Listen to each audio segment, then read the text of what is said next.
Good morning, Taylor Gang. Good morning. Good morning, Fancy. All right, y'all. So today I think we're gonna finish up on the Nazaya case today. I'm going to put a poll out here in the chat. Um to talk about what we're gonna do next. Or what we're gonna watch next. I know we wanna a piece of me wants us to get current. All right, a piece of me wants us to be current. But I also love the fact that when we rewatch, we have the ability of skipping through all the breaks and sidebars and all that stuff. So I'm kind of torn right now. But once we finish this up, we could actually switch over to Jason Chin, where we are a day behind, and we can catch up on that. If you are not familiar with that case, Jason Chin is accused of unaliving his girlfriend by stabbing her and then sticking her in a suitcase, y'all. A suitcase. Yes, y'all. It's another Sarah Bone. But she was unalived before she got in the suitcase, apparently. But that trial is ongoing. It is starting. It started yesterday, so we would be a day behind where we could still skip through the breaks and the sidebars, which is great. Good morning, Malaysia. Good morning, Skin. Good morning, Beta.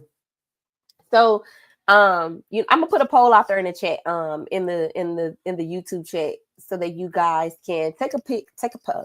Oh my gosh, y'all. I'm like trying to have my breakfast and trying to start my day because y'all, it did not start good for me yesterday. Hey Shay, good morning. Um, yeah, let me tell y'all, okay, because my children, literally every child in this house woke up late today, except for the baby. The baby was up on time, ready to roll. Good morning, Chris. From Twitter, from over on Twitter. Y'all know our Twitter fan be watching us. We always do a stream over on Twitter. I mean, honestly, we get the bulk of our viewers from over there. Not getting sidetracked. My ADHD is kicking in. But y'all, every child that goes to grade school was late today. So my morning has just been different today. But anyway, I'm gonna throw us a poll out here, and y'all let me know what y'all want to do.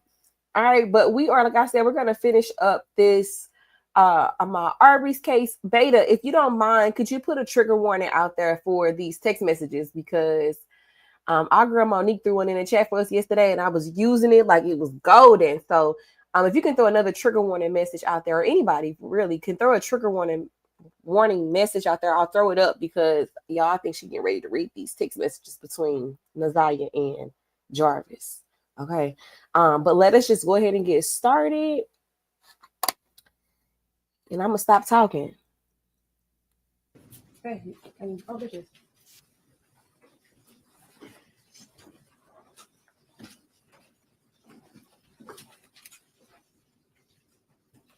And I was ready then. And then be sure to tell the truth, the whole truth, and nothing but the truth. Yes, ma'am. Okay.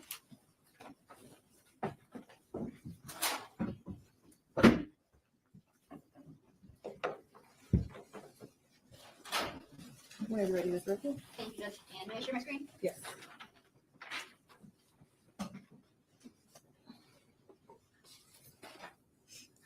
And we left off with clip 18 from People's Exhibit 29.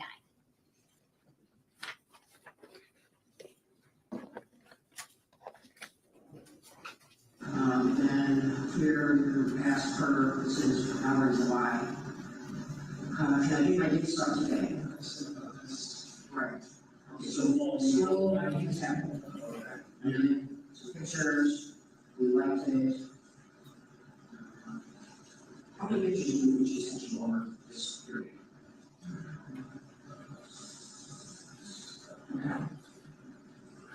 You didn't share this, nobody, I tried to figure out how to get them on the internet, anything like that. Usually, curriculum is saving on here. Just take musical folders that really you can see how it is. Alright. Alright, so then still this is July, it's talking about she wants to fly, we're very busy. So we're still entertaining here at this point. Alright, so here, I just want to give you this data when you remember what was going on because she said, I want to talk to you. Are you busy? Texting me. Where are you at? I'm trying to, she's going all this. And then this is why. Go upstairs in the bathroom, so you obviously were at the house. Alright, and you said, why? And she said, just go. And then you said, we doing something or what? Oh, she said, we doing something or what? And you said, yeah. And she says, I wanna lay with you. And you said, I'm going upstairs. He said, okay, she has to be up there too.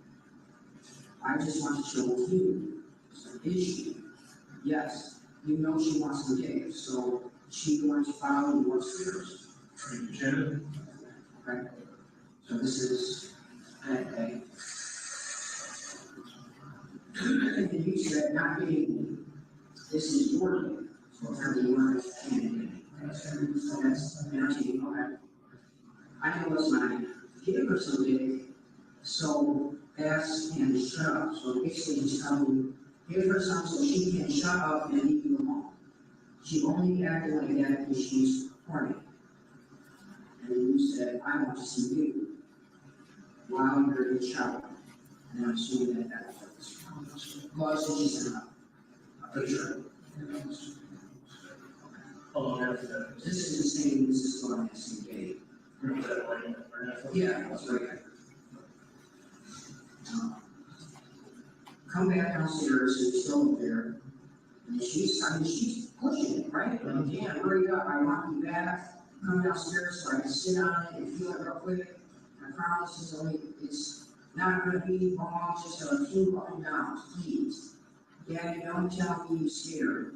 So when I talk about all these things she was initiating, do you remember this day you were up there? And she's asking you to hurry up and go have sex with Shannon so that she can have sex with you? Still did nothing? Okay, you're still holding strong. Okay, so let me remember it now.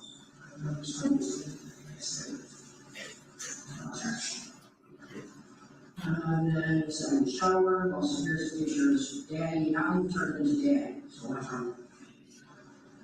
That's me. Alright, what's wrong with life?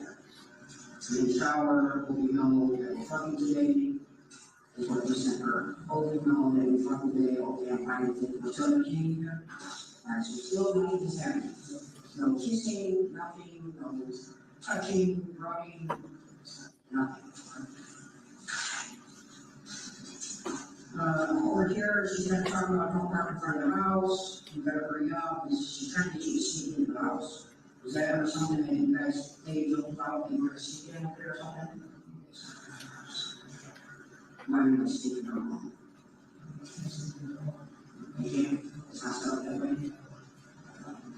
What about, when you're at the shop, did she ever try coming up and touching you or anything like that during all of this? There's also somebody there. Is there a room in the shop? I'm saying, is there like a private room, like if you were tired and wanted to sleep in, there's a cot?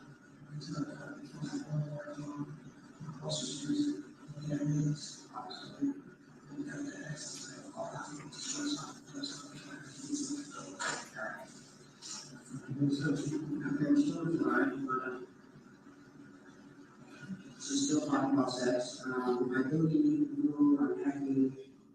I don't think she's going anywhere. And he said, that's messed up because I was gonna fuck the shit out of you.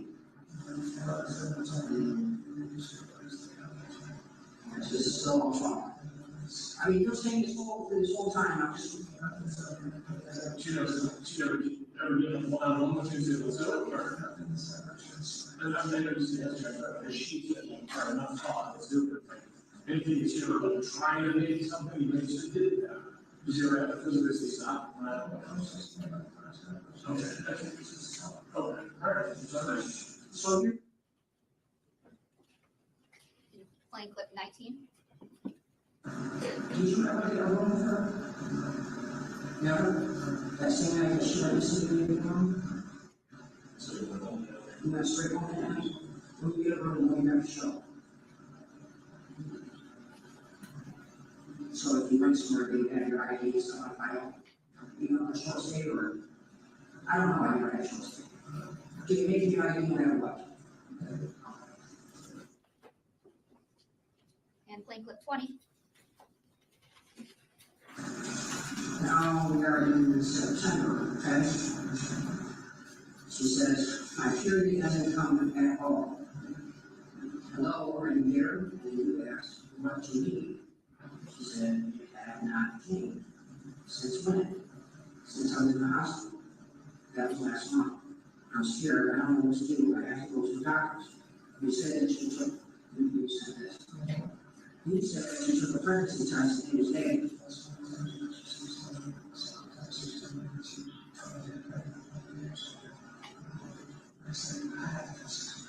You remember that conversation, man? There was no one that she said, oh, she said, she's pregnant, you know. You said she was studying pregnant.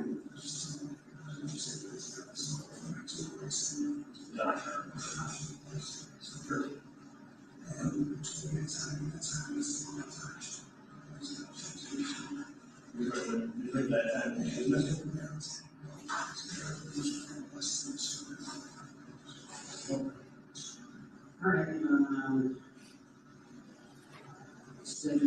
you said that you took a pregnancy test in May, so go get another one. Here's what we told her. She said, I can't have no money. She said, you go get one. She was really scared to get a plan B. Get a pregnancy test and bring it day after day, just ask them. So this goes back, this plan B pill goes back to the pill message that you were referring to. You said you were talking about Shannon. You have a person about plan B pill? You remember that talk about? I mean, saying that this is one of our switch over Shannon, or is that pretty much right? Yes. Yes. So, in the other one, you can remember, you're talking about, you can't have, Yeah, that's right. because she just had an abortion. Right. So, but that was talking about pill back then too. Yeah. So,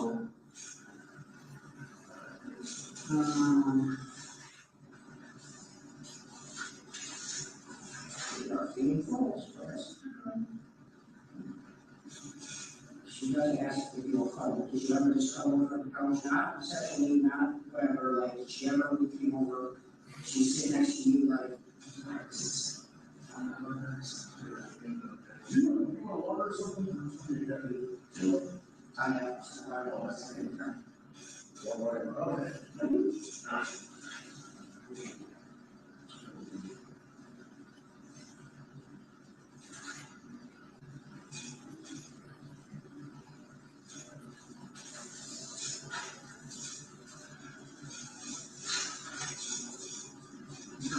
So now she's talking to, now she's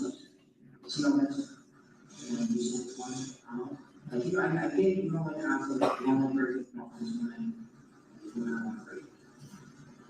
just to let you know what's wrong, I know you're cheating, I just want to talk, I really don't want to lose you. And we talk later, so what would she feel that, how is it that she would feel like you were cheating on her? Like, did you ever tell her that on these phone calls, like, I'm gonna wait for you, and it's just gonna be us, and when you get older, since. No, I know.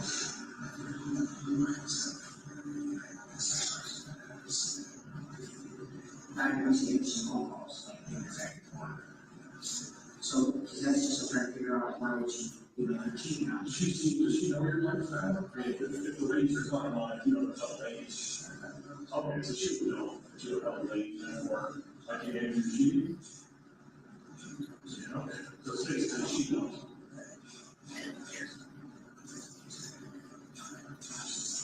Okay. But she's talking to the ladies now, so they open it and go there. Okay, so. Yeah. Right, I'm just talking here, but she's complaining about a kid class that baby is pretty hurt. What was that message like?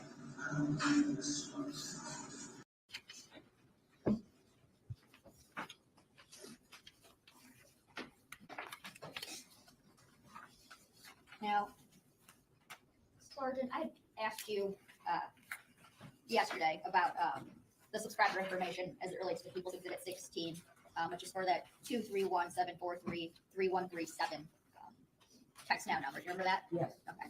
And I'd asked you about the phone ownership dates. What is the actual registration date as it relates to that phone number for Keziah Harris? These are limited. If I could look at the report to refresh. Intermatter. Yes.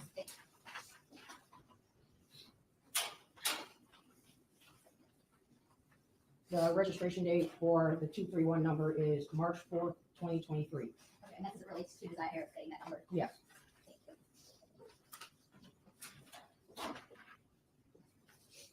Thank you.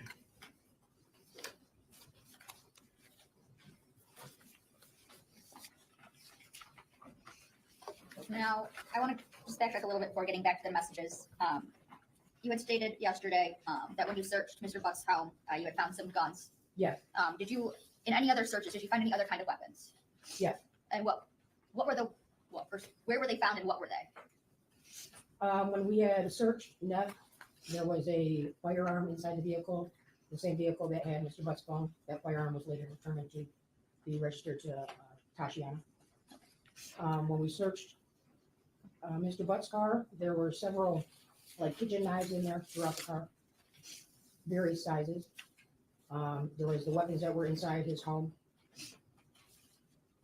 And I believe that was as far as any weapons. There might have been some other type of blunt instrument or something, but nothing significant that I documented. And Mr. Buck's vehicle that Escalade was processed? Yeah. And those items were sent to the lab? Yes. And that's along with Miss Latricia Johnson's Nissan? Yes.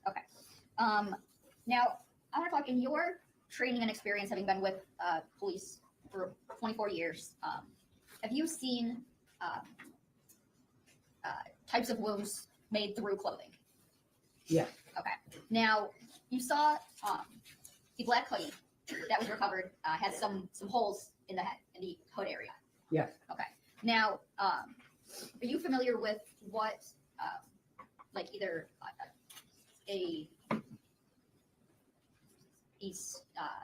some sort of like sharp object or a gun or something of the sort? Are you familiar with what that would look like through clothing? And yeah, at this point, I'm going to object. I think the answer would call for her to speculate on what caused these wounds. I'm not asking her to say what caused the Sorry, holes. call the holes. My In this apologies. specific Yeah, case, but in her correct. experience. Yes. Okay, That's you may be objecting after a few questions, but for this one, rule. Yeah. So throughout the hundreds of scenes that I've been to, various scenes, whether they may be fatal stabbing, it may be a blunt force trauma, I've responded and processed many gunshot scenes. When there's clothing where a weapon was used, you do see that type of tearing. It could be from a bullet hole. It could be from a knife. It could also be from a struggle or pulling. Okay. And just to be clear, you don't know how those holes got in the hood of that black hoodie. Correct. But those holes could be, in your experience, consistent with things that you have observed in your training and experience as it relates to struggles, stabs, bullets, things of that sort. Correct.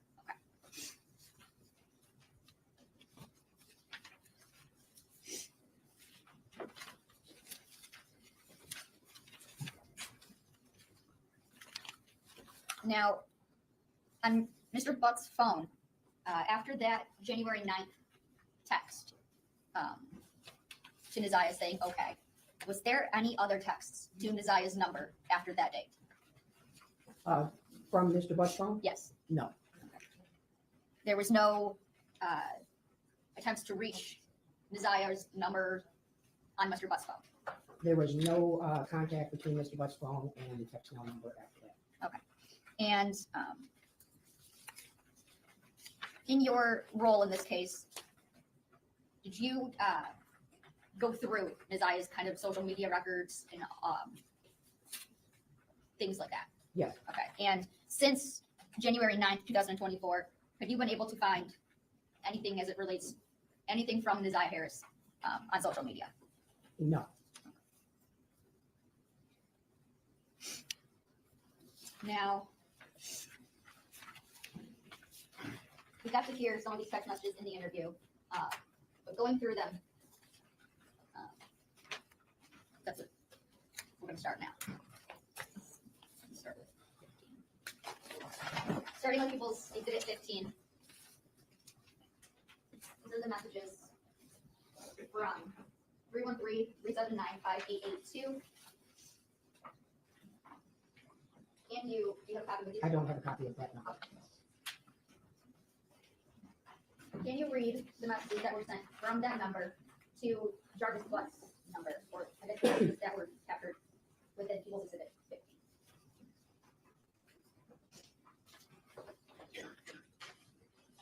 So, including the dates and approximate times.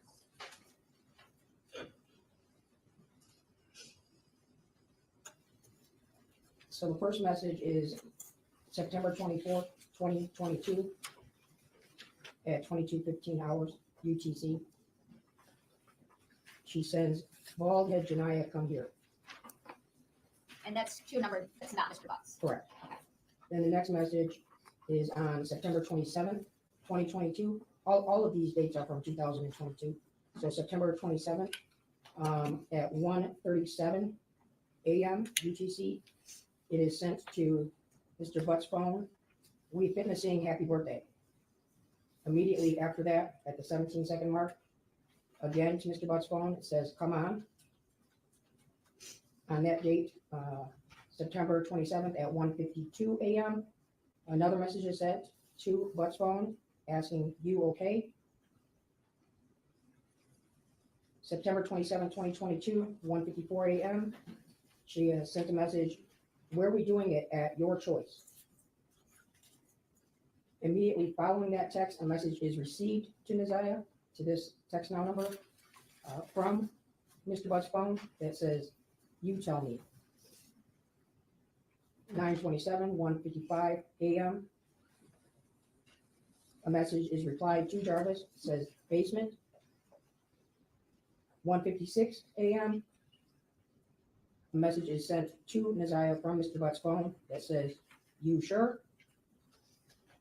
At 1:56 a.m., a message is sent to Naziah, from Naziah to Mr. Butts saying, or job.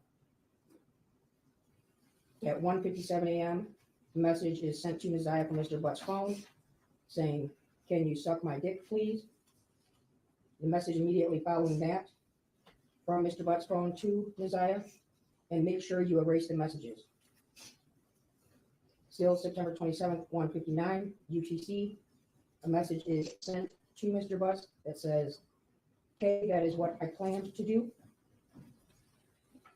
Another message is immediately following that at 2:01 to Mr. Butts.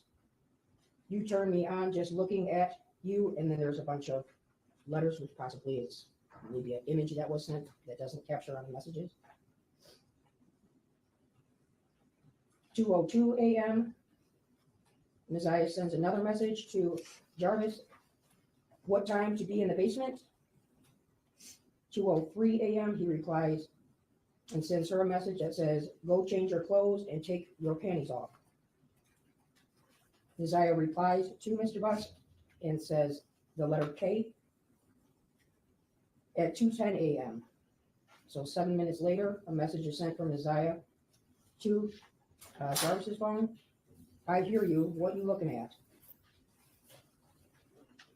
Jarvis replies back immediately to her saying the letter U.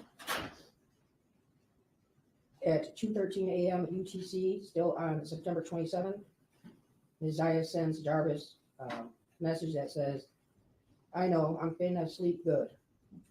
There's another message directly after that that has a bunch of symbols, so I'm not sure if it was a one of those little emojis. 2:14 a.m., she sends to him, what about you? The next message she sends to him immediately after, sometimes I be wanting to live with you.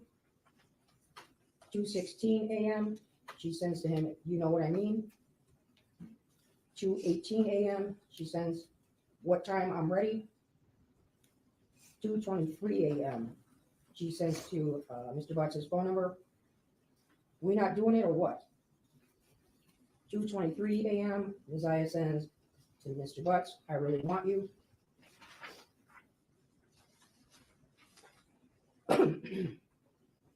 This is still on the same day, September 27th, 2022. This is now 2:23 a.m. UTC time.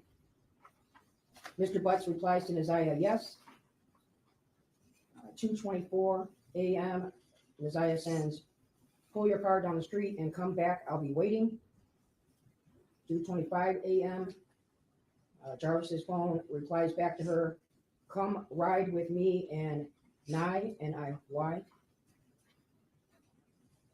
2:25 a.m. She replies, "Did they say I can come?" At 2:30 UTC, she sends him a message that says, "I'm sorry, but love you." 2:30 UTC, he immediately replies back, "Come on." 2:31, Nazaya replies, "I can't, I'm going to get in trouble." The next message is at 2:35. She sends, "When you come back, drop Nye off, pull your car down the street, and I'll come in the base. I'll be waiting." And immediately after that, she sends, "Basement, please." Jarvis replies, "Okay." At 2:40, Jarvis replies, "You in the basement yet?"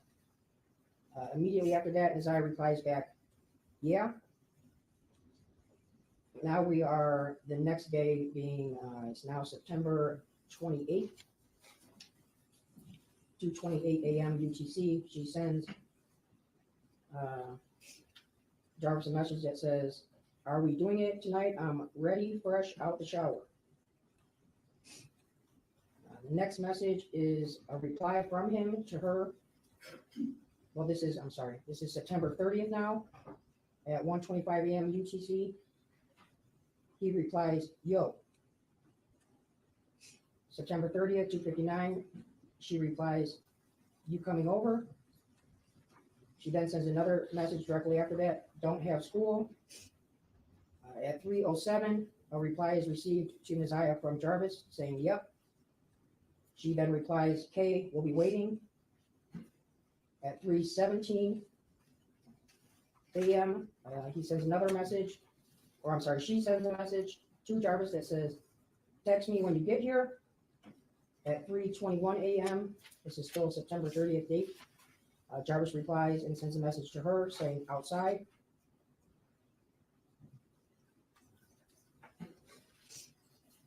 Now we have skipped to September 30th, but it is now on here at 23:13 hours UTC. She sends a message to Jarvis saying, "Hey, boo, you coming over?" The next message is now October 1st, 2022, 1:51 UTC. She sends a message to Jarvis asking, "You coming?"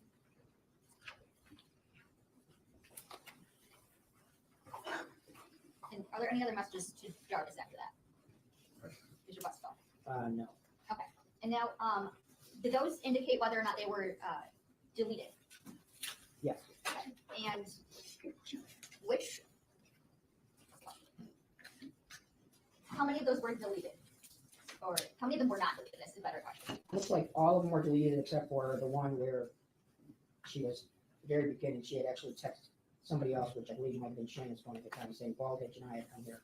But all the messages between the 8719, which is Jarvis's number, are marked on here as deleted except, let's see. On September 30th, the "Hey boo, you coming over?" And the "You coming" text, those ones were not deleted and still show up. Okay, so those last two. Yes. And now, going through people's exhibit 16 messages, as it relates to the 231-743-3137. Oh, I'm sorry, before that, without telling us Nazaya's actual birthday, in September 24th, 2022, what age had Nazaya just turned? In 22, Yes. she would have just turned 12. Now, do you have a set of these the messages from the 231 number? Yes. Okay. Now I want to go through those. And there are sections that are highlighted, and I want to follow along. What is the first message that is sent? It is sent on March 4th, 2023 at 23:35 UTC. It's sent to Jarvis's 8719 number, and it says, "It's me, Nazaya." Okay. And just for clarification purposes, all the messages within this exhibit are sent to Jarvis's 8719 number. Yes. Okay. Now, I want to jump to March 16th of 2023. There's a highlighted message there. Can you read that one? Yep. So just before that, the UTC time on here, just so I'm not having the math throughout, from March 10th to November 3rd, it would be -4 hours. So any date that falls within those days would be -4. Any dates outside of those ranges would be -5 hours. You said that's But I'm going to read it off of here where the time is stamped in date. okay. You said that's March 10th through November. 3rd, Okay, that's -4. You can see. -4, yes. Okay. So continue with that. Yep, so March 16th, 2023 at 0006 hours, she receives a message from Jarvis that says, "Stop messing with people and just be mine." And was that deleted? No. Now moving on to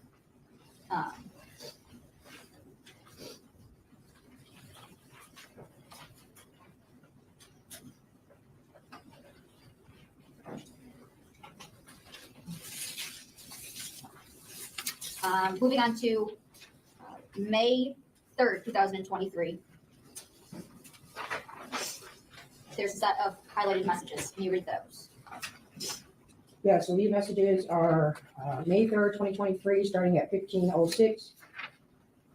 Jarvis sends a message that says, "I'm coming to get you." Immediately after, Messiah replies, "What you mean?" Jarvis then replies to her, "You heard me." Immediately after that, Messiah replies to Jarvis, "You can't do that." Then sends another message immediately after, which is now still 15:07 hours, that says, "I'm finna go to lunch, love you." And were any of those messages deleted? No. Now moving to May 30th of 2023. May 30th, 2023 at 13:01 hours, she sends a message to Jarvis that says, "I miss you." At 13:02 hours, he replies back the letters IMU and then the number 2. And were either of those deleted? No. And what about starting with May 31st of 2023? May 31st, 2023, this is at 13:37 hours. He sends her a message that says, "I can't stop thinking about you either." The next message then goes and starts is now June 5th, 2023 at 11:59 p.m. Well, 11:59 UTC. She sends a message to Jarvis. "Hey, you may think I'm ignoring you, but I'm not. My phone broke." At 12 o'clock, another message is sent. "So I will text you off this number." At 12:01, same date, she sends him a message. "Are you mad at me?" At 12:01, he replies back to her, "Yes." At 12:02, she replies back the letter Y. At 12:03, she sends, "Please don't be mad." At 12:04, she sends, "Can you tell me why you mad at me, yes or no?" At 12:05, he replies to her saying, "I haven't seen or talked to you."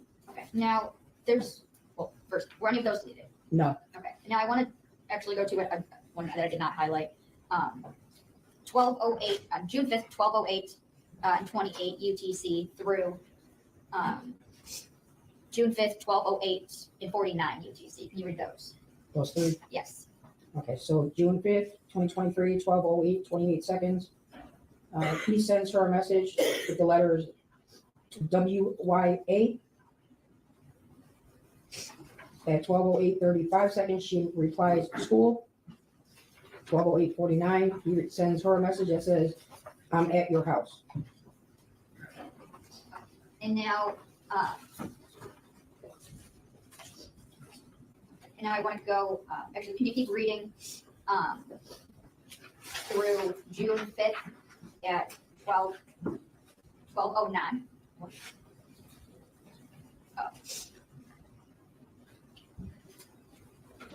12:09 and 4 seconds.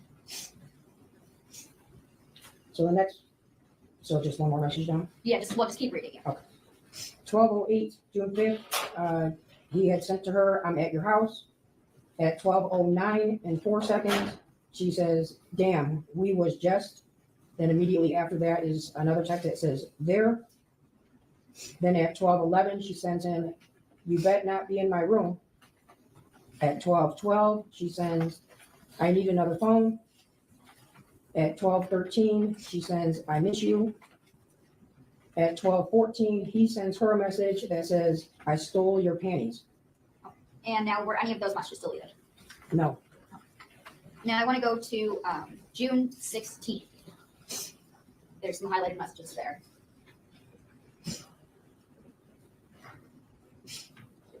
June 16, 2023, at 2:50 a.m. and 25 seconds, she sends to Jarvis, didn't I make you come faster than ever? On June 17, at 8:59 and 06 seconds, she sends to Jarvis, I'm sorry for making you mad, but do you ever think how I feel knowing that I can't have you to myself, but you have me to yourself, and no, I'm not seeing anybody else, I swear. And were either of those deleted? No.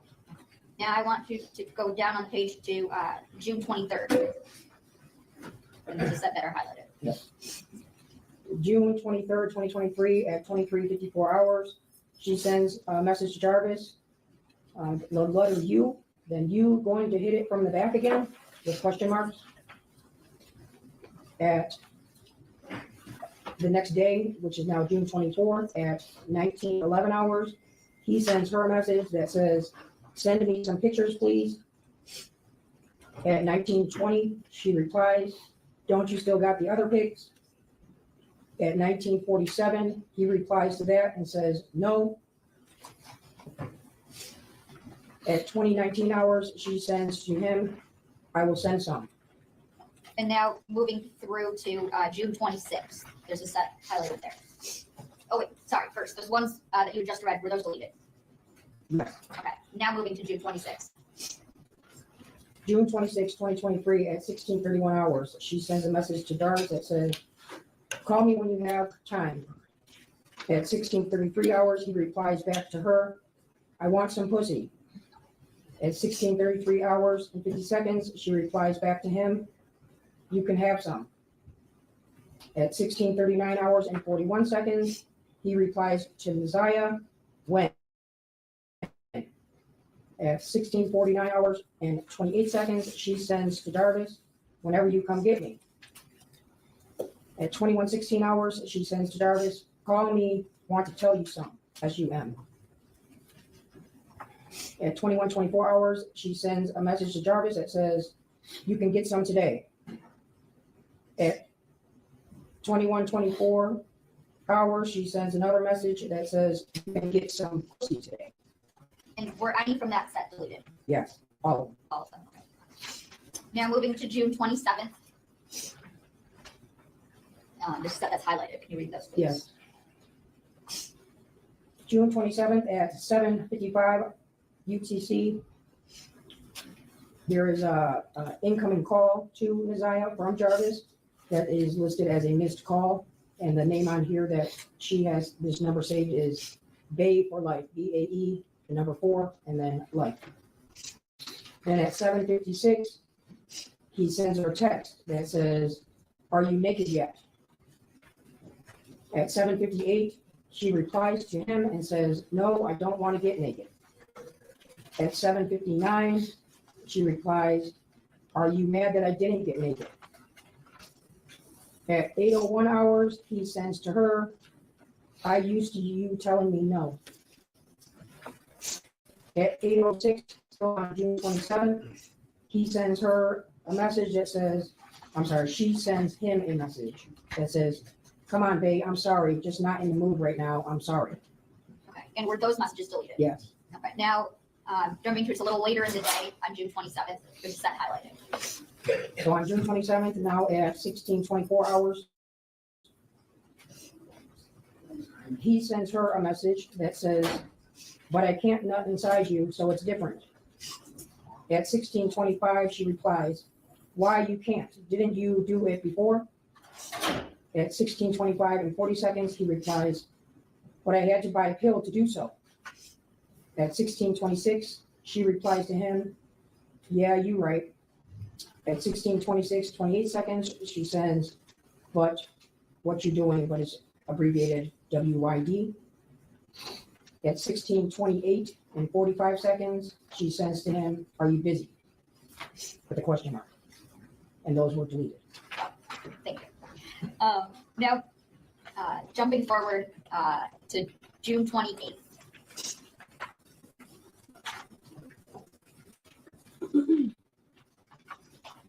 On June 28th, so this next set in here, they're all sent from Isaiah to Jarvis, Yes. and they start at 17:10 on June 28th, 2023.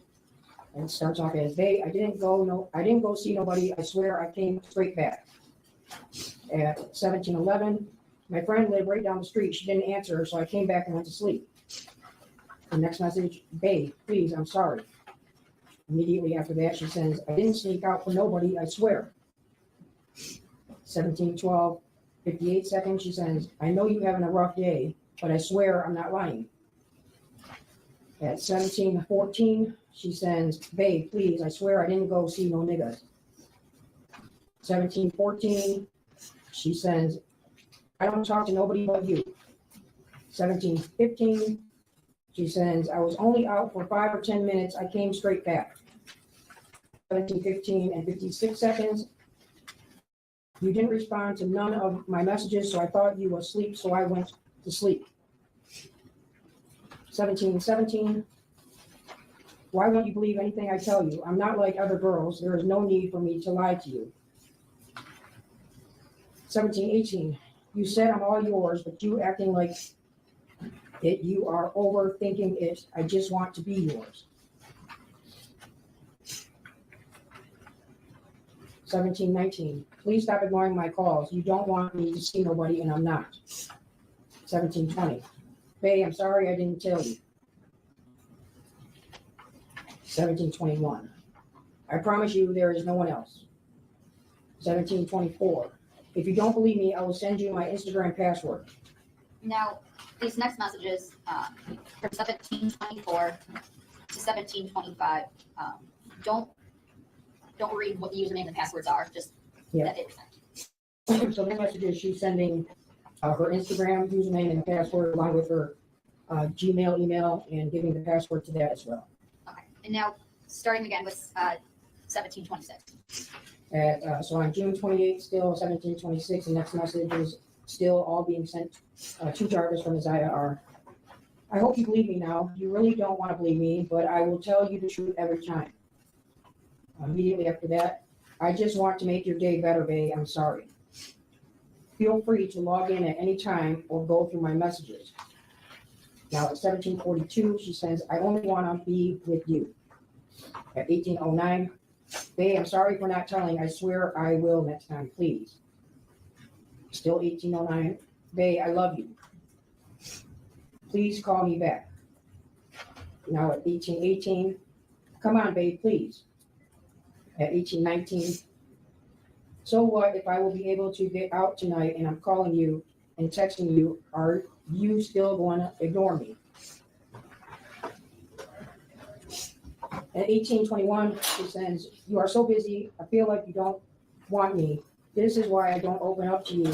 Because if I do, you get mad and don't want to talk. So how am I going to trust you?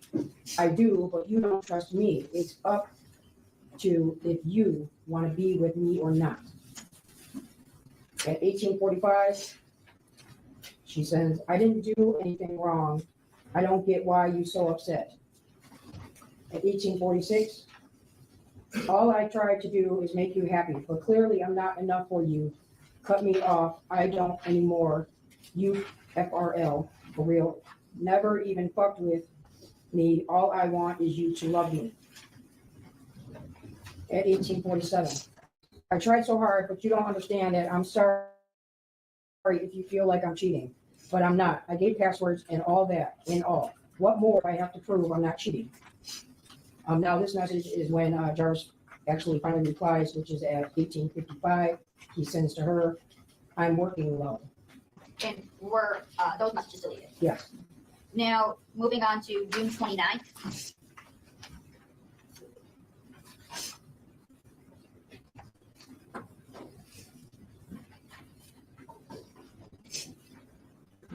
June 29, 2023 at 21:44 hours.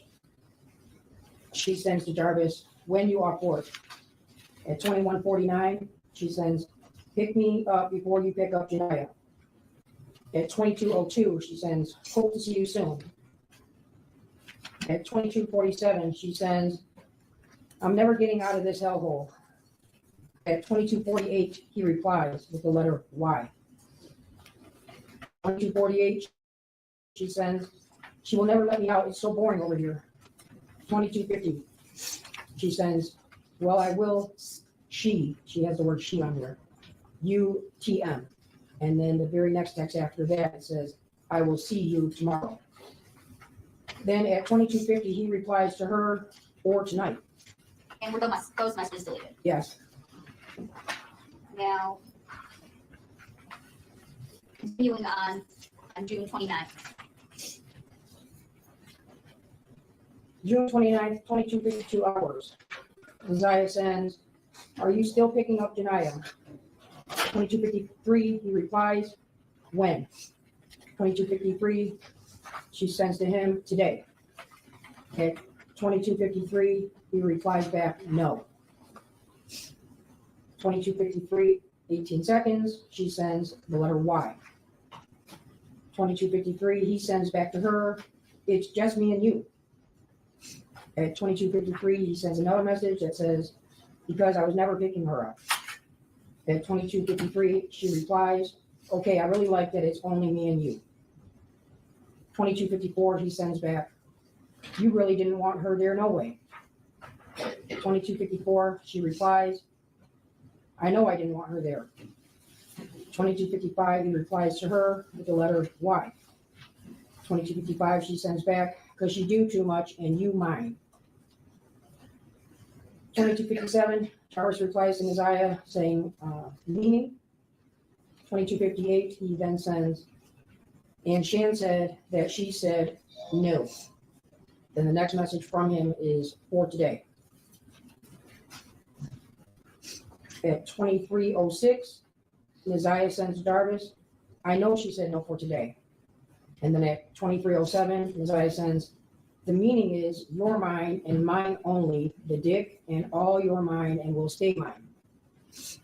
At 23:14, she sends, I want to know the meaning when you say I'm yours. The date on here is now June 30th at 00:16 hours. Jarvis replies to her and says, all of you. Immediately after that, your mind, body, and soul. At 00:17 hours, he sends to Isaiah, the pussy, ass, mouth, legs, arms, face, and then he has the word everything in all caps. At 01:19 hours, she replies, oh, really? And then there's some type of emoji. Immediately after that, she says, want to see that tomorrow? And it's the same little symbols on there. At 02:47 hours, he sends back to her, meaning. It's now 06:03 hours. She sends to him, when we fuck. Then at 06:24 hours, he sends a message to her, what you doing, but it's just the letters WYD. And were those messages all deleted? Yes. Okay. Now moving later in the day to June 30th. June 30th at 22:18 hours, Jarvis sends to Isaiah, I'm outside. Then the next message is at 23:36 hours, he sends to Isaiah, go take them panties off. At 23:37 hours, Isaiah sends, are we going to the room? 23:37, Jarvis replies, IDK, meaning I don't know. 23:38, she sends to him the letters PLS, or please. 23:38, he replies to her the letter Y. 23:39, she replies back and says, because we got more space. 23:39, he then sends a message to her that says, to do. She then immediately replies, to fuck, WYM, or what you mean. Then immediately after that, she sends to him, we going or what? And moving forward to July 1st. Oh, wait, first of all, were any of those messages just read deleted? All of these were deleted. Now to July 1st. July 1st, 2023 at 14:31, she sends a message to Jarvis that says GM for good morning. At 15:22, he replies GM Twitter. At 15:24, she sends back, whatever, I was tired. And at 15:28, she sends, still my dick though. At 15:28, he sends to her, there's 3 letter B's, so it's BBB.BE,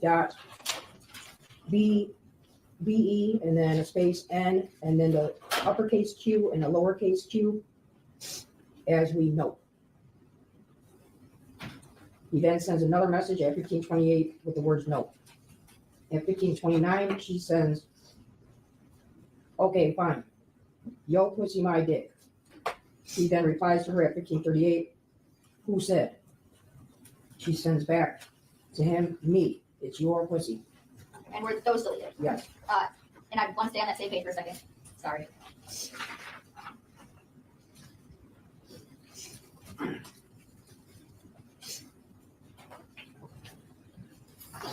The messages on July 1st, starting from 1907 to 2135.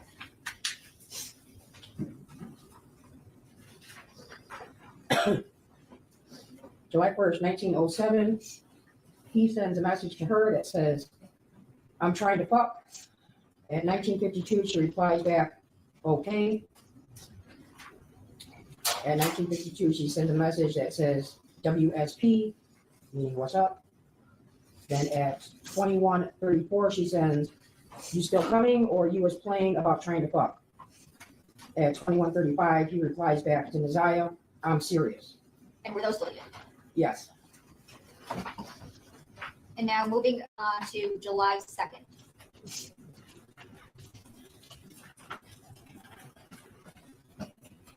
July 2nd, 2023 at 15:46 hours. Jarvis sends a message to Messiah that says, can I get my dick sucked today? 15:47, she replies, sure, no problem. At 15:50, Jarvis replies, yeah, okay. At 15:53, Messiah replies, I'm serious, you can. At 16:33, Messiah sends, there's going to be some type of photo that would have been sent at this time. At 17:08, there's a reply from Jarvis where it says, liked an image. Then at 17:08, Jarvis says, I'm going to sneak in, okay? At 17:08, this guy replies back, why? 17:08, he says, who is up? At 17:09, she replies, everybody. At 17:09, Jarvis sends some type of photo to Messiah. Immediately after that, she replies, well, damn, I want to lay with you. Then at 17:10, from Messiah, are you here already? At 17:12, Jan told the kids that you said you was on your way, so they know you're coming. At 17:13, Messiah sends, I want to see you.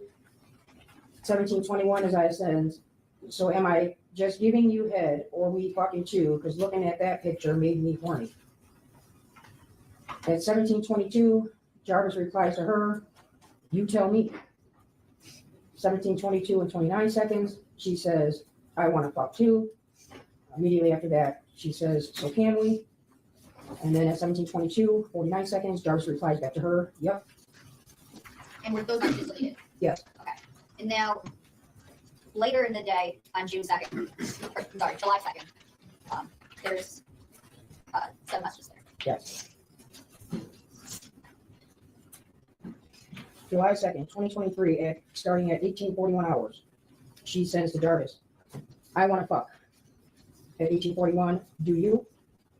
19:04, are you busy, yes or no?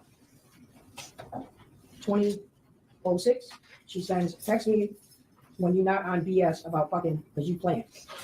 At 20:15, she sends, all I'm trying to say, I just want your body on mine.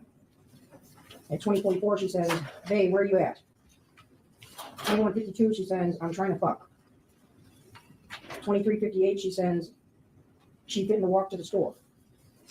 So now the date's changed to July 3rd and the hours are 00:42. She sends, before we go.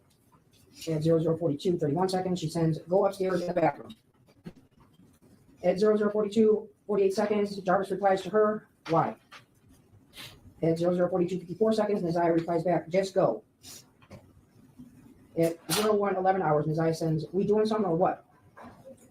At 01:12, he replies to her, yep. At 01:23, she replies, I want to lay with you. At 01:30, he replies, I'm going upstairs. At 01:31, she sends, okay, Shan going up there too. At 01:31, she says, I just want to chill with you. At 01:32, he sends back to her, is she? 01:32, and Nazaya replies, yes, you know she wants some dick. So she's going to follow you upstairs. Then at 01:43 hours, she sends him another picture. 01:43, he replies, not getting any. Then immediately after that, the message says, from him to her, this is your dick. At 01:44, Nazaya sends, I know it's mine. Give her some dick, so ask and shut up. At 01:44, give her some so she can shut up and leave you alone. She only acting like that because she's horny. At 01:48, Jarvis replies, I want to see you. Immediately after that, his next message is, while you in the shower. Then at 01:55, she sends him a photo. It is now 02:04 hours, he sends her a message that says, I don't want to give her no dick. At 02:10 hours, these next set of messages are all from Zaya. It says, come back downstairs. Damn, you scared. At 02:44 hours, she sends, hurry up. I want you back. At 02:50 hours, she sends, come downstairs so I can sit on it real quick. At 02:52 hours, she sends, I promise it's not going to be long, just a few, but it's FRW, up and downs, please. Immediately, right after that, at 02:53, she sends the same message, but it's spelled correctly. It says, I promise it's not going to be long, just a few up and downs. And were all those messages deleted? Yes. Now moving to July 4th. July 4th, 2023, at 15:43 hours, Nazaya sends Jarvis a message that says, in the shower right now, I'll text you when I get out. Jarvis then replies, hope you know that we fucking today. At 15:43 hours, she replies back, okay, fine with me. I was waiting yesterday. At 16:20, she sends him a picture. At 16:20, she sends, I'm out. At 16:56, a message is received to her. It's loved in image. 16:56, she sends a message, are you busy? It is now July 5th, 05:01 hours. She sends him a message that says, you was right, it hit different outside. And were those messages deleted? Yes. And moving to July 6th. July 6, 2023 at 03:05 hours. Nazaya sends to Jarvis, yes, I can tell when you come. 03:05 hours, why? Now at 03:20 hours, she sends him a message that says, so doesn't that mean I'm pregnant? At 03:21 hours, she sends him a message, I don't know, so I'm asking you. At 03:33, Jarvis replies to Nazaya, no. 03:39, she replies back, okay. It now jumps to 13:10 hours. It's still on July 6th. She sends the letters GM. Then at 1400 hours, she sends, I want to fuck. At 14:25, he replies, how? At 14:26, she says, I don't know, you got work and I'm just horny. At 14:27, he replies and sends her a message that says, where is your nana? At 14:45, she sends, upstairs getting ready. At 14:54, Jarvis sends to her, she fitting to go. Then at 14:57, he sends a message, hello. At 15:03, Nazaya replies, I don't know. The next message is, are you at work? And at 15:07, Nazaya sends, I will let you know. At 15:08, she sends, you might can slide if you're not so busy at work. At 15:08, Jarvis replies back to Nazaya, yeah. At 15:08, he then sends, I'm trying to slide. At 15:13, Isaiah sends to Jarvis the word question. Then at 15:13, he replies back, yes. At 15:14, she sends, do you like your girls skinny? At 15:14, he replies, why do you ask that? At 15:14, she replies, just asking. And then there's some type of emojis that must have been sent. And were those messages deleted? Yeah. Okay, and moving just a little later in the minutes on July 6th. Yeah, July 6, 15:35, Isaiah sends, I don't think she's going anywhere. At 15:37, Jarvis sends to Isaiah, that's messed up because I was going to fuck the shit out of you. At 15:37, she sends, I still want you to do it. At 15:40, she says, sends a message that says, so am I going to see you today on your break? At 15:59, Jarvis replies, how? At 16:01, Isaiah sends, don't you supposed to be bringing me the money anyway, so I will see you? At 16:03, she says, unless you are going to go to the store and get me some pads and other personal things. At 16:03, there's some type of emojis that are sent. 16:24, she sends, I'm down to my last 3 pads. I would ask Nana, but I can't fit her big pads. I have a little pussy, they shit big. At 17:41, she sends a bunch of question marks with the letters WYA. 17:57, she sends, what do I supposed to do? What do I supposed to use? 17:57, she sends another set of question marks. At 18:08, Jarvis replies with the word, huh. At 18:10, Isaiah says, I don't have any more pads. 18:10, I need to get some more and you plan. At 18:12, she sends, babe, please. And all of those messages were deleted. Okay, and moving to July 7th.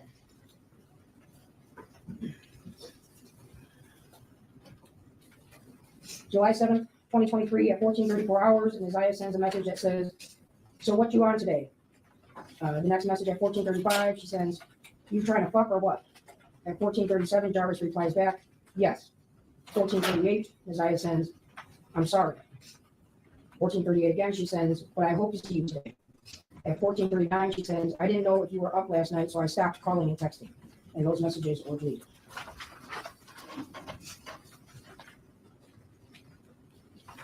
Now moving to July 10th.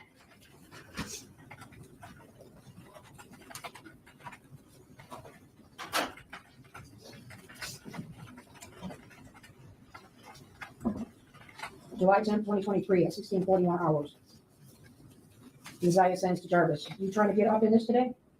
At 16:45, he replies, all the time.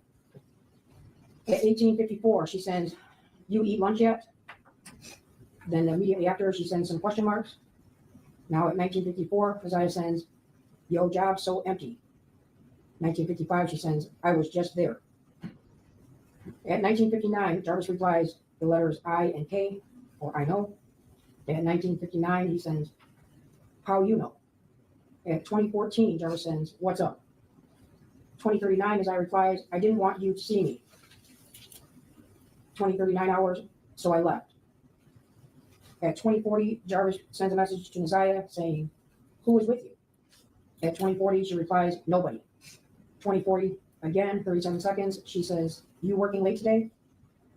At 20:40 hours, 38 seconds, Jarvis sends to her, so how did you get to my job? At 20:40, 48 seconds, he then sends, no. 20:40 and 58 seconds, and Isaiah replies, I walked up there. At 20:41, Jarvis replies back to her, so walk now. At 20:41, and Isaiah replies, I can't, Nana's back. At 20:42, she sends, can you pull up today since you're not working late? 20:42, she sends a couple question marks. Then he replies at 20:42 and 29 seconds with the word yup, and those messages were deleted. And moving on to July 11th.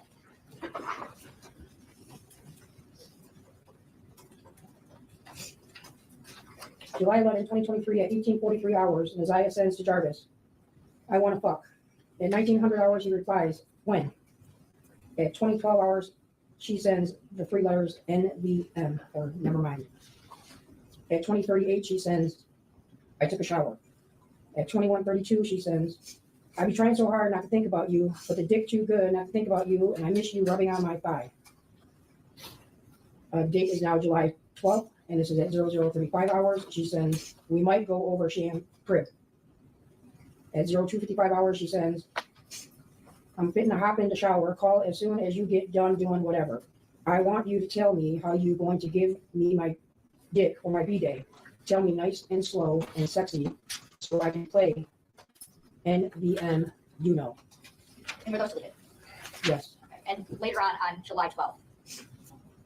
July 12th at 14:38 hours, Messiah sends, good morning. Then at 16:47 hours, she sends, did I have panties on? At 16:47, Jarvis replies, no. At 16:50, Isaiah sends him some question marks. And then at 1700, she has a missed call from Jarvis's number. It says missed call. She still has him saved in here as Bay for Light. At 19:18 hours, she sends, how did you know? At 23:09 hours, she sends, you busy? At 23:11 hours, there is an incoming missed call again from Jarvis's number, missed call from Bay for Light.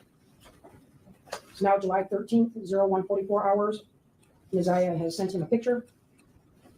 Immediately after that, she sends a text that says shower pic, and then there's some emojis. At 01:49, she says, damn, no response.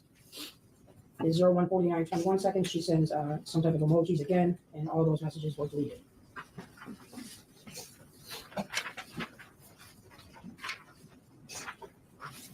And now moving to July 22nd. Before we move on, John, give you a moment, a break. I can go a little bit longer. Okay, here we go. Unless the court needs a break. No, Okay. I'm making sure that she didn't need a break. July 22nd, 2023 at 14:56 hours, Messiah sends, Bay, I want to fuck. Then at 14:57, he replies, work. Immediately after that, he replies, I do too. 14:57, Isaiah replies, no, you don't. 14:57, Jarvis replies, I do. Immediately after that, Jarvis sends, WYA. Or where are you at? 14:57, Isaiah sends, I'm at the crib. 14:57 hours and 57 seconds, Jarvis replies, come on. At 14:58, Isaiah replies, Shan and Nana went to Family Dollar. The next message says, I can't, I wish I could. At 14:58, Jarvis replies, how long are they going to be? At 14:58, Isaiah sends to him, IDK, or I don't know. The next message is, I'm so horny. Then at 14:59, she sends, I want a hug from you. At 15:01, Jarvis sends her a message that says, I'm on my way, with the exclamation point. I just got off the phone with Shan. They are at the bar shop. And Were those those messages messages were deleted, yes.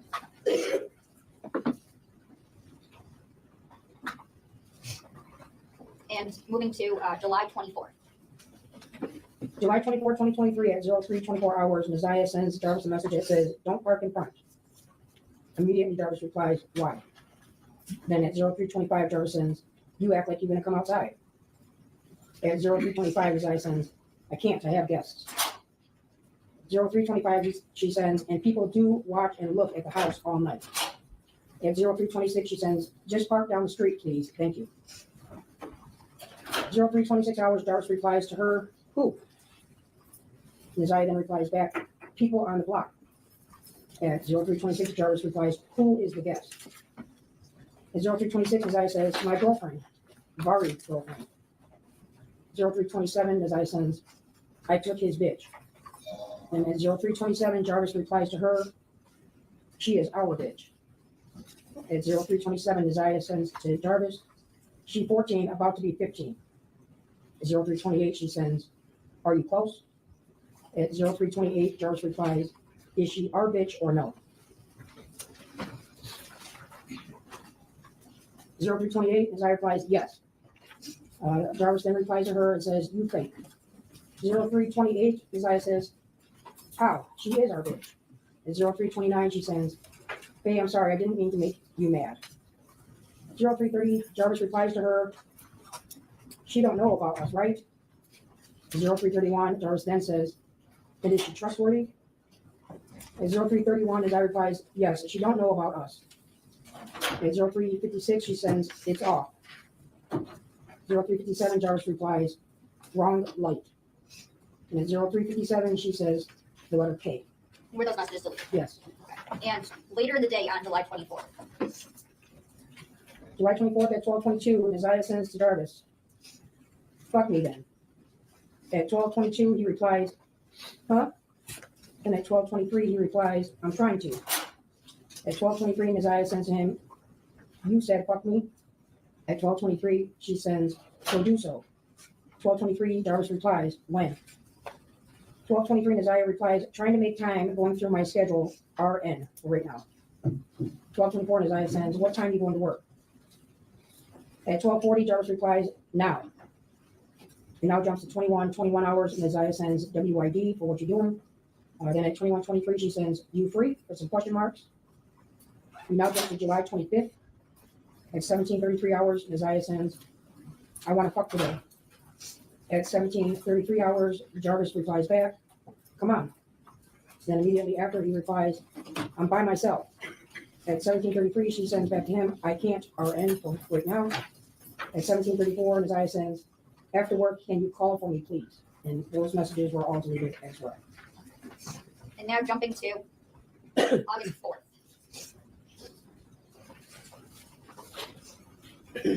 August 4, 2023, at 22:07 hours, Neziah sends to Jarvis, Shan and Nana left.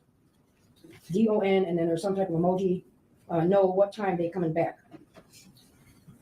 At 22:08, Jarvis replies, okay, what you saying? Neziah then replies back, what you think I'm trying to say? If there's some emojis in there again. At 22:09, Jarvis replies back with some type of emoji.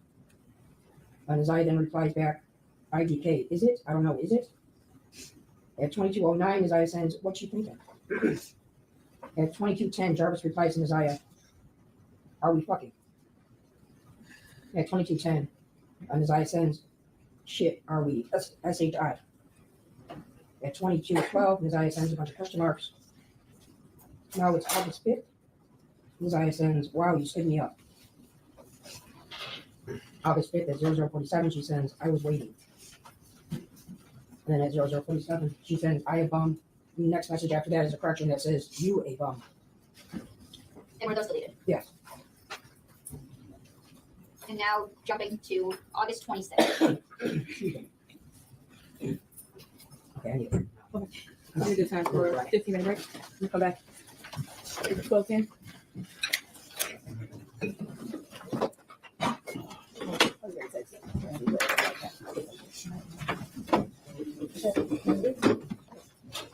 I don't do this. I don't do this. I'll do it. I always click on my phone and hit live. But apparently, I'm not doing it.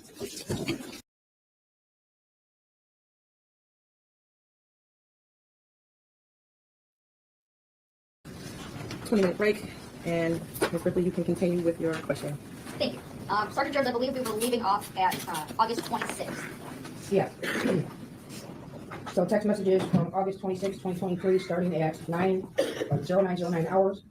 Neziah sends to Jarvis, I'm in so much pain right now. At 09:09, 40 seconds, she says, my stomach hurts really bad. At 09:37 hours, Jarvis attempts to call Neziah. It shows here missed call from Babe for Life. At 14:26 hours, Neziah texts Jarvis and says, I did have my period. It came when I was in the hospital. At 14:20 hours, this is now jumped to August 27th. 14:20 hours, Neziah sends GM for good morning. August 28th at 00:06 hours, Neziah sends to Jarvis, my stomach hurt real bad. 00:55 hours, she sends, why you can't answer? 00:56 hours, she sends, never mind this, you anyway. At 01:31 hours, Jarvis replies to her, yes, baby. At 01:32, Neziah replies, my stomach hurt really bad. At 01:32 hours, Jarvis replies to her, I didn't nut inside of you. At 01:33, Neziah replies, I'm not even talking about that. I'm saying it hurts really bad. At 01:34, she says, are you busy? 01:49, Neziah says, I want to talk to you about some, let me know when you are free. And these were all deleted. And August 28th, later in the day. August 28th at 13:31 hours, Neziah sends a message to Jarvis that says, I want to try something. At 13:32, he replies back, what? Spelled W-A-T. At 13:32 hours, she says, a threesome. At 13:44 hours, Neziah sends, you down for it? Then she sends a question mark. At 13:44, Jarvis replies back, with who? 13:44, she replies, IDK, or I don't know yet, you got someone. At 13:45, she sends, I'm still looking. And were those deleted? Yes. Okay. And just a couple hours later on October, August 28th. August 28th at 18:58 hours, Messiah sends, I feel you don't want to be bothered with me. 2200 hours, she sends, WID for what you're doing. 2200 hours, she replies back, thinking about you. 2201, she sends, oh, so are you down with the threesome? 2221, he replies, yes, with who though? 2246, she sends, IK, still looking. Then immediately after that, she replies, IDK for I don't know. It is now August 29th at 03:47. She sends, that's what's up. He replies, huh? Isaiah then replies, none, we'll figure it out. At 03:49 hours, he sends what? She then replies back to him, never mind, NBM, are you busy? She then replies at 03:50, again, exactly, so I'll take that as a yes. And were those deleted? Yeah.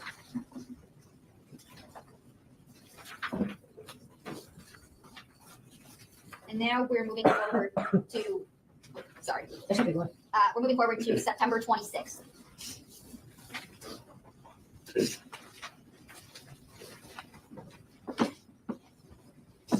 September 26th, starting at 14:31 hours, Isaiah sends, Bae, you up? Some question marks. Then she sends another set of question marks. 14:32, he replies, yeah.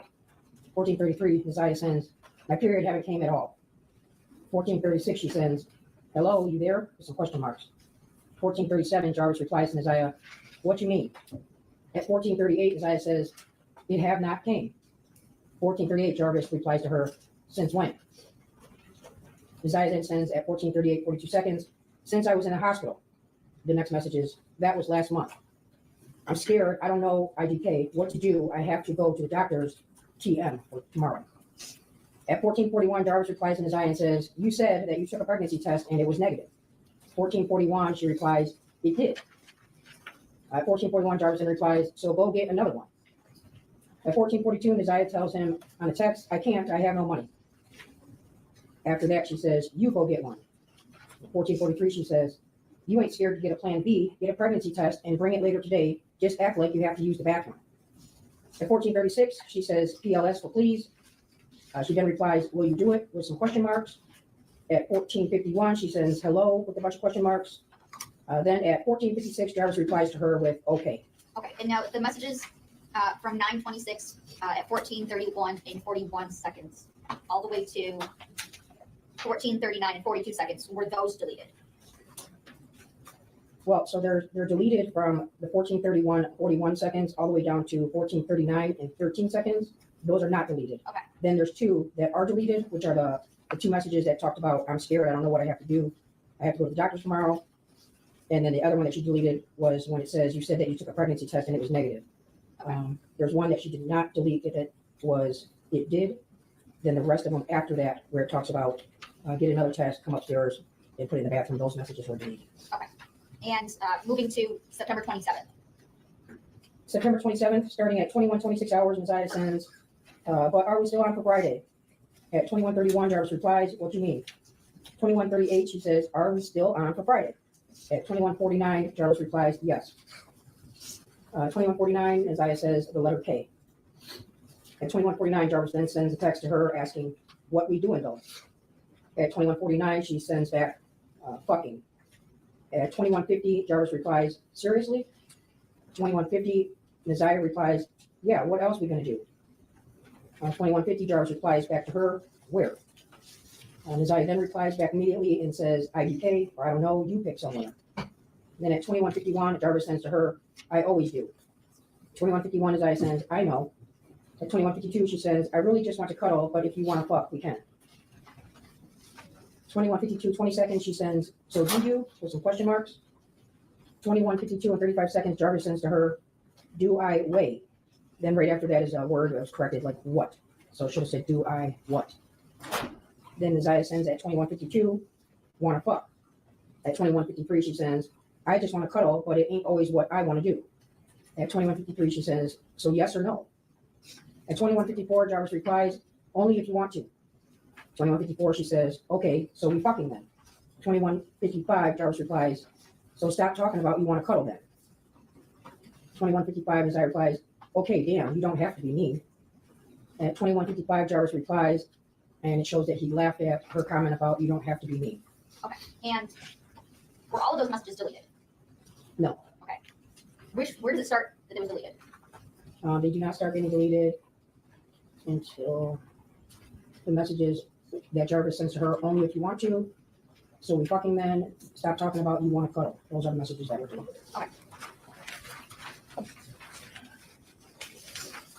And now we are moving forward to October 19th.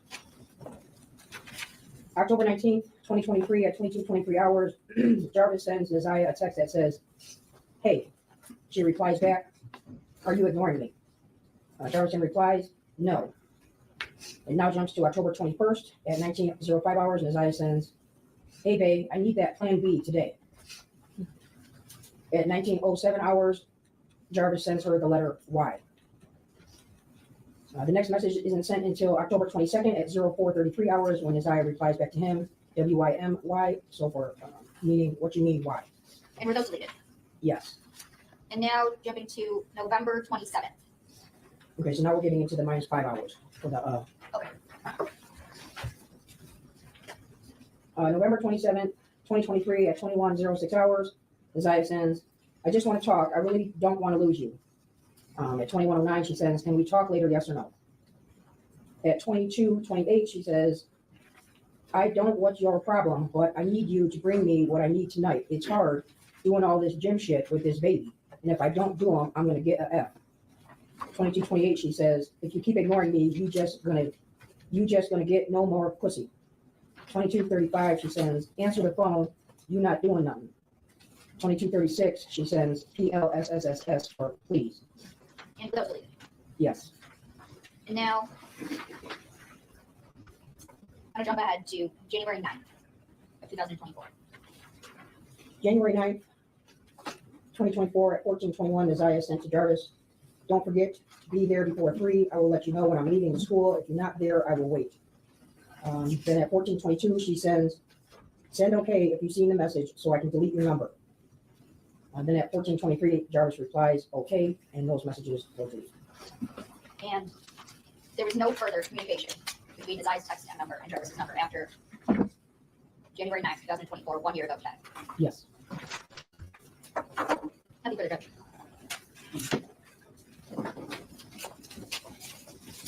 Timeline for lunch break. Do you want to do your cross before? Okay. Let's break first. Come back at 1:35, and we will continue with cross examination.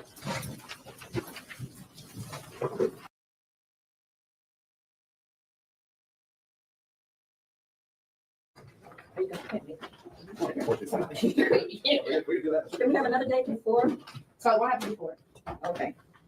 Before Thursday? Before the 25th. That's, no, 16. Yes. 16. It's 16. Okay. You don't, yes, go ahead. Okay, we'll do 16. No. So you're responsible for collecting evidence? Yes. And you're responsible for coordinating the evidence? Correct. Okay. You conduct interviews, correct? Yes. And in fact, you conducted several interviews in this case. Yes, sir. Okay. You submit evidence for testing, correct? Pardon me? You submit evidence for testing. Yes, I have. Okay. And I've seen you, the prosecution refer to you to make sure they haven't missed anything, correct? What was your The question? prosecutions have referred back to you to make sure they haven't missed anything, correct? Correct. So you're the person that makes sure everything in the file is together, correct? Correct. And you interviewed several of Mr. Hudson's girlfriends, correct? Yes.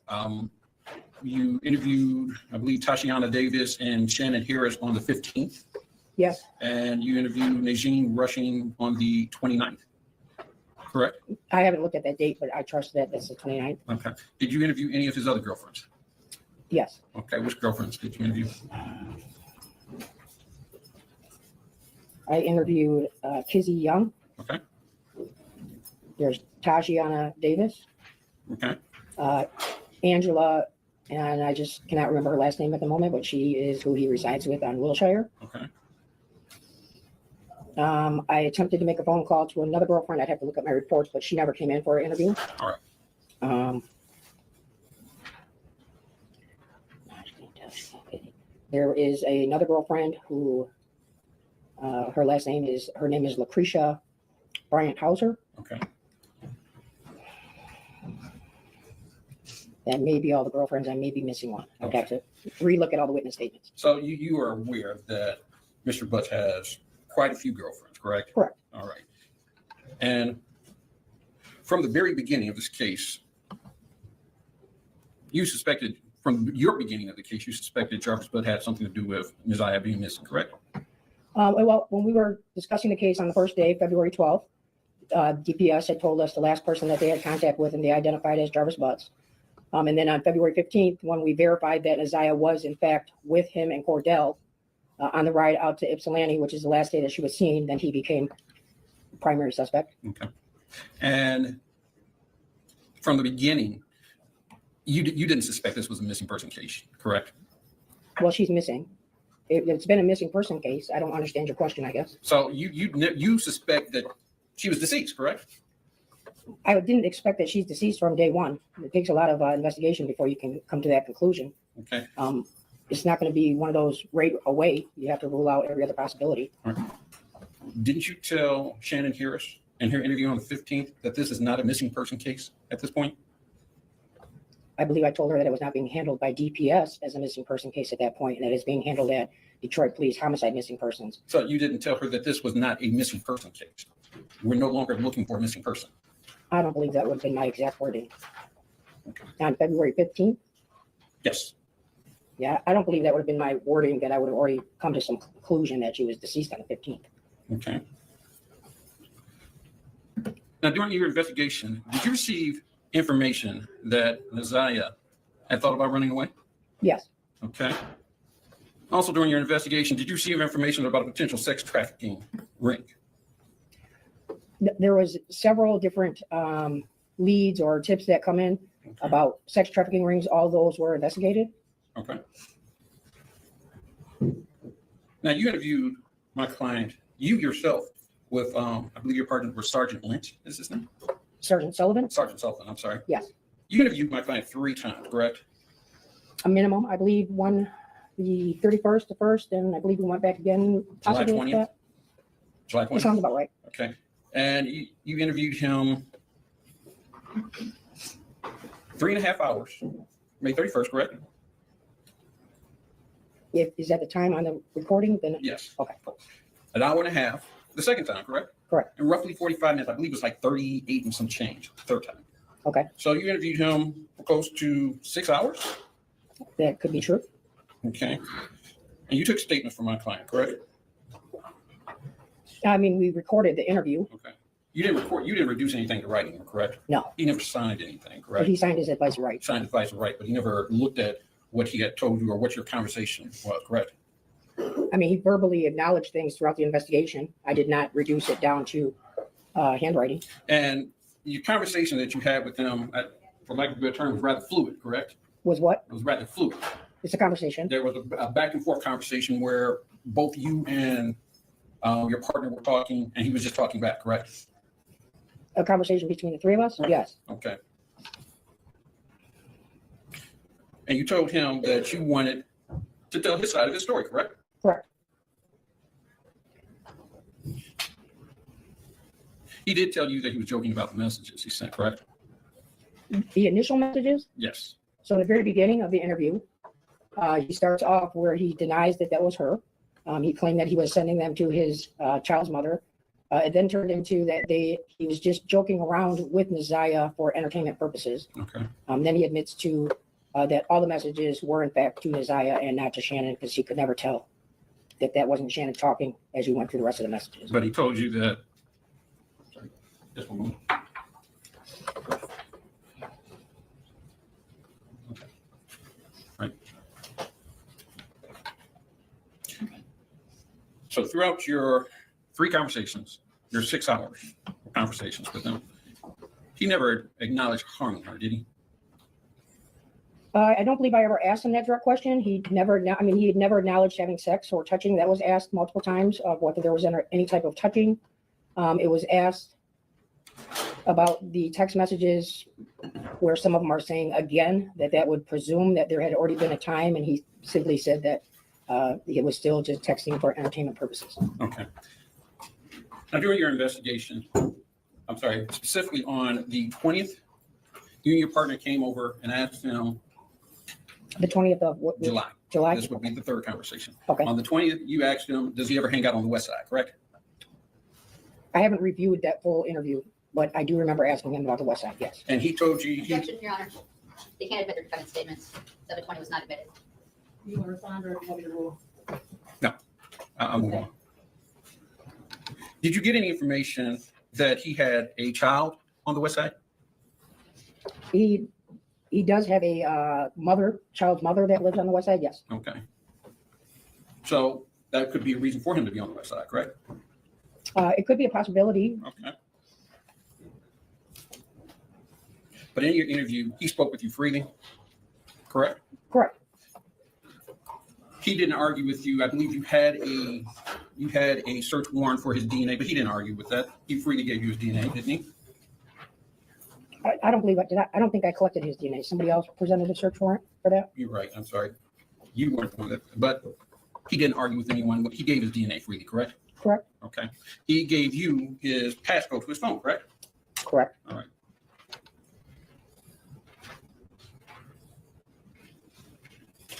Now you said that you searched the 7 Mile and Berg area, correct? Yes. And you mentioned that this was a former golf course. Now it's abandoned, correct? Yes. And there is a parking structure across the street, correct? Well, parking lot. A parking lot, thank you. Yes. And this abuts the Rouge River, correct? Yes. There's also residential streets over there, correct? Correct. Shiawassee over there, correct? Yes. Appleton, Pembroke, Vassar, those are all residential streets, correct? Yes. And those are all in the same area, correct? Correct.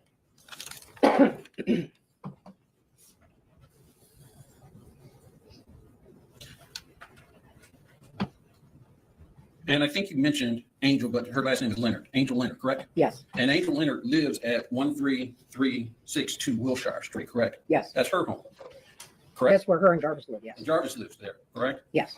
And you mentioned Najin, is it Najin Rushing? Yes. Okay. And Ms. Rushing stays at 4 Alexandrian Street, correct? Yes. Okay. So on the 9th, you had information that he was both at the Wilshire address at some point, correct? Yes. And he was at the Alexandrian address, correct? Correct. And did you get any information from any of these witnesses that was not true, That what was not true. that he was at those addresses? Did I get any information that he was not at the addresses? I believe when we talked to Najin, she couldn't remember if she didn't acknowledge seeing him that night. Okay.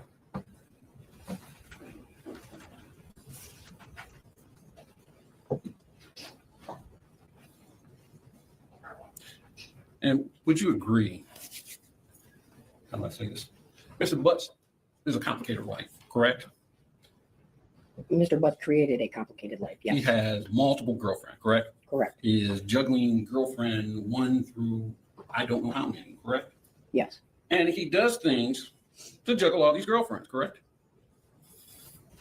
He may lie to his girlfriend about someone else, correct?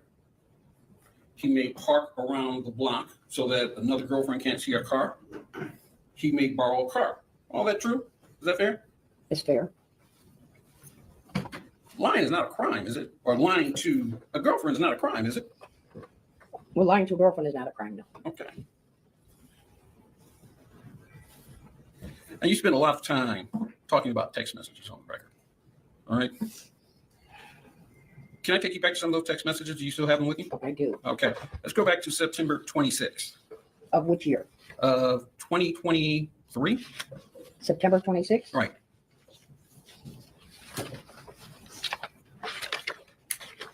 starting at what time?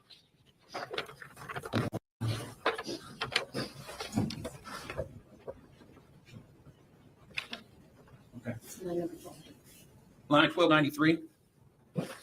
I don't have numbers like You that don't on my page. Can you just tell me a time to the second? Is that 1433? The 1433 even? Yes. Yes, So, in that text message, that's the one where she texted about her period not coming, right? yes, And she texted that she was going to the doctor the next day, correct? correct. And a little bit farther down,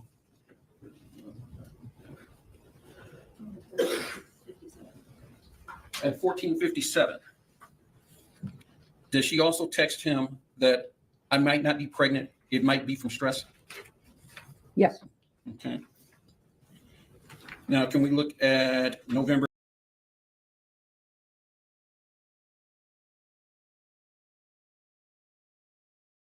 November 27th? November 27th of 2023.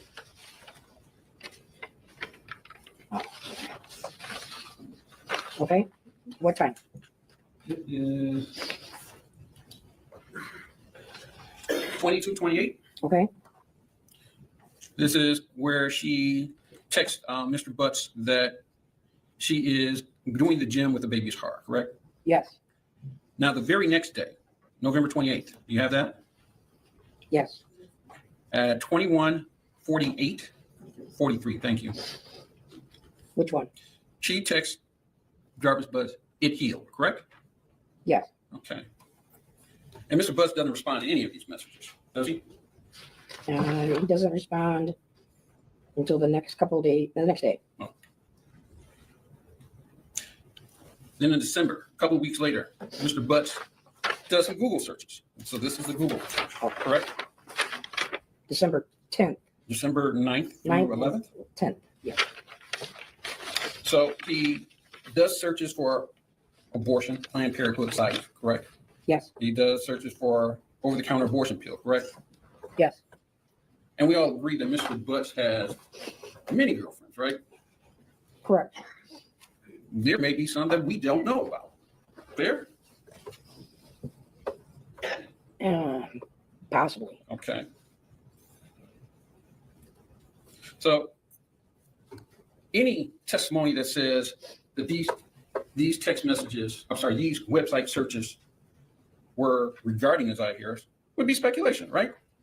I don't believe I said they were regarding Isaiah. I just read what he had been searching on the internet. Fair enough. But we can't say who they were regarding, correct? Correct. So you testified that you found some guns, correct? Correct. You said you found a long gun, I believe at 13362 Wilshire, Angel Leonard's house? Yes, Okay. And did you find that gun was registered to her? yes, Okay. And you said you found a couple of other guns, correct? correct. Were those guns operable? I don't test fire the weapons. Okay. So I take I would those. have to look at the laboratory report to see if they test fired them. Okay. Do you know if any of those guns were tested for DNA?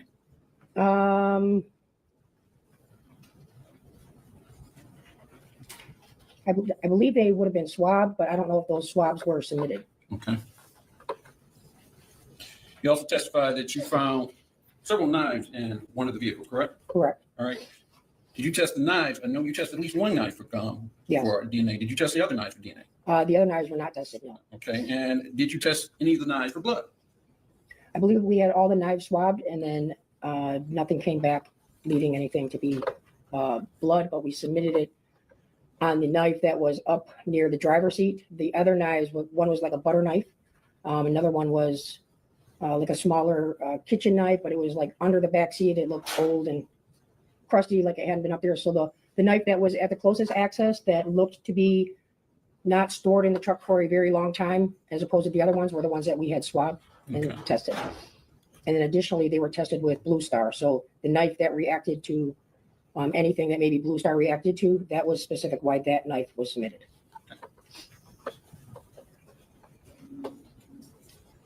So there was no blood found on that knife, correct? Correct. So there was testimony about a black hoodie that was found, correct? Yes. Did you personally examine this hoodie? I did not touch it. It was there. I was there as I observed it being opened up by the evidence technician who was collecting it. as well as re-going through the photos while we were there and then after. All right. So the hoodie looked weathered, did it not? It was wet. It was wet. There were spider webs in it, correct? I didn't open it to manipulate it, so if there was something that maybe the evidence tech testified to seeing, I wasn't right there as it was being opened, so I couldn't answer. I did not see a spider web. I can't say that there was not one. Okay. Did you see any other debris on this hoodie?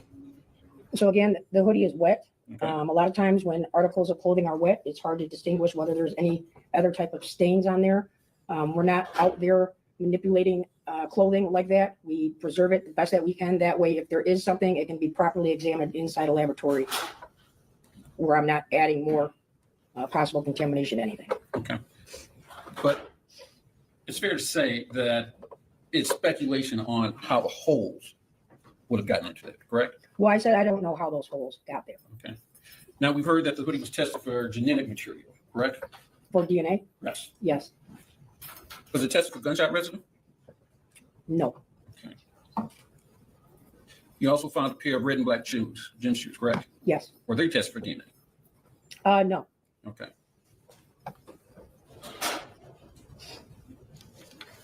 And you see several cars in this investigation, correct? Throughout the investigation, yes. Okay. You had a cadaver dog pass through the car, correct? Correct. Did the cadaver dog give you a hit on any car? No. Okay. Just a moment.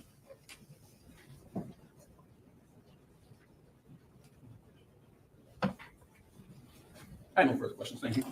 Can you redirect? Yes, Judge. Briefly.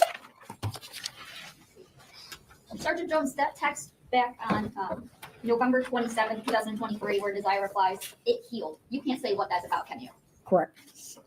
And defense asked you about some guns that were found and that there was a long gun registered to Angel. But it's true that Mr. Butts can't have any guns around him in his house, can he? Correct. Regardless of who they're registered to. Correct. And as for the guns, you were asked whether or not they were operable. There weren't tests performed on these guns, were there? Not that I believe, no. Okay. And tell me, why is it that there wasn't an emphasis put on doing like test shots for a gun? The original, when we got the guns, I believe that the priority was to swab for DNA. Is we do that before we start sending them to get test fired and contaminating anything.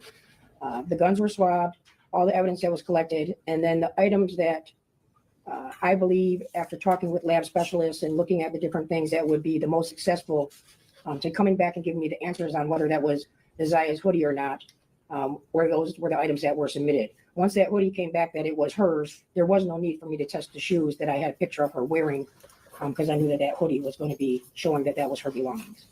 Now, as it relates to guns specifically, if you're trying to connect a gun to a homicide, would you need something to compare it to? Yes. Okay. And was there there was no body count in this case, that's correct? Correct. You would either need the a projectile that you may recover or find at a scene, or the actual spent casing. And there was none of that able to be found, correct? Correct. And just generally, as you say, the common person with common knowledge, spider webs can be formed fairly quickly depending on the spider. Is that fair to say? Yes, there's times I come in the morning and there's already one on my car. And that wouldn't be there the night before. Correct. Okay. Now, in your experience, does Michigan State Police even test for gunshot residue? I don't believe so. And you were also asked about a cadaver dog. You've used cadaver dogs in your history, in your police work. For 11 years, yes. Okay. Now, a cadaver dog would only hit if they're in a vehicle, if there was a dead body in that vehicle. Is that correct? They'll hit on blood, or if there was like biological from somebody that's deceased, something. So if a body was in a car that was not yet deceased, that cadaver dog presumably would not hit. Correct.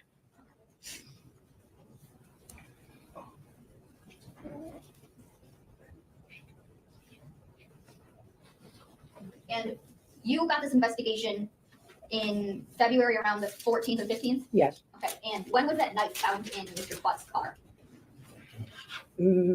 After we impounded the car, then they did the inventory, the evidence search. It would have been probably a week or so later, and then it's reviewed when I get to that and then submitted. Okay. So that would have put almost a month and a half, almost 2 months away from January 9th, 2024. Yes. Any further, Judge? Yeah, okay, so follow questions. Yes. So if a gun was used in a homicide, maybe not as a shooting, maybe as just a blunt force instrument, or if it was short, or if it was a close range shot, couldn't blood or skin cells be on the gun? Yes. Nothing further. Ms. Ripley, any last questions? No, Judge, thank you. Yes, Dr. Jones, you are done, Judge. Thank you. Any more witnesses? No, Judge, at this time, the people will rest. Any defense witnesses? No, Mrs. Jones. Let's come back at 3:00 for final argument. Thank you.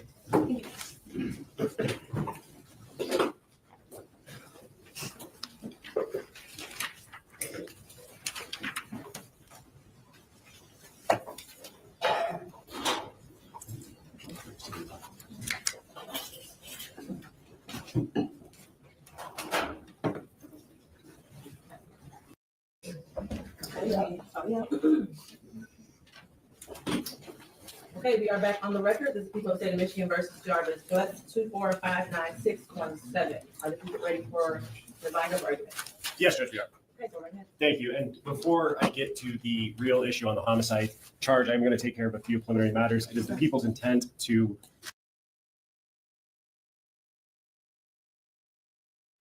Wait a minute. I think we missed the grandmother's testimony, y'all. I didn't even see her testify. Hold on now.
increase count 3, which is currently criminal sexual conduct second degree, to criminal sexual conduct first degree, person under 13, defendant 17 years of age or older.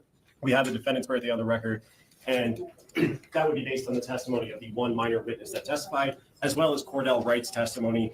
The minor witness testified that it happened at the old shop, and when Ms. Ripley was asking questions, she identified that as being the location. Cordell Wright testified back in November that they didn't move from that shop, which was at East Warren and Neff in the city of Detroit, until May or June, based on Neziah's birthday, which is in her medical records. At that time, she would have been 12 years old, and the minor witness testified clearly describing an act of penetration, specifically penis to anal opening. With respect to the criminal sexual, child sexually abusive activity, that would be based on the text messages, as well as the minor's testimony as well. Combining those two things satisfies the elements of those charges. However, going to count 1 in murder in the first degree premeditated, I would like to go through and put some of the pieces together. And we are standing here today in court on January 9th, 2025, which is 1 year, almost to the minute, the last time Neziah was seen on a camera in the city of Detroit, which is on the screen now. The last time that she was seen was on January 9th, 2024 at 2:56, getting off of the bus at 3 Mile Drive in Cornwall and walking down Bedford. She was walking towards what she didn't know at the time would be Jarvis Butts and her ultimate murder by him. We take that moment in time and then go to Cordell Wright's testimony where he testified that they picked Neziah up on their way back to their shop at 9000 Connor, and they proceeded with her to that location. We have Jarvis Butts' sister's testimony, Tijuana Butts, who did say that she saw a young girl with a very descriptive and distinct jacket getting in and out of that car, the white Cadillac Escalade. That would have been before Jarvis, Cordell, and Neziah departed for Ypsilanti. We have Sergeant O'Rourke's testimony as to his cell phone locations based on cell tower information and the historical call detailed records, which place them consistent going out to Ypsilanti. And then we have Cordell's testimony getting them back to the shop. Talacia Moore also testified to seeing Neziah in Ypsilanti with Cordell and Jarvis. Cordell, as we know, testified that he had to get back to his house based on his tether hours by 9 p.m. And that is the last time that anyone who is not Jarvis Butts would see Neziah Harris alive.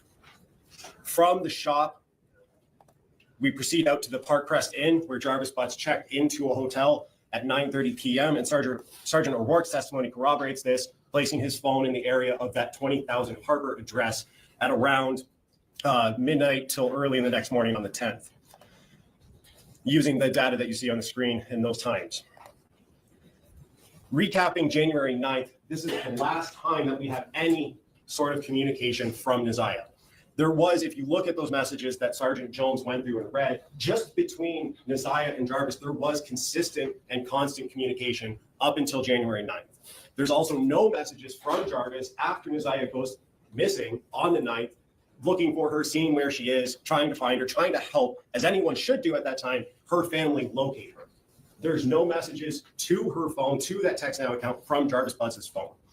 Her legal guardian and grandmother, Annette Harris, has not seen any social media posts. The OIC of the case, Sergeant Jones, has not seen anything for a total of 1 year now. The Lieutenant George Harris, who was involved in the investigation in the first month, didn't see anything that he saw from social media or text now after the 9th. Jarvis Butts on the 9th, we know, borrowed Latricia Johnson's car overnight, which was unusual. He borrowed that from, and then again borrowed it on the 10th or 11th. We know that Neziah's glasses were found in that car sometime after the 10th or 11th when Latricia Johnson was at that shop, and Jarvis Butts snatches them out of her hand. From the Park Crest Inn and from January 9th, we go out to 7 Mile and Burke. This is by far the most important location in this case because we know that the defendant spent from 11:40 p.m. on the 10th to 1:34 a.m., nearly 2 hours in that area, in that wooded area where the Rouge River runs through. And to give, this is from the slideshow of the scene photos that were taken at 7 Mile and Burke. This is the area where it's the people's theory Jarvis Butts did at least one of two things, either killed Neziah at 7 Mile and Burke, but at the very least dumped her body in this location. We know this because of the evidence that was found there, specifically the black hoodie, which you see in this photo here, as well as the pink bodysuit and the shoes that we confirmed or that are hers based on the picture that the OIC received from her brother. And those items were collected. The black hoodie and pink jumpsuit were tested.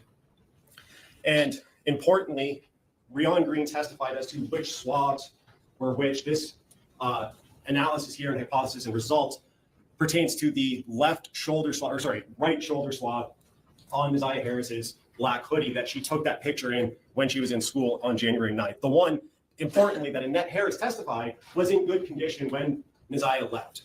We will get to pictures of that, but this shows that Neziah Harris's DNA is there as well as Jarvis. And importantly, this is one of the stain swabs that was positive, not just for blood, but human blood based on the hemotrace results. In the next one, we have, this pertains to not the stain swabs, but the regular swab that Rion Green testified was a wearer ID swab. Importantly here, Jarvis Butts' DNA from that swab that would have been taken around the neck of that sweater or the end of the arms of that sweater is there with very strong support. And of course, Neziah's DNA is there as well. And when we look at that sweater, specifically through the PowerPoint photos that Rion Green took and put together, we can see that there is a lot of markings on this. If the court looks closely on this, and I did, there are 15 phenol positive stain markings on this sweater. This is just the front of that sweater. And of course, the court paid attention and saw the markings or the damage to the hood that it is the people's theory would have been stab wounds or something to that effect that happened when Jarvis Butts murdered Neziah Harris.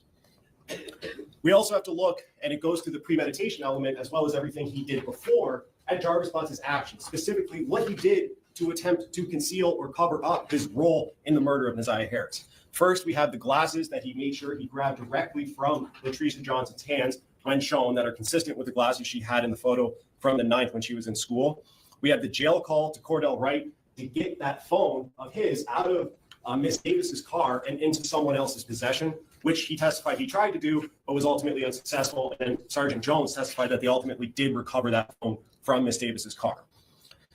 There's the phone call to Latricia Johnson, which was played when she was testifying, saying to get anything he touched clean, to clean anything he touched, to get anything, don't drive her car, drive his mom's car, which is important because when you combine her testimony of when Jarvis Butts took her car, those 2 times on the 9th and 10th, and then either the next day or that same day, it's important because that car is the car that he transported Neziah Harris out to 7 Mile and Bird to either dump her body or to murder and then dump her body there.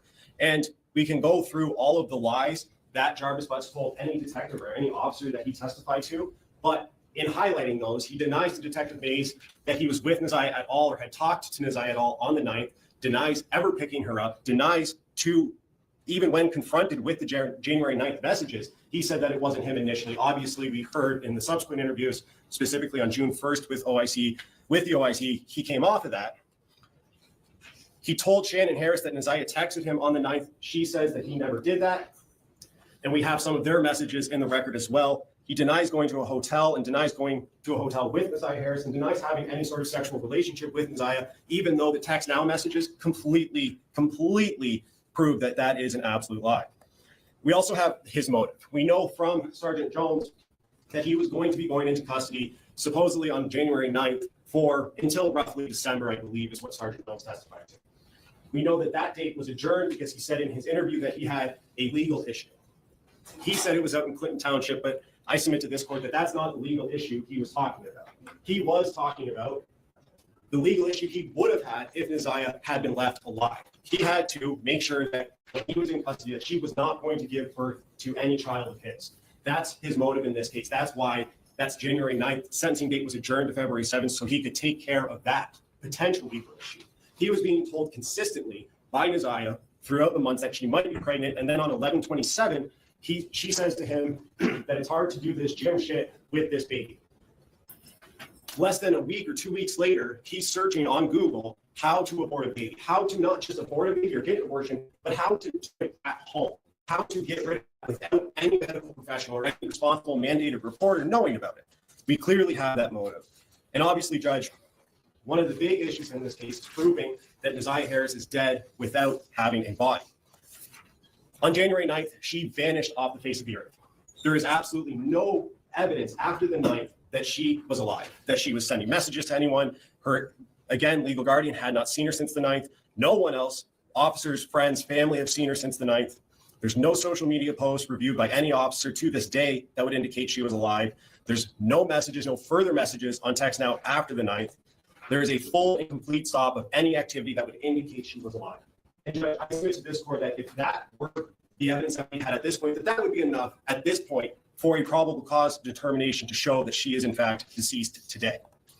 However, there is more than that. Her hoodie found at 7 Mile and Bird, which we just saw a photo of, has Jarvis Butts' DNA on it and Neziah Harris's DNA on it, and it is covered in blood, indicating that something traumatic happened to her. And all the other evidence shows that something traumatic happened to her at the hands of Jarvis Butts.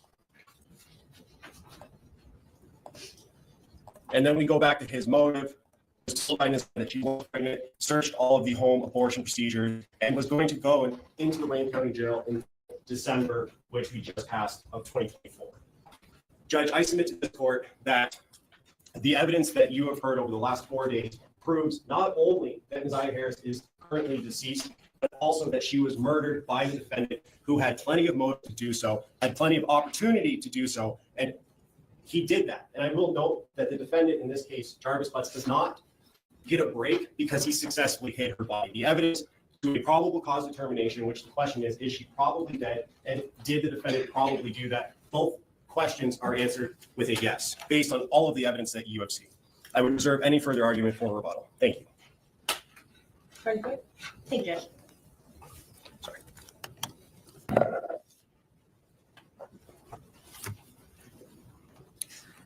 I know how well aware the court is that we have a very serious task here.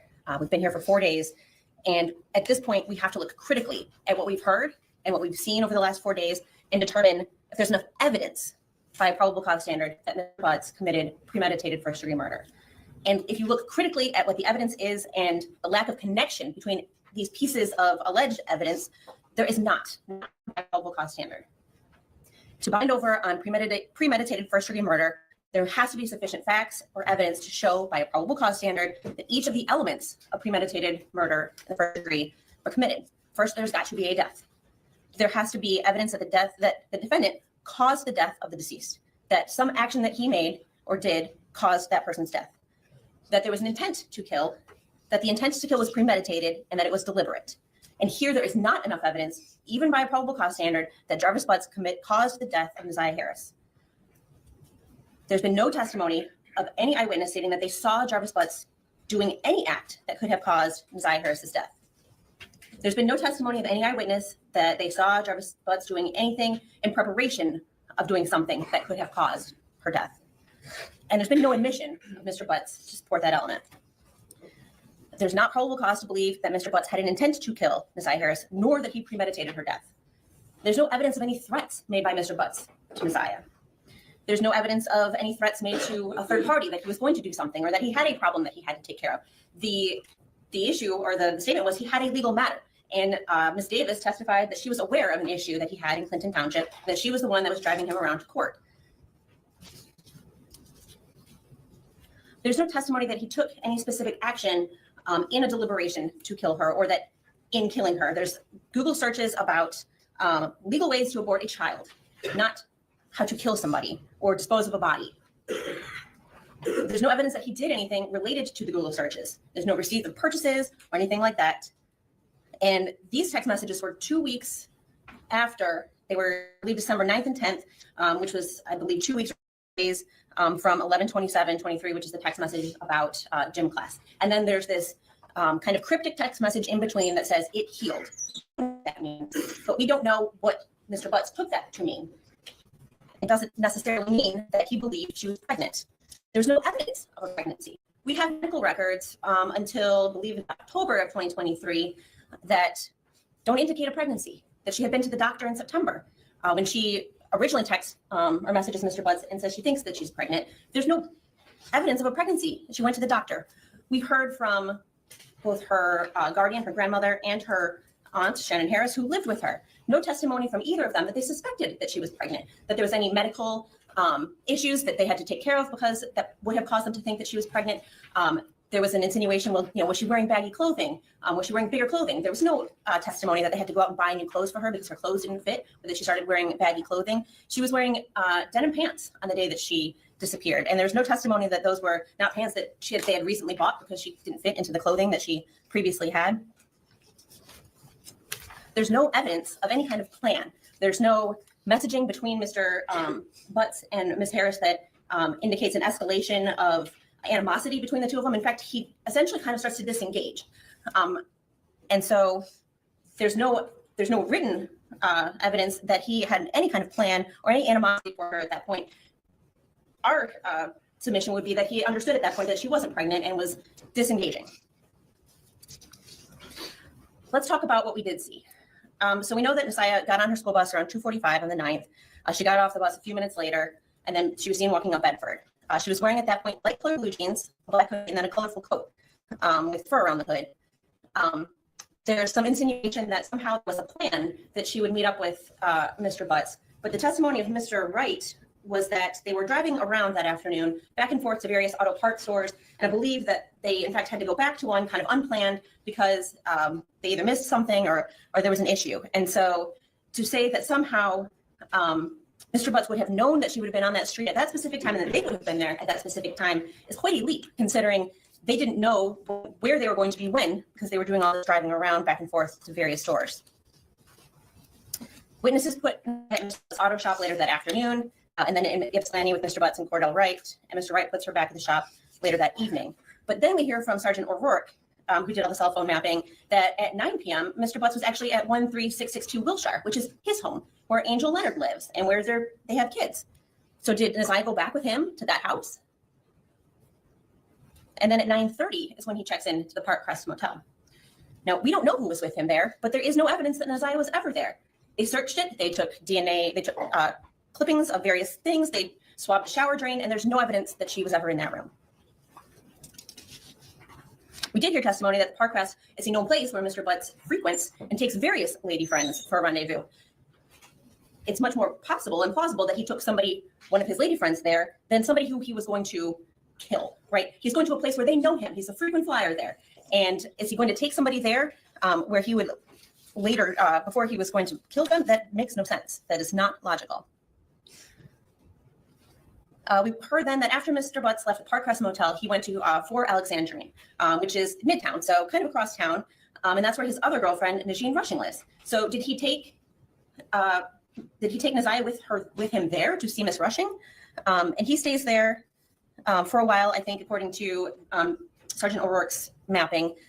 And then we hear that he is at 7 Mile and Berg on January the 10th at 11:40 p.m. for over an hour. That's almost 24 hours from when he initially, it's beyond 24 hours from when he initially is with Naziah, or when he's last with Naziah. And so it's illogical to think that he was driving around with Naziah, visiting all of his girlfriends, or if he had done something to her previously, that she was in the car with him while he did that. And in fact, they took a cadaver dog around the car and didn't find anything. And they tested the vehicles, all of his vehicles, every car that he drove, for DNA, for any sign that Naziah had been in there, and they found nothing. And the call to Miss Johnson asking her to wipe down the Sentra that she used, that he had borrowed, is kind of irrelevant because she testified that she didn't do it. That she did nothing based on what he called to say, and they still didn't, nothing was found.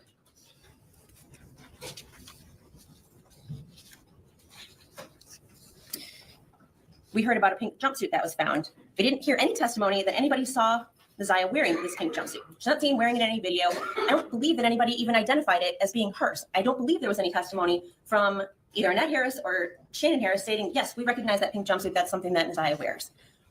When did she have it? There was one blood stain on that jumpsuit. And the testimony from the forensic analyst, Rion Green, was that it was such a small stain that she was afraid she would consume it. She did additional testing. She tested it once and couldn't do any follow-up testing or confirmatory testing because she was afraid they were going to consume the sample. There was also no statistically significant support for finding Mr. Butt's DNA on that stain sample from the pink jumpsuit. And there was no statistically significant probability that his DNA was on the jumpsuit at all, that he had had any contact with the jumpsuit. And they took a lot of swabs of that jumpsuit. I believe the number was that forensic analyst Anderson testified to, that it was 24 trillion times more likely to have originated from 2 unrelated unknown contributors than Jarvis Butts. And we heard about the black hoodie. And that black hoodie was significantly more weathered than the pink jumpsuit. We heard about that from the Border Patrol agent Barnes and other folks that came into contact with that sweatshirt, that it looked like it had been out in the weather much longer. And we don't have an explanation for that, but those appear to be tears in the top of the hood. They don't appear to be stab wounds, and they certainly don't appear to be bullet holes. There's weak support for conclusion that Mr. Butts was a contributor to the stain on the swabs of the black hoodie. The only real support for any DNA on the black hoodie was on the non-stained part. And there's testimony that Ms. Harris was wearing that hoodie on the 9th, that she was in Mr. Butts' Escalade when he and Mr. Wright picked her up after seeing her walking down Harper, that they were in the car driving in up to Ypsilanti. And so the possibility that his DNA got on this non-stained part of the black hoodie is not evidence of premeditated murder in the context of all of the ways that we heard somebody's DNA can get on a piece of clothing.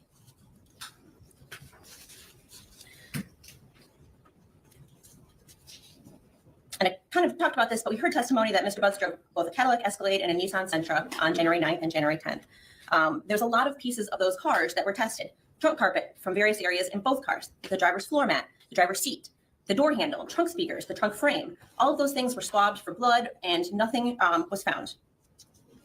We heard about a school ID card that belonged to Naziah.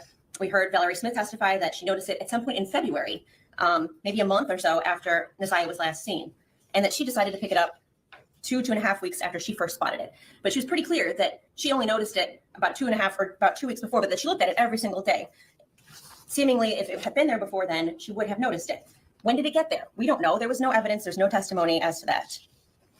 And there was no other evidence found in the 7 Mile and Greenfield area. And there's no evidence that Mr. Butts was there. We talked a little bit about the medical records, but all they tell us is that Naziah Harris didn't have a life-threatening condition as of October 24th. They don't tell us anything about her physical condition between the 24th and the 9th, and they don't tell us that she was pregnant. They're just not relevant, except for the fact, I guess, that they don't tell us that she was pregnant and she was there on September the 27th, according to her text messages.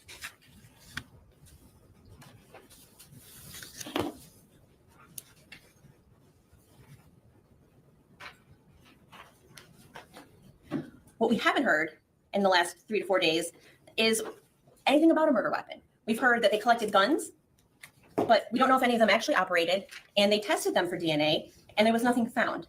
When did those guns get taken from a house? When did they get put back, if any of them had been used? And I mean, we just simply don't have any evidence as to whether they were even touched by Mr. Butts. But certainly there was no DNA from Ms. Harris on them. And if one was to use a gun to bludgeon somebody enough where they break the skin and bleed, there's going to be DNA on that gun. If somebody is shot at close range by a gun, there's likely to be DNA on that gun. They found no DNA on a gun.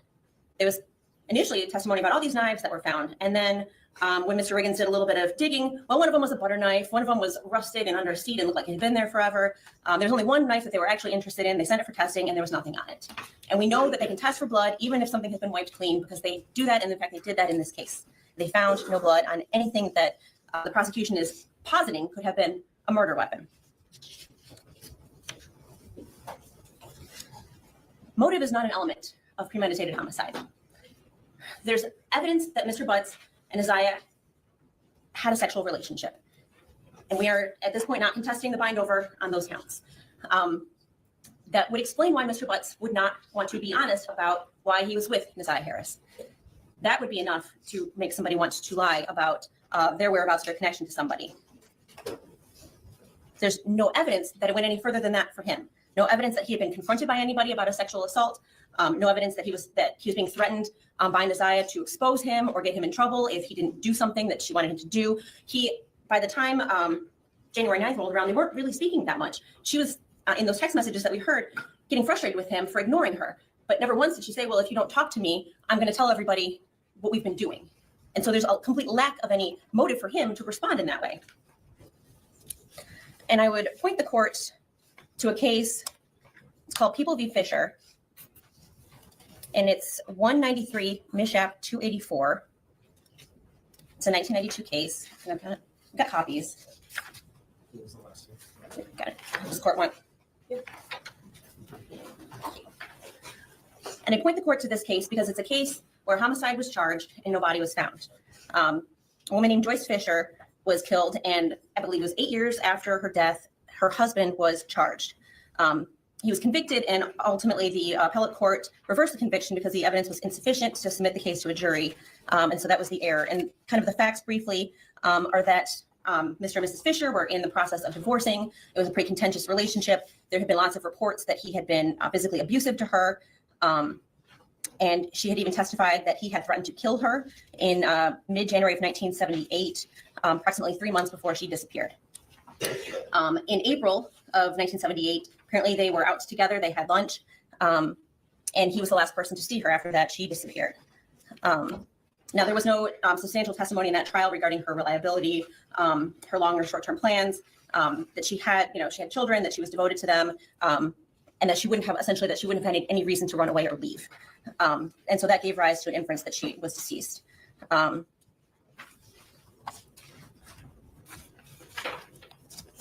The prosecutor in that case offered no evidence of an act that resulted in Joyce Fisher's death.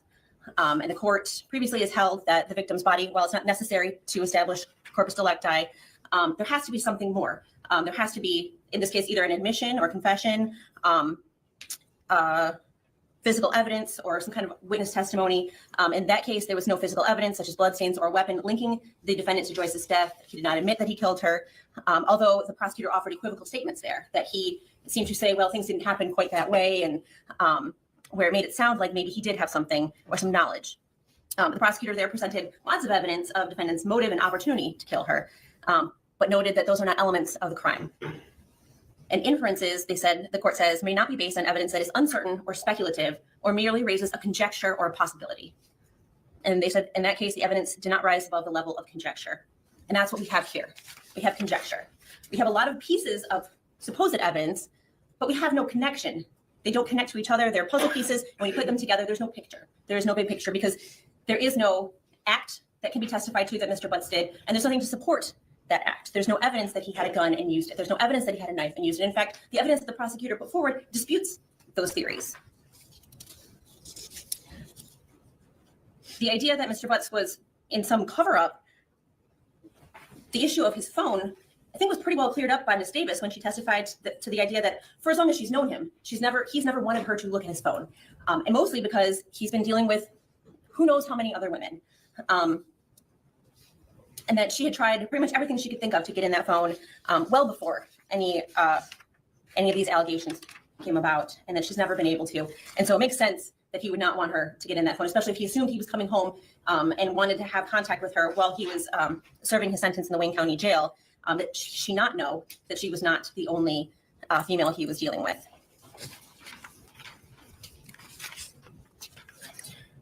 We acknowledge that probable cause is a low standard, but it isn't just limited to whether the prosecution has presented significant or sufficient evidence on each element of the offense, which we submit they have not.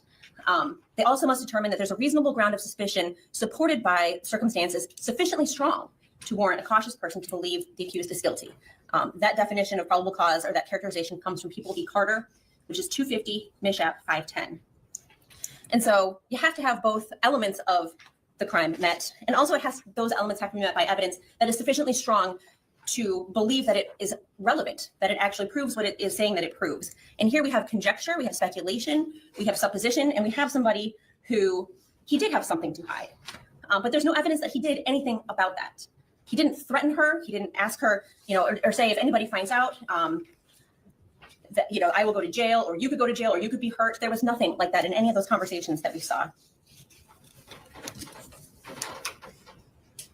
So, Your Honor, even by the relatively low standard of probable cause, we'd submit that there is insufficient evidence of both the idea that Mr. Butts did something to cause the death of Neziah Harris, and that he intended to kill her, or that intent to kill was premeditated.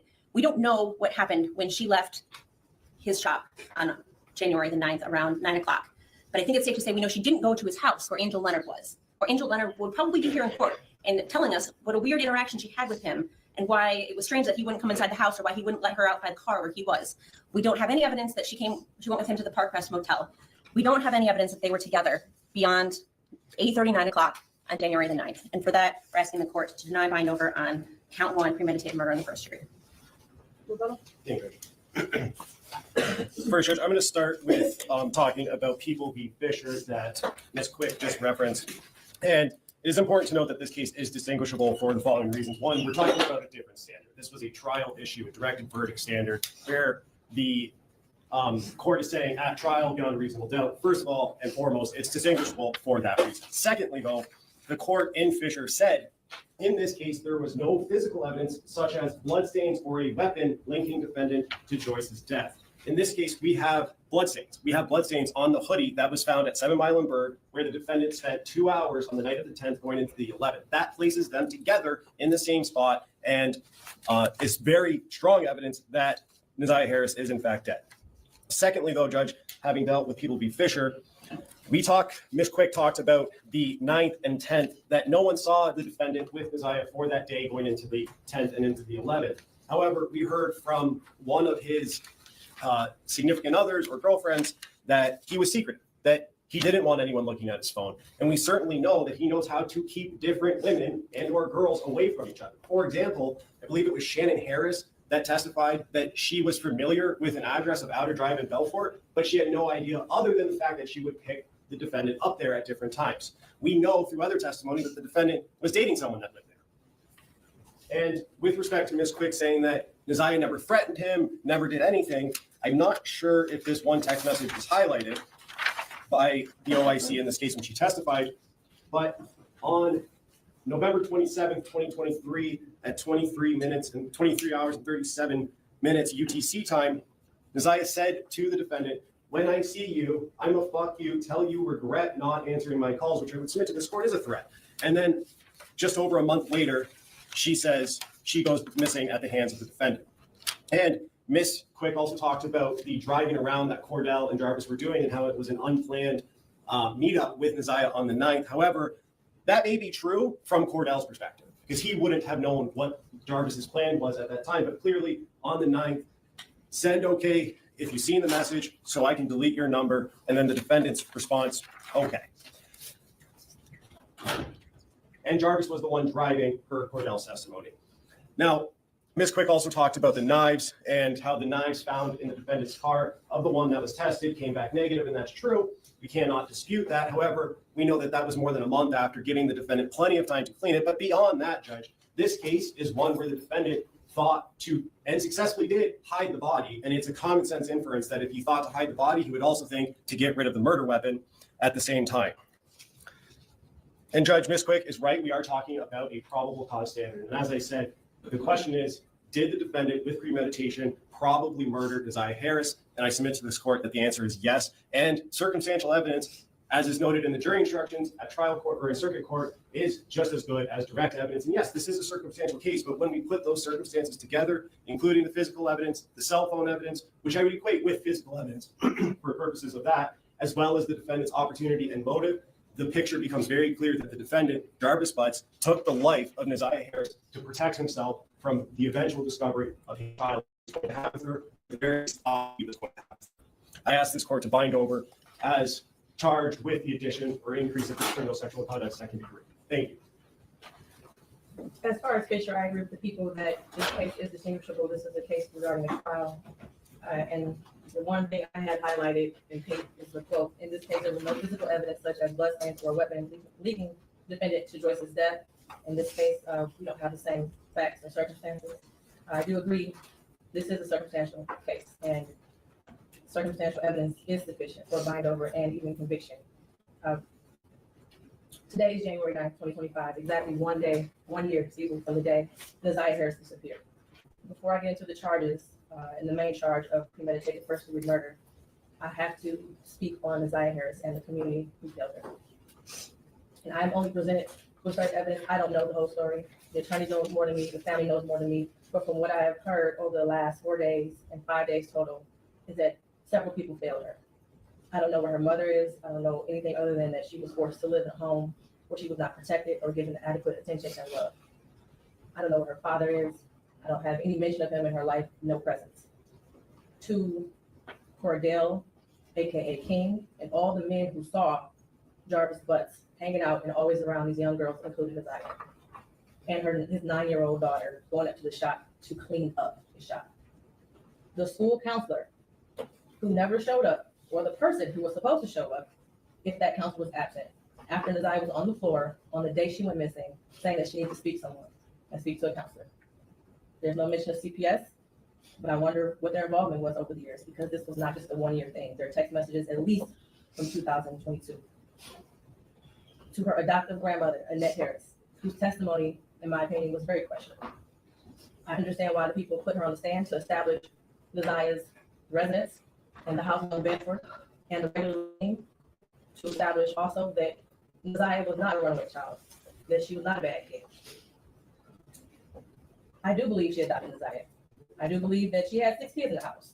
I believe that Neziah had on a dark hoodie the day she went missing, and that she had on red and black Nikes that day. What is hard to believe is that the defendant never came into the house as she testified.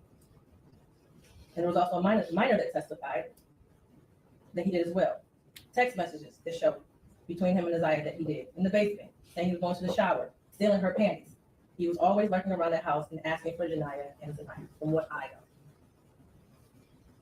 I even thought about the breakfast routine and saying that all the kids like eating breakfast at school. Did they have a choice? I don't know. But to always send those girls up there to clean up the shop raises questions. And how were there 2 women in the house who have birthed children themselves who did not notice that Neziah was pregnant, and I believe she was, and not having her period anymore? The after messages today begging Jarvis for pads as if she didn't have anyone else to give them to her. And what stood out the most was when Annette Harris stood on the stand, and she learned around 6 p.m. that Neziah did not come home from school, and said she looked around for her and decided to wait until the next morning to call the police. Without a tear, without emotion, or any expression of being devastated. And to her Aunt Shannon, who also showed no emotion, expression of being devastated from Neziah going missing.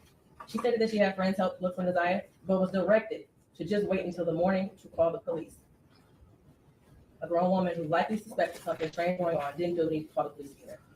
They were both able to go to sleep at night without hearing from Neziah or having any indication that she was coming home at night. And of course, the defendant, who I will get to in a minute. I don't know who else failed Neziah, but the community did. As far as the people establishing probable cause, I will focus on count 1, as it's been stated that there is no contention with counts 2 and 3. In count 3, I will amend based off of the motion and the testimony I heard that Neziah was 12 and not 13 at the time that Jarvis Butts had sexual intercourse with her. The prosecution is correct. You do not have to have a body to establish first-degree premeditated murder. It would have been a much shorter exam had her body been found, but this is where we are. In the last 365 days, no text messages. We all heard today and yesterday that she was very active and frequently texted. No social media for a year. We heard through testimony that she was also active on social media. No phone calls, which she was also able to do according to testimony. No physical sighting of her by anyone. She never came back to school. No one has seen her. Medical records dated from July 2014 to October 2023 indicated that she had no life-threatening medical issues that would lead to a natural cause of death. The black hoodie found in the area of 7 Mile Bird with her DNA and blood on it. The holes in the hoodie consisted with some sort of struggle, violence, or weapon being used. And we know that there were no holes in that hoodie when she wore to school. We saw a picture of her in a black hoodie on her last day that everyone saw her. I do believe her grandma testified truthfully about the sweatshirt that she had on and that was practically new. And the border agent who said that no evidence of animals would have destroyed the clothing or the shoes to possibly lead to animals tearing up that hoodie. The clear glasses found in the blue Nissan the day after she went missing, the behavior of the defendant when he snatched those glasses. They looked exactly like the glasses she had on in her last picture, according to the witness. The shoes that her brother described as the same shoes that were found also in the area of 7 Mile Bird near the hoodie. While this is still probable cause, the evidence all points to Jarvis Butts. His locations, him being seen with her last, the abortion searches, the abrupt silence between the two of them in text messages, and the constant lies he told throughout the entire investigation. And they were proven to be lies with text messages and other testimony. We may never know what happened, but from what I heard today and over the last 4 or 5 days, it appears he intended to perform what he thought was a do-it-yourself abortion on Neziah. They went south, and instead of seeking medical attention for her, he intentionally killed her and tried his best to cover it up. As much as I want her to be alive today, there is at least probable cause to show and believe that she's dead and that she was murdered by Jarvis Butts. Mr. Butts, stand up.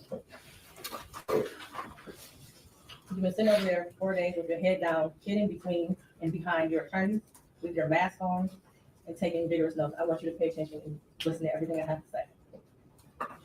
I have been trying to figure out for the last 5 days, you. At one point, I thought you were cognitively impaired in the beginning of this exam.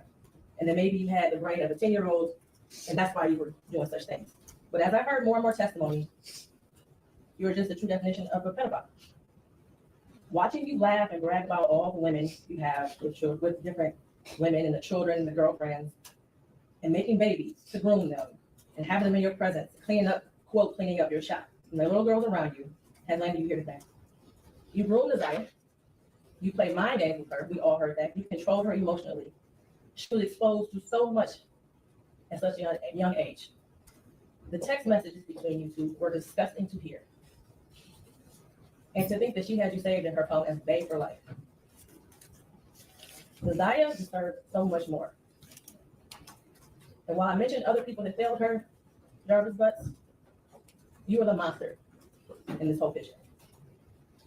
She did deserve love from her parents and everyone who was in her life. She was ignored, she was neglected, and you took complete advantage of that. She wanted someone to love her, and she will never know what that feels like. Your children deserve more. As much as defense counsel has raised issues on count 1, all it has done is raise the question of fact for the trial fact, which means that this will be for a jury or a judge to hear in Third Circuit. I pray for the healing of all the victims and the young girls and possibly boys who have come into contact with you as a community we should look at this case as a prime example of how much work we have to do when it comes to protecting our children and especially our Black girls. I pray for closure and healing for all those who have been traumatized by you. And for you, Jarvis Butts, I wish you a speedy trial and that justice be delivered. Your bind over date is January 16th at 9 o'clock a.m. Anything else for the record? Thank you, Judge. Thank you. Have a good night. Thank you, Joseph.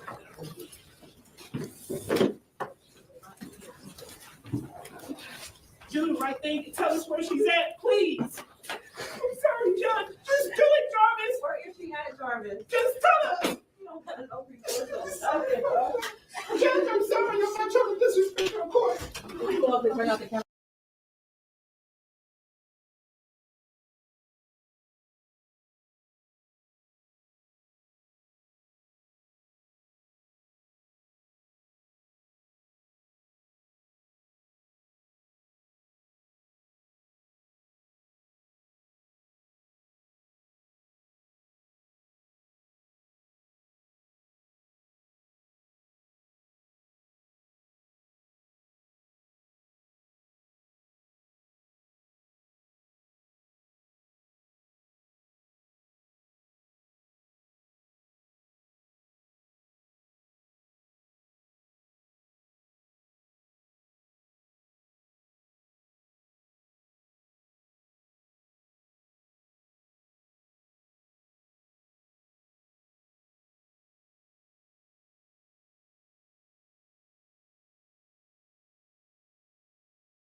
Hello.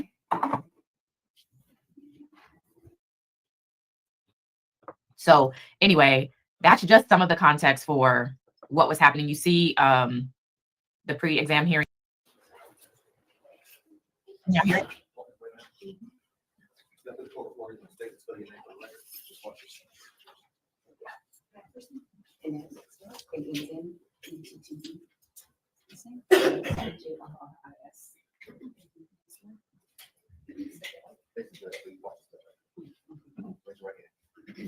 You swear to tell the truth, the whole truth, and nothing but the truth. Yes.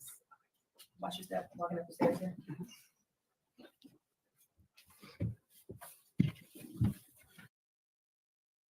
I'm putting it on 1.25 because I don't know that many Midwest people, but they talk a little slow. Is that a thing in the Midwest? These people talk a little slow. So I'm gonna put it on 125. Here we go.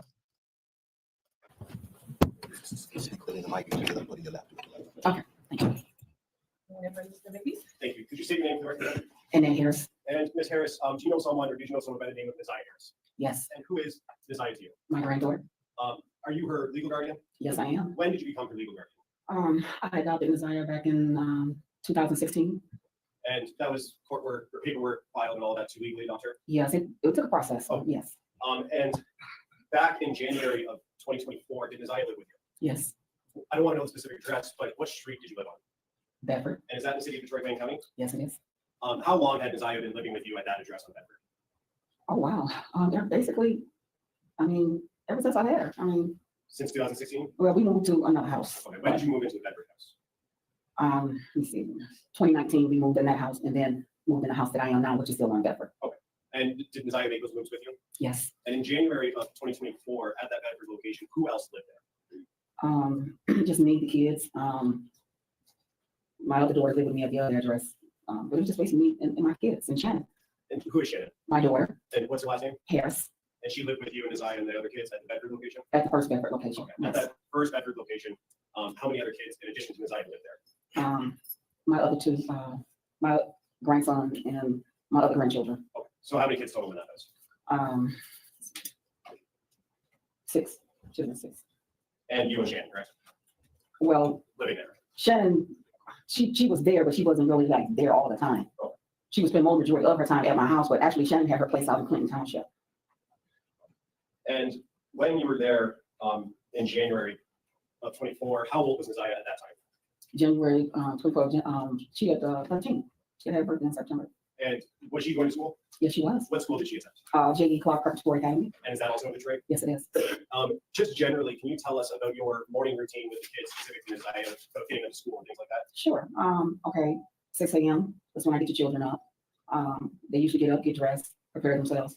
About 7:15, 7:20, we're basically saying prayer and we're loading up in the car. I'm dropping them off at school at 7:30. Breakfast starts at 7:30, and they like to eat breakfast at school.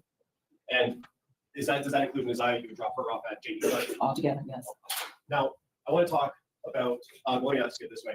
Did you know someone by the name of Jarvis Butts? Yes. And do you see Mr. Butts in the courtroom today? If you need to stand up and look around.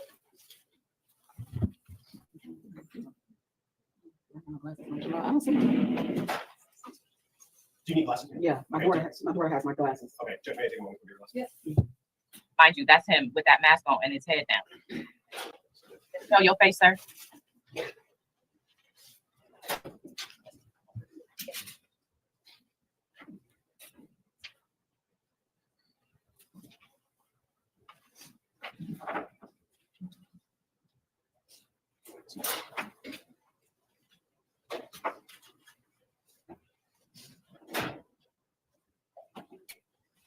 Okay, which one? Yes. Thank you.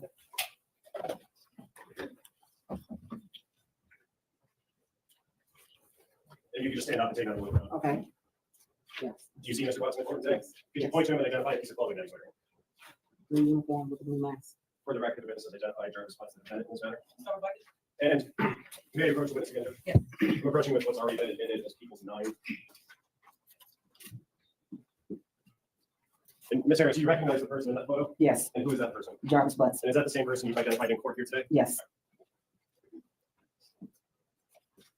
And Ms. Harris, how did you know Mr. Butts back in January of 2024? He's the father of my daughter's children. And is that daughter Shannon Harris? Yes, How many kids do they have together? 5. And would he come around your house on Bedford in January or the months leading up to January? Whenever he did, Let me just make this clear in case somebody has joined and wasn't here from the beginning. This is the case of Naziah Harris out of Detroit. This is pretrial. The trial for this has not started. So everything that's being reported on right now is from this most recent pretrial hearing that just ended last week. It started like before the end of 24. I forget what year we're in.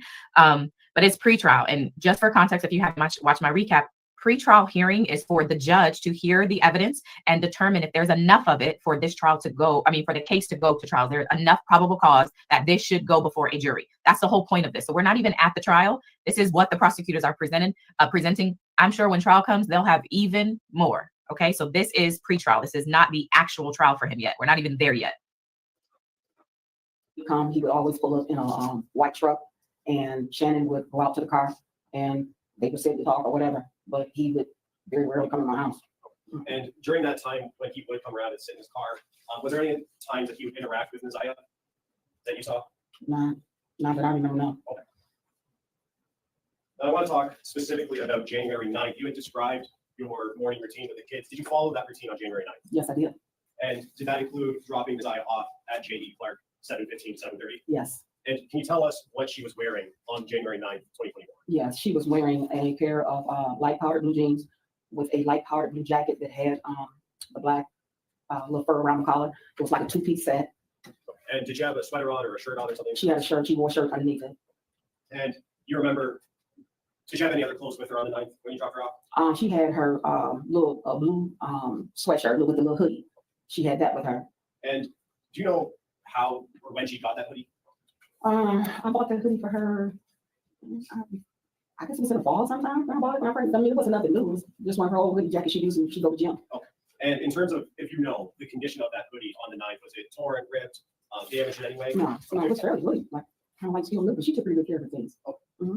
Okay, approaching. Yes. We're approaching with People's Proposed Exhibit 12. He didn't realize who Naziah was at. Move to admit People's Proposed 12.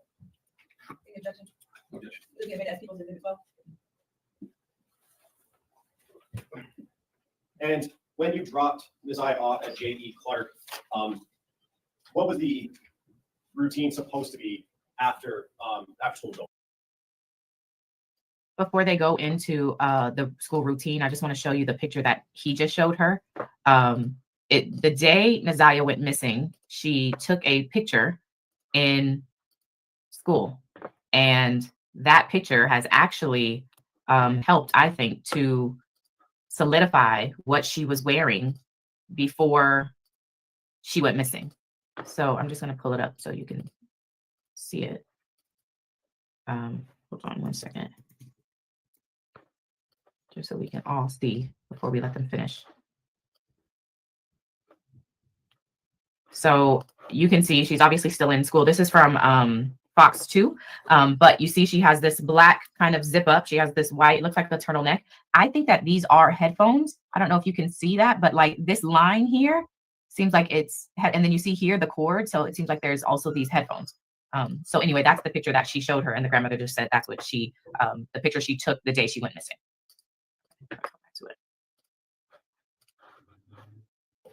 Okay, well, school is over. The bell rings at 2:40. Naziah was due to come home. And normally when the bell rings, 2:40, 2:45, she's getting on the bus. And with that's what she normally did on other days? Is that a yes? Yes. I'm sorry. And what time would she normally arrive back at home? Naziah would be walking in through the door maybe 3:05, no later than that. And on January 9th, did she walk in at 3:05? No, she did not. And were you home when she didn't come home? I was there for a little while, but I left out to run some errands. But no, when I got to the house, she was not there. And at that time, did you have a conversation with someone else about her not coming home? Naziah not coming home? Yeah. When I picked my children up from the after school program, I went in and my daughter said, Objection. What about that? I'll rephrase the question. Just talking about what you saw and heard. Not asking for what anybody said. Did you talk to Shannon, your daughter? yes, Shannon said she was not there. When you got home that day on the 9th, wasn't inside there? No. And did you eventually make a police report about her missing? Yes, I did. Yes, I And when did you do that? That morning when I got to school, I went up and dropped the kids off at school. I talked with the dean and the principal, and I told them that I was on my way to police station, and they told me that they would call the police, and the police DPS police came. Just so we're following, because I did not include this in my video. I didn't say point this out, even though I thought about it.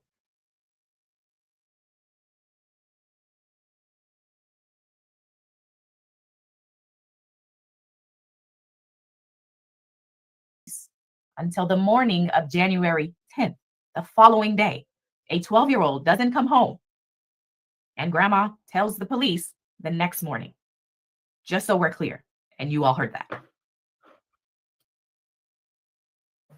And you said DPS, is that Detroit Public Schools? Yeah. And did you talk to an officer at that time at the school? Yes, I did. And was that at J.D. Clark physically at that location? Yes. And you said that morning, are you talking about the morning of the 10th? Yes. Mm-hmm. Was Naziah active on social media, if you know?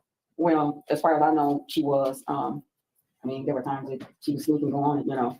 Yeah, she was. And did you keep track of her social media pages like TikTok or Facebook or anything like that? I tried. A lot of times, you know, I would take her phone and stuff from her, you know, so, you know, to keep her from being on there, you know. And after the 9th, did you ever see any posts made by Naziah? I didn't see any posts. Most of the time, you know, if there was a post or something, or she posts, my daughter or someone would call me and tell me. Have you ever heard after the 9th, ever heard any communication or seen Naziah? Mhm. When, is that a no? No. And when you dropped her off on the 9th at school at J.D. Clark, was that the last time you saw her? Yes. Yes. And yes, Yogi, thanks for bringing this out, because this is also a fact of this case that I didn't have in the recap.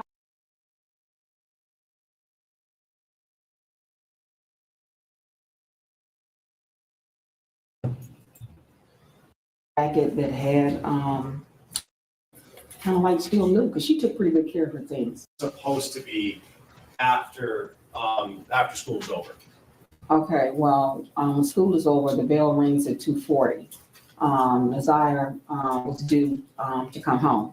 And normally when the bell rings 2:40, 2:45, she's getting on the bus. And that's what she normally did on other days? Mm-hmm. Is that a yes? Yes, I'm sorry. And Yes. what time would she normally arrive back at home? The Naziah would be walking in through the door maybe 3:05, no later than that. And on January 9th, did she walk in at 3:05? No, she did not. And were you home when she didn't come home? I was there for a little while, but I left out to run some errands. But no, when I got to the house, she was not there. And at that time, did you have a conversation with someone else about her not coming home, Naziah not coming home? Yeah, when I picked my children up from the after-school program, I went in and my daughter said, Objection to what it comes from the hearsay. I'll rephrase the question. Okay, so say. Just talking about what you saw and heard, and not asking for what anybody said, but did you talk to Shannon, your daughter? yes, about Shannon said she was not there. when you got home that day on the 9th, was Naziah there? No, And did you eventually make a police report about her missing? yes, I did. Yes, I And did. when did you do that? That morning, when I got to school, I went up and dropped the kids off at school. I talked with the dean and the principal, and I told them that I was on my way to police station, and they told me that they would call the police, and the police, DPS police came there. And you said DPS, is that Detroit Public Schools? Yeah. And did you talk to an officer at that time at the school? Yes, I did. And was that at J.D. Clark physically at that location? Yes, And you said that morning, are you talking about the morning of the 10th? yes. Mhm. Was Naziah active on social media, if you know? Well, as far as I know, she was. I mean, there were times that she was sneaking on it, you know. But yeah, she was. Okay. And did you keep track of her social media pages like TikTok or Facebook or anything like that? I tried. A lot of times, you know, I would take her phone and stuff from her, you know, so, you know, to keep her from being on there, you know. And after the 9th, did you ever see any posts made by Naziah? I didn't see any posts. Most of the time, you know, if there was a post or something, or she posts, my daughter or someone would call me and tell me. Have you ever heard after the night, any communication or seen Isaiah? Mm-mm. When, is that a no? No, And when you dropped her off on the night at school at J.D. Clark, was that the last time you saw her? yes, May I have one moment? Yes.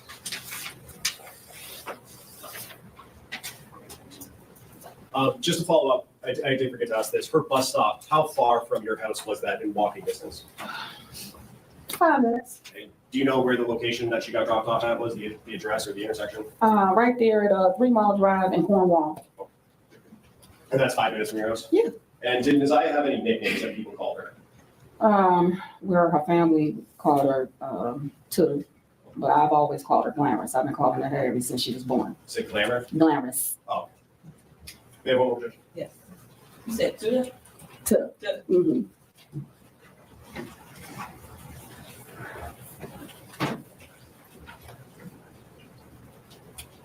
I have nothing, Jesse. Okay, Russ.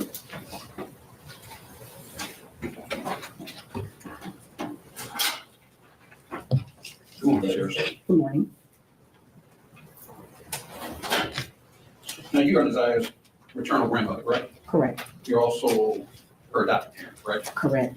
And you said you adopted her in 2016? Yeah, should have been, 16. Okay.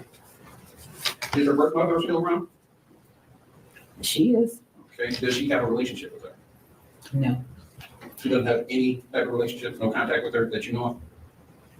Well, let me say this. I don't deal with my daughter, so she really didn't have really no contact with Nazir like that. She only came around now and then. Okay. And you testified that you currently stay on Bedford Street? Yes, In fact, I think you testified you lived on 2 houses on Bedford Street. correct. And did Isaiah have friends on Bedford Street that you were aware of? She had friends, but her friends didn't live on Bedford. Okay. Do you know if she ever had any friends over? No, Did she ever spend the night at any of these friends' houses? no, And at your prior neighborhood, did she have friends that she may have spent the night over? no. Okay. You indicated that there are approximately 6 children in the house. Well, not now. When he asked me about the address, Yes. I lived at 2 houses, which is on the same street of Bedford. Okay. Okay, so the house that we lived in before, it was my children and my daughter's children. Your daughter being Shannon, No, Marquita. Marquita. Mhm. Okay. And did Isaiah have any close relationship with any of these children particularly? She was close with one of my granddaughters, yeah. Which granddaughter is that? Messiah. I mean, Janiyah. Okay. All of their names are similar.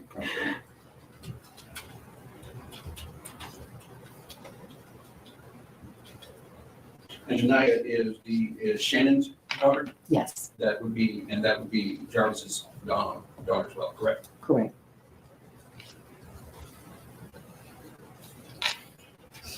And at your Bedford Street address, how many adults live there? Just me and Shannon. Okay. When did Shannon move in? I'm sorry. When did Shannon move in to Bedford?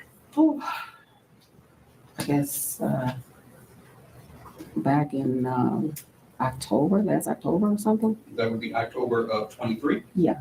Okay. So in January of 24, she was there, correct? Mm-hmm. Sorry, is that a yes? Yes, yes. And you indicated that Isaiah participated in social media? She did participate in social media. She was on social media a lot of times when she wasn't supposed to be. So did you see her post or did you follow her post? I didn't see her really posting anything. I mean, at times when I did check, I didn't find anything. Okay. And most of the time, if she did post something, my daughter's gonna be, let me know, if she posted something. But So you don't know who her social media friends were? the only person that I know that was one of her classmates that she would post little things with one of her little classmates. Okay. But it's fair to say there are some things you did not know. Yeah, well, something, yeah. Mhm.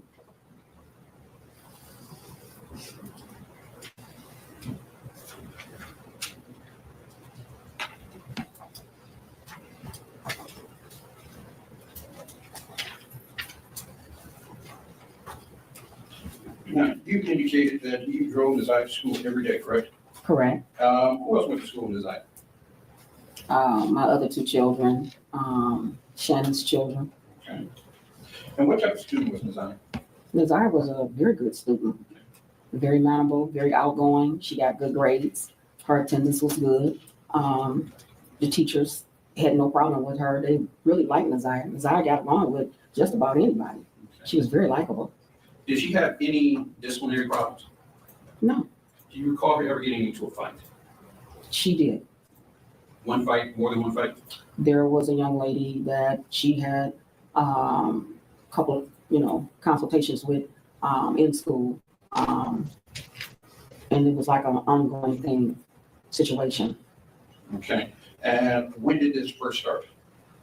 I'm not quite sure when it started, but it was like off and on, with this particular schooling that she had. And this is for her current school, right? Yes. Okay.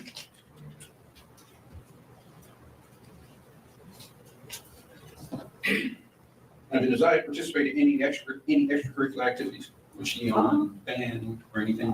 She liked it, gym, robotics, art. I mean, she liked a lot of things that she was, involved in, And would any of these things cause her to have stayed after school?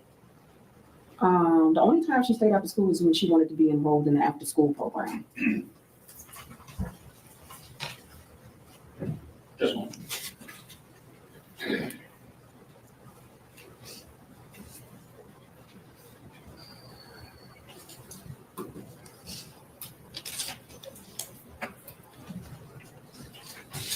I just want to step back a moment. We asked you about her social media. You said there were some things that you weren't aware of on social media, correct? Did you ever check her direct messages? Like I said, I did, but when I did, there was nothing on there. There was nothing. No. Okay. Did you monitor any of her conversations? Yeah, I would, go check, Okay. But a lot of times, I took Nazar's tablet, from her, at one point, so there was really nothing that I knew of that she was on unless she got somebody's cell phone or something, So you did mention that she had a tablet. How many devices did she have that allowed her to connect to social media? She only had that one tablet that I had bought her. And like I said, I took that tablet and put that tablet up.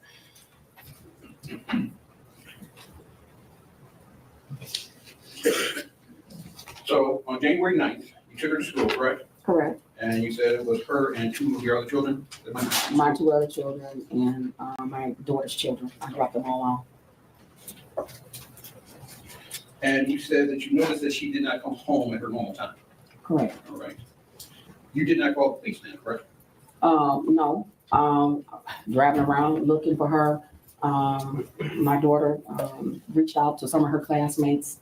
I did nothing.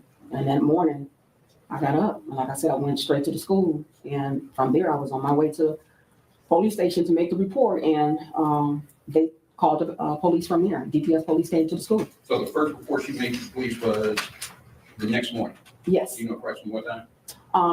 School starts at 7:30. So I got there at 7:30. They got there about, I don't know, maybe 8. So you didn't go to the precinct, you went to the school and the school called the police? Yes, they called the police because I was getting ready to leave, and the dean said, "No, stay here." She said, "And we'll call the police." Okay. Now, you mentioned that you are familiar with Mr. Butts, correct? I know Mr. Butts. Okay. And he dated your daughter Shannon, correct? Correct. They did have 5 children, correct? Correct. And did all the children stay with you and Shannon? Yeah. Yeah. Now, I don't want to get too much detail on the kids. What were the mix, boys and girls? Can you repeat that? What were the mix of the kids, boys and girls? Well, I have a boy and girl, and Shannon has her 3 boys and her 2 girls. So she had 3 boys and the 2 girls. Okay.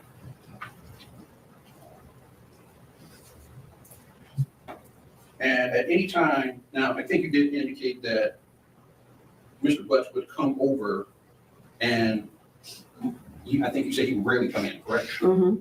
But he would come in on occasion, correct? Not really on occasions, because most of the time when he came in, he would pull up in my driveway and my daughter would go out to the truck, and a lot of times the kids will go out to the truck. So it was very rare if he ever came in my house. And you indicated that you were close, you were close with Nasiah? Yes. Do you think of any reason that Nasiah would not share information with you? No. Nasiah would come to me and talk to me all the time. Okay. If something was bothering her or if she had a bad day in school, she'll come to me and we'll sit and talk about it. I always kept the door open for communication with Nasiah and with really all of my children. So she always felt free, to come to me and sit down and talk to me about whatever. So if something was frustrating Nasiah, she would come with you? She would, that I know of, yes. All right, if something was scaring Nasiah, she would come to you? If something was bothering her or she was frustrated about something, she'll come to me and say, hey, Nana, can I talk to you? If there was any medical condition, she would come to you regarding that? I believe she would, yes. You could take her to the hospital, take her to the doctor? Yes. Okay. Just a moment. Mhm.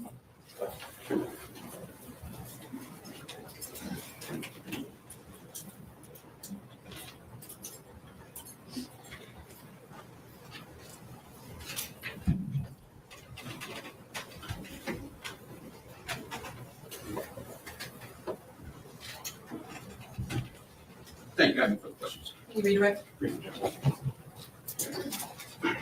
Ms. Harris, I just have a couple more questions for you. When Mr. Riggins was asking you questions, you said that Mr. Butts would come and sit in his car, right, outside your house? Yes. And he said that the kids would go out to the car. Yes. Which kids would go out to the car? His kids. Would Nasiah ever go with his kids out to the car? If Shannon was out there, she would. And Mr. Riggins also asked you about the tablet that he bought for Nasiah. Yes. Remember those questions? Yes. And when, if you can remember, when did you buy that tablet for her? I bought that tablet for her one Christmas. I think it was in 22 when I bought that tablet, at the end of 22 when I bought that tablet for her. So December of 22. Yeah, I think when I bought that tablet. So she would have had that tablet for roughly just over a year then, correct? Correct. Mhm. And did Nasiah also have access to a cell phone? The only cell phone she had access to was one of the cell phones when my oldest daughter came to visit me. She gave to Nasiah, but she could only use it by Wi-Fi. You said your oldest daughter, is that Nasiah's biological mother? Yes. Okay. And through, what's your oldest daughter's name? Kenya Harris. Through Kenyatta Harris, Nasiah got access to a phone? Mm-hmm. Is that a yes? Yes.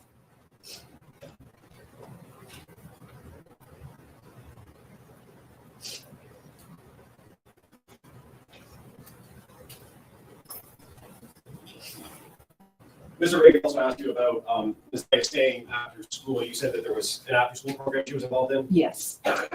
On January 9th and in January of 24, was she still involved in that program? No, I took her out of it because she was having problems with one of her schoolmates at the time. The same person that he asked me about before that she didn't get along with. The same person Mr. Reagan asked you? Absolutely. And so on the 9th, she was not supposed to stay after school? Correct? No, she was supposed to come straight home.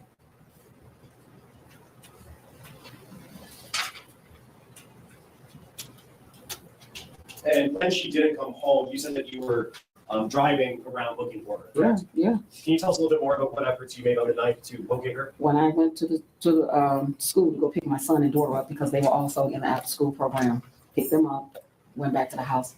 I thought she was there, and when I got to the house and I found out that she wasn't there, I got back in the car and I went back up to the school.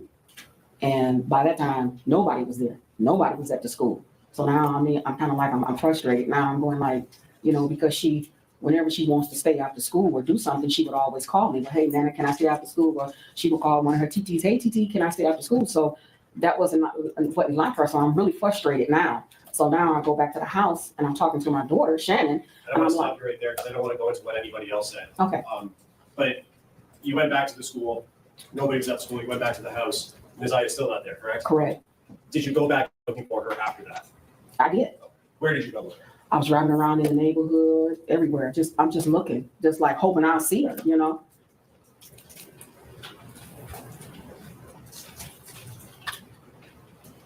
We have one more.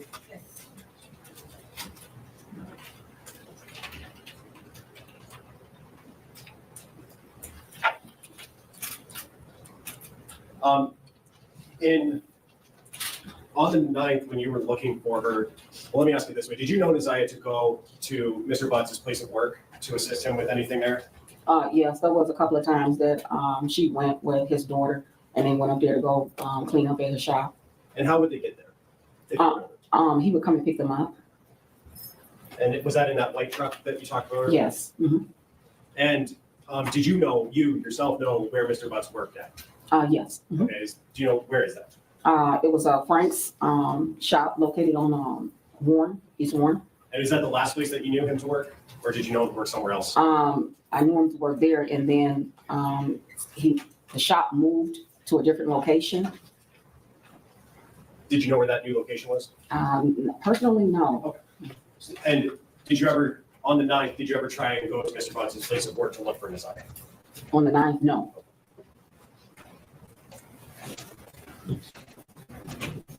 Very interesting.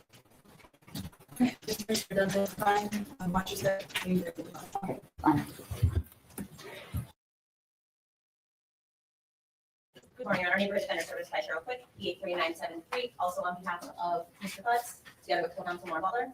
Yes, good morning, Maura Butler, P8126. Ms. Butts, state your full name and clear, please. Okay, you have seek any preliminary matters before we get into testimony? No, Judge, not for the people I do know we have. Do you swear to tell the truth, the whole truth, and nothing but the truth? Yes. Watch your step, please. Have a seat. When speaking through his mic, you can also pick it up for your left. Whenever you're ready, Mr. Ripley. Thank you, Judge. Good morning. Could you please state your name for the record? Shannon Harris, And Ms. Harris, how old are you? 31. And back on January, or in January 2024, where did you live? But my mom resides with my mother, With your mother? Okay. Annette Harris, And without telling me the exact address, what street did you live on? Bedford. And do you have any children? Yes, How many kids do you have? 5. And do all your kids have the same dad? Yes, Who's their dad? Jarvis Butts. And do you see Jarvis Butts in the courtroom today? Yes, And can you point to him and tell me the color of the clothes that he's wearing? green, blue, whatever. Green. Green. Your Honor, would the record reflect the witness identified the defendant in this case? So reflected. Thank you, Judge. And you said your mom's name is Annette. Do you have any sisters? Yes, 2. What are their names? Kenyatta Harris and Marquita Harris. Are they older, younger, something else? Marquita is a twin. She's my twin, same age. And Kenyatta is older? Yes. Okay. Do you have any nieces or nephews? Yes, Do you know someone named Nasiah Harris? yes. What's your relationship to her? My relationship to her, she is my niece. I'm her. Okay. And whose daughter is she? My older sister is Kenyatta Harris. And did you have any nicknames for Nasiah? Yes, I called her Tuda. And is that Tudda? Yes, And did Nasiah ever know Jarvis through you? yes.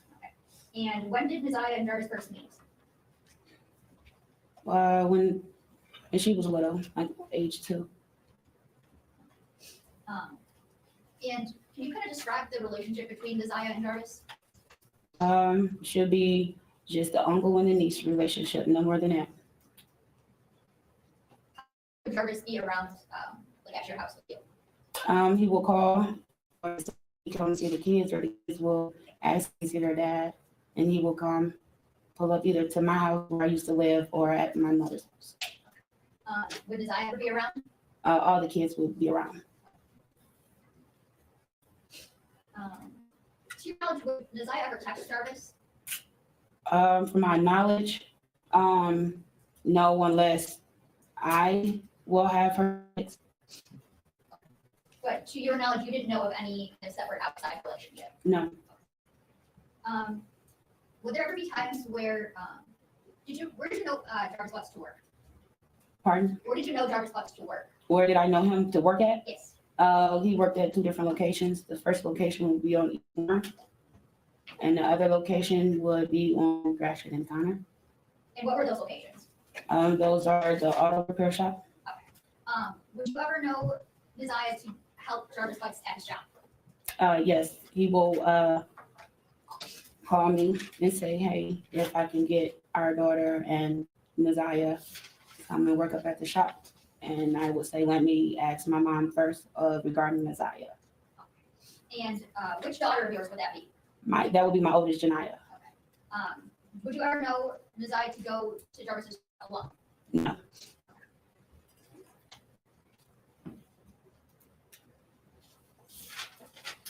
Whose birthday is on or around September 26th? That's my oldest, my 4th oldest. Do you recall a birthday party on September 26th of 2022? Yes. And which? No. Okay, and that would have been his son's birthday party? Yes. Were there ever times that you would text Jarvis off of a text now number? The only time I would text Jarvis off a text now number is if my phone is off. Other than that, no. And you recall numbers that you would text? Yes. Okay, and does a 586-510-5161 sound familiar? Yes. And what number is that? That used to be my old number. Is that number you text from? Yes. And what about a 586-842-4504 That was the number before this number. before the 510 number? Correct. Okay, and is that a number you would also text Jarvis from? Correct. And what number did you have for Jarvis Butts? The 313-585-8719. And did you have any numbers for Desire? It was a funny looking area code. The area code was a 231.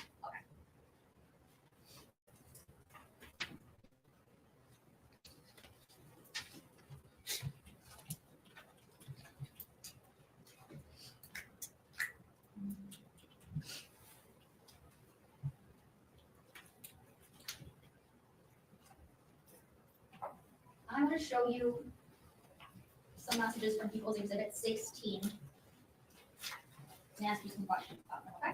Okay. You're in a mad approach? Yes.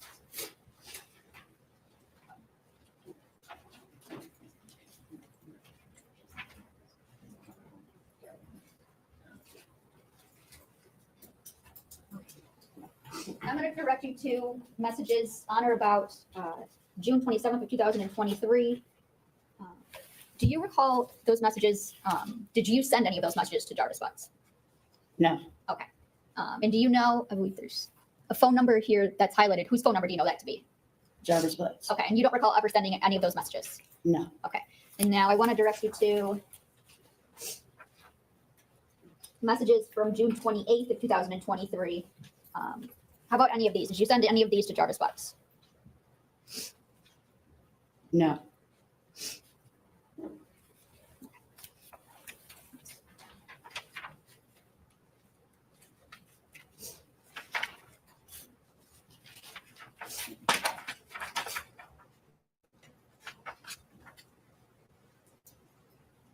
What about any messages from July 2nd of 2023? Did you send any of those messages? No.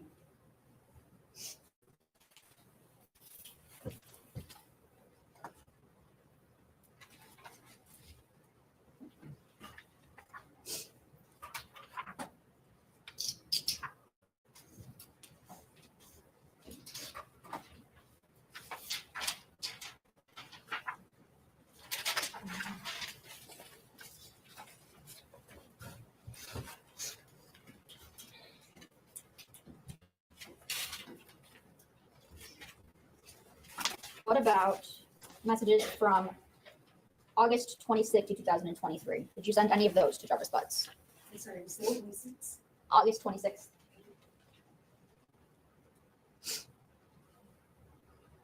No. These aren't my messages.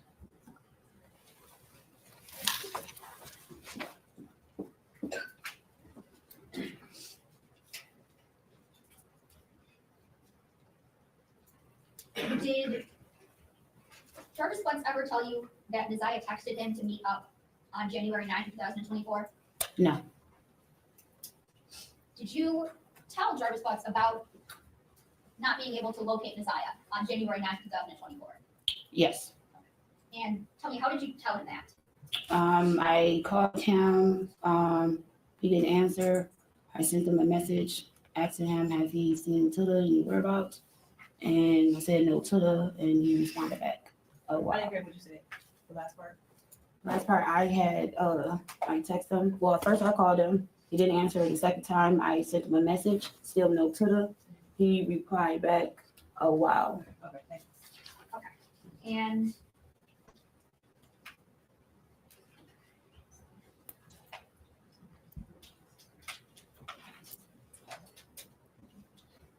you're gonna make approach. Yes. And just for record references, I'm showing here what's gonna be proposed, People's Exhibit 48. Ms. Harris, those text messages that you just referenced, do you see those on this page?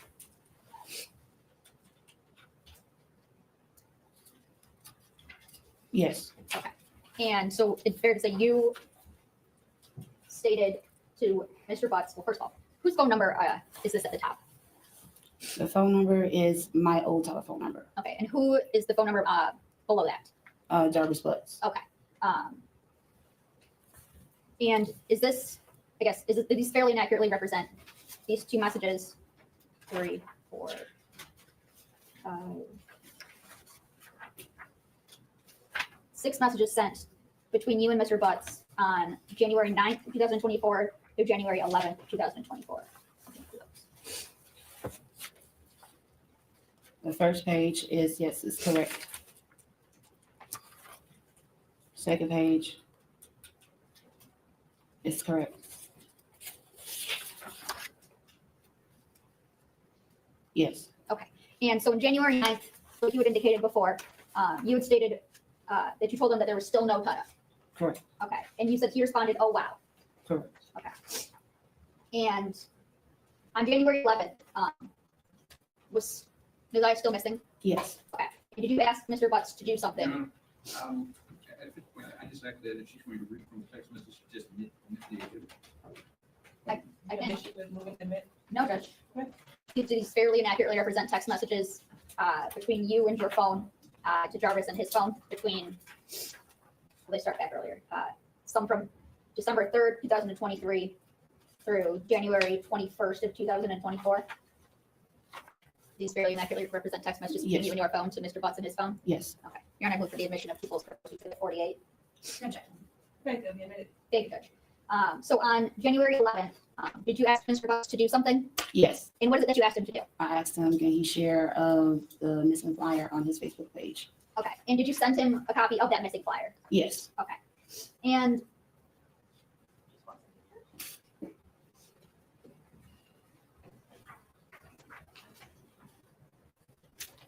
to backtrack just a little bit, on December 3rd, 2023, do you recall sending messages asking Mr. Butts if he needed Nizaya for anything? Yes, I do remember. Okay. So do you remember this text on the first page of People's Exhibit 48? Yes, I do remember this message. Okay. And did you send that message? Yes. Okay. And what did the message say? Tuda said, do you still need her too? Okay. And do you know what's that referring to? It was, Tuda had asked me to contact Jarvis and see if he still needed them to clean up. Okay. And that would be to clean up his shop? Yes. Okay.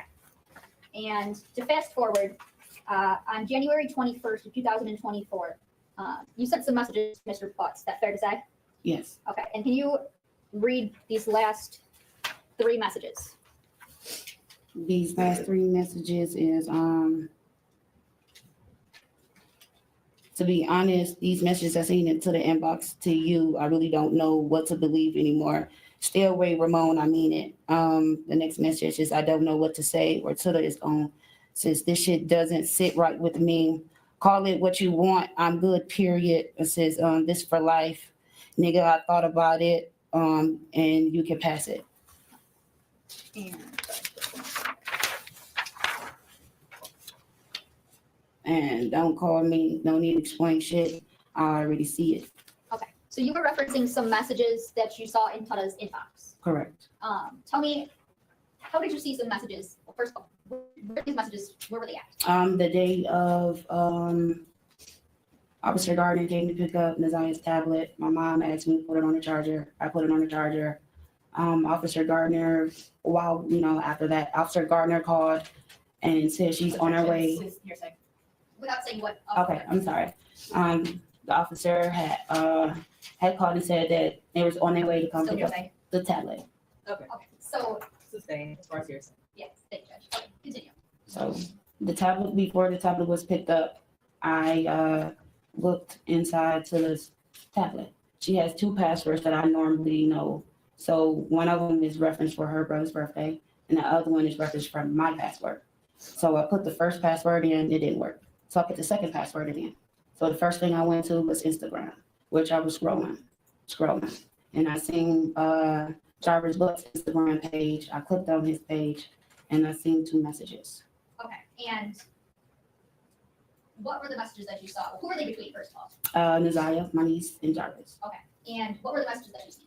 It was roughly 2 messages that I have seen that I can recall. States, I'm gonna object to this as hearsay. They have not been admitted, and the messages themselves will be the evidence. Were they of any, were the messages of a sexual nature? no, Okay, and you said you saw 2 messages. yes. Okay, did you see anything else? It was two sent pictures, but you can't really make anything out. There wasn't nothing there, but it was a picture was sent. What did seeing those messages, what did they cause you to do? Well, when I see no messages, I called him Who's and Jarvis Butts. Okay. Called him while he was at work, asked him, what is these messages I seen between you and my niece? And he said, what messages? Said there's 2 particular messages that states out in this picture. And he stated that, I don't know, these messages, I told him what the messages were, and he said it was probably our children was messaging him. And I stated no, because I know how our children will text. And reading those messages, is that what caused you to text Mr. Butts, yes, Mr. Butts, in that you see the messages in the inbox and you don't really know what to believe anymore? correct. One second.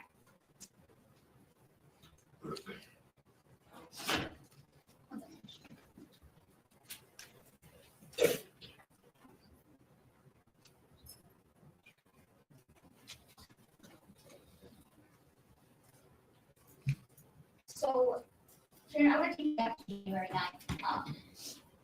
Were you home that day? Yes, Okay, and did you see Naziah that day? my senior that morning, correct. And do you remember what she was wearing at all? Her coat and her uniform at the time, she had on some blue jeans. I don't really recall the outfit. I just know the coat she had on. What was the coat that she had on? She had on, it was a 90s coat with all the characters on it. And you recall seeing her wearing that the morning of January 9th? Correct. And your Honor, may I approach people's argument exhibit 2? Yes. I'm going to show you people's exhibit 2. Can you tell me, do you recognize a coat in this photo? Yes, And whose coat do you recognize that to be? Nazia's. Now, after you, when you saw Naziah that morning, what did you do the rest of the morning? Nothing, I was at home with my mom and my 2 children. And do you ever leave the house at any point that day? No, I was at the house the whole entire day. And do you know what time Naziah would normally get home from school? On certain days, she will stay for after school, and then some days she will come home. The days she will stay for after school is 6. And the days that she don't, it's at 3 o'clock. And on January 9th, do you know if Naziah had the after-school program? Yes, at that time, my mom took her out of the after-school program. So she will come home directly at 3 o'clock. Okay, and were you home at 3 o'clock? Yes, And did you see Naziah come home? no, And did you see her come home at all the rest of the night? no, Did you leave at any point after 3 o'clock? no. Did you, when Naziah didn't come home, did that cause you to experience or feel any type of way? It did. When she didn't come home is when my mom went to go pick up the other two children from the after school program. They knocked on the door and they had asked a question and said, Objection. Sounds like hearsay. What is that? You have a response or? A question isn't hearsay technically. I think she said. It's just a question. Yes. She was getting ready to say a question. Okay, What was the question? What was the question? the two children had asked me, mom said, did you, That's the hearsay. did Naziah come home? The hearsay is mom said. Okay, so were you asked directly whether Desire came home? So my mom was still in the car. I was inside the house. They was coming to the house, walking up to the door. When I opened the door, they asked me, mom said, did Naziah come home? I said, no. And was Desire home at all? No. Okay. And did you do any sort of looking for Desire that night? Yes. What did you do? I called my twin sister. I called some of her friends that I know that stays close by. If they had seen Naziah, heard from Naziah and everything. And when I reached out to my sister, she said no. Her friend said no. So after that, I asked my mom, did she want me to call police? She said no, she will take it up in the morning.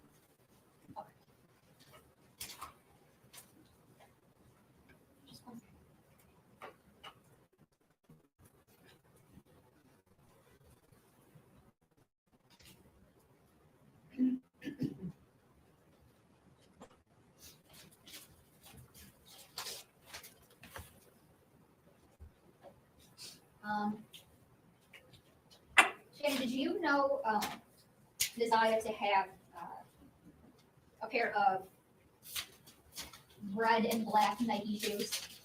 Yes. Okay. And if I showed you a picture of them, would you be able to identify them? Yes.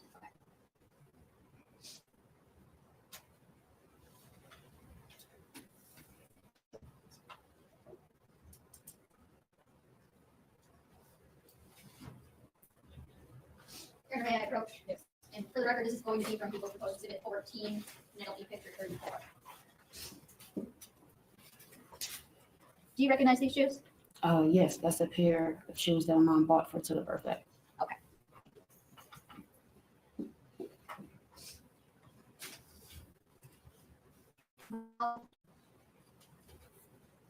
Back on the 9th, you said I was going to file a police report and did you go over to No, not did you go to trying to find Desire? yes. We went out, I and some others went out to go get some pictures, made copies. We went to stores, passed out flyers and everything that we need to do. Now, what was asked of us to do. And since January 9th, 2024, have you seen Desire? No. Have you, since January 9th, 2024, have you heard from Desire? No. Nothing further at this time, Judge. Thank you, Judge. Ms. Harris, I also have some questions for you. You and Mr. Butts have been, or you've known him for about 12 years? Correct.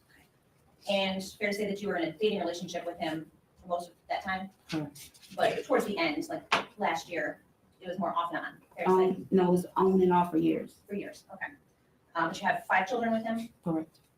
And this relationship that you had with him, even towards the end when it was on, it was a sexual relationship, right? Correct. Sometimes you go to a hotel to have sex with him? Correct. When, yes. And that hotel was the Park Crest Inn? Or the SharePoint. There was more than one? Multiples, yes. Okay. But one of them was the Park Crest? Said yes? Correct. And it's in Harper Woods? Correct. On Harper? Correct. Do you know if Mr. Butts, or do you suspect that Mr. Butts has taken other women to those motels also? Correct. You do? Mhm. I believe you said that you have, of your 5 children with him, 2 are girls Yes. and 3 are boys. Correct. And in January of this time, well, January 2023, you were living with your mother on Bedford, correct? Correct. Prior to that, were you living in Clinton Township? Correct. When did you leave the Clinton Township home and move to the Bedford home? October 23.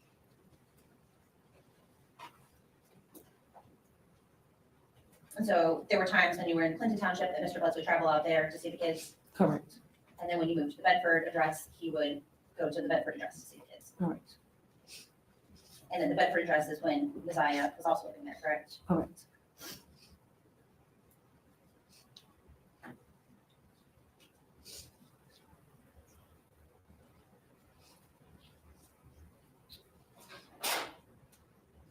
And I believe you just testified that on January the 9th, you were living at the house in Correct. Bedford, and you were there during the day. Correct. And so were you one of the first people that realized that Messiah did not come home when she was expected to be home? No, we didn't realize. I didn't realize it until I had got a question by the other kids had asked, "Did I have Naziah came home yet, or have I seen that?" And I said no. Do you remember what time that was in the afternoon? That was in the evening. My mom picked them up 6 o'clock. So that was about 3 hours later than she normally should have been home. Correct. Was that surprising?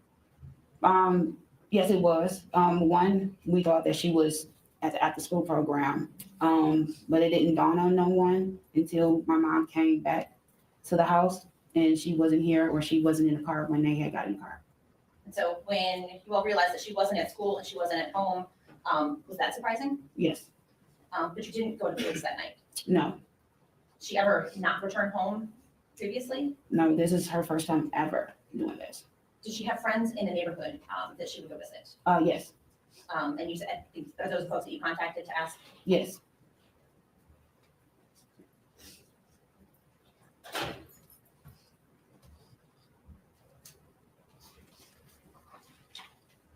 You were just shown a pair of red and black Nike shoes, right? Correct. And you identified those shoes as being Naziah's shoe. Is that correct? Correct. It's a shoe that looks like the shoe that Naziah's wearing, correct? Correct. Correct. You can't say for sure that that exact Yes, shoe came from Naziah, is that fair to say? Correct.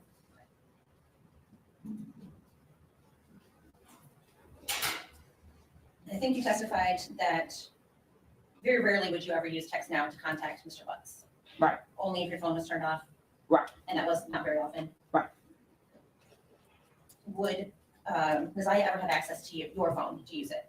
Yes, like she would ask, "Hey, TT, can I see your phone?" Sure, I wouldn't mind. Yes. And so would she text from that phone? Probably, yes. Did you ever notice any text from No. her on your phone? No. Did you ever notice if she had used your Text Now app? No, the only time when I would notice something is say if me and Jarvis would we won't be on the same page seeing eye to eye, and I would call him and he said, "Why you will call me?" or like, why you continue to keep calling me? And I would say, "I haven't called you all day or in 2 days." Then I would go ask my kids like, "Hey, are y'all calling your dad? Because I haven't called him." And until you looked in Naziah's Instagram account, did you ever notice anything on your phone that caused you to be concerned? No. Between Naziah and Mr. Butts? No. And Mr. Butts, we said would come to the house to see his kids. Correct. He would drop them off at the house sometimes. He would take them places.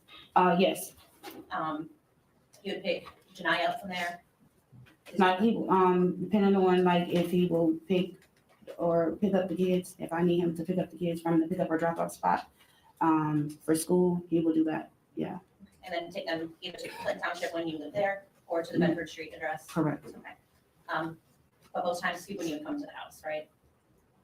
He will come to the house. He will call me first before he will come. Would he come into the house physically or would he sit in his truck outside? 50%. He will sit in the car and wait till the kids come outside, or he will knock on the door. Would he be in the house for any length of time? Only if I'm inside the house. Like he was visiting with you? Yes. Okay. So you never knew a time that Mr. Butts would have been alone in the house with Naziah? No. You can't think of a time when he would have been in the house and had gone down to the basement with her? No. Or any other room in the house alone? No. Would Mr. Butts have ever been at that house if another adult, like you or your mother, weren't there? He will. What you said. Would Mr. Butts ever be at the house if you or your mother weren't there? No. It will be me or another person.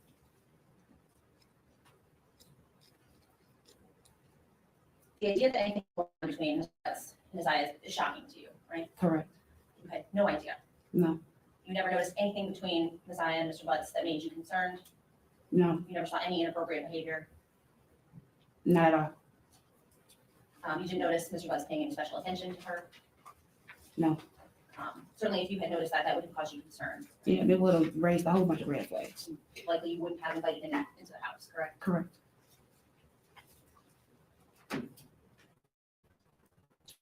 You find no believing that Mr. Butts would hurt Messiah. But I won't know. I don't know what he will do if a person's back is up against the wall. But the thought of that was hard for you, at least at one point, to Yeah. believe, correct? Correct. Now, during the time that you and Mr. Butts were together, he had children with other women, Correct. pretty consistently with other women, Correct. more than one woman. Correct. Some of those women you actually knew about, correct? Correct. They lived kind of even in the same neighborhood on the east side. Correct. Did you suspect that there were women that you didn't know about? Correct. Even one that lived, or more than one that lived over on the west side? Correct. You believe he was going out there to see somebody around the end of 2023, January 2024? Correct.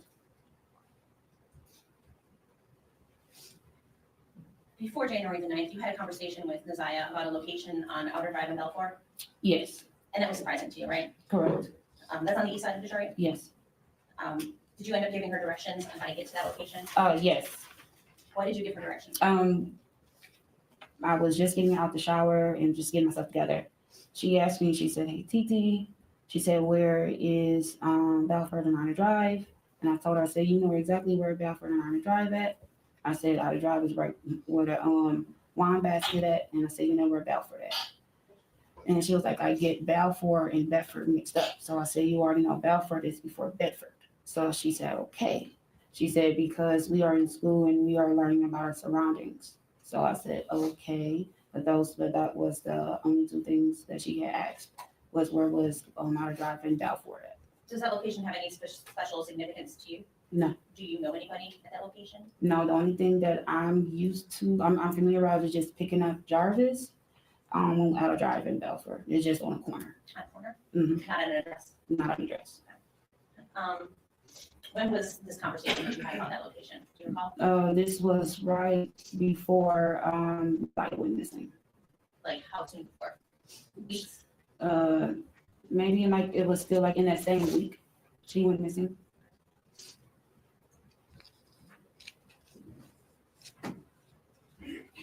Mr. Butts didn't have his own vehicle, fair to say? No, he didn't. He generally used. His female vehicles. Did you know Mr. Butts to park at one location and then walk to another to kind of try to remain undetected? Pretty much, yes. So would it be not out of the ordinary for you to have to pick him up at a random, or what seemed to be a random location to you? Correct. You lived with Naziah for, you said, from about October until January the 9th. Correct. So you spent a lot of time around her? Yes. You knew her mannerisms? Yes. Her demeanor? Yes. Her moods? Yes. Did anything strike you as out of the ordinary about how she was acting at any point in time, December, January, before she disappeared? No, nothing have changed her character, none of that. She was just the same old Naziah. Nothing is different. Naziah has a brother, right? Yes. Is it an older brother? Yes. Now, he could run away in 2023, is that right? Yes. That's irrelevant. Is it something that her or something that she was dealing with at the time could cause a change in her demeanor? She did have a brother that ran away. Correct. And was that something that she struggled with? She didn't like the fact that her brother was running away. Yes, she didn't like it. Around the same time, around the time, December, January, was her mother supposed to come visit, her biological mother? Yes. Did she end up coming to see Naziah? Yes. She did. Did Naziah seem to have some big emotions about that contact? Yes. It was complicated, fair to say? Yes. Did she talk to you about that? All the time.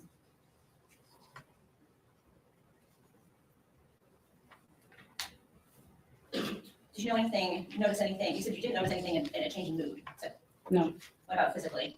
No.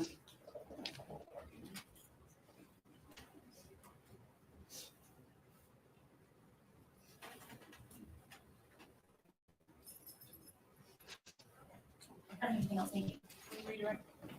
Yes. Did you go to the Park Crest Inn on January 9th, 2024? Mr. No. Fox? No. And fair to say, you knew of Mr. Butts having other female friends, Yes, and even some that you didn't know about. correct. Okay. So would it be fair to say that you don't always know, or you didn't always know what Mr. Butts was doing? No, You couldn't account for his whereabouts every minute of the day? no, Did you know him to, one of those cars that he would use, did you know him to have a white Escalade type truck? correct, yes. And you were asking questions about Outer Drive and Bell. Fair to say, from what I gathered, the only connection you have to that area is Jarvis Fox. Correct, Okay, so he's the only one you would associate with that area. correct.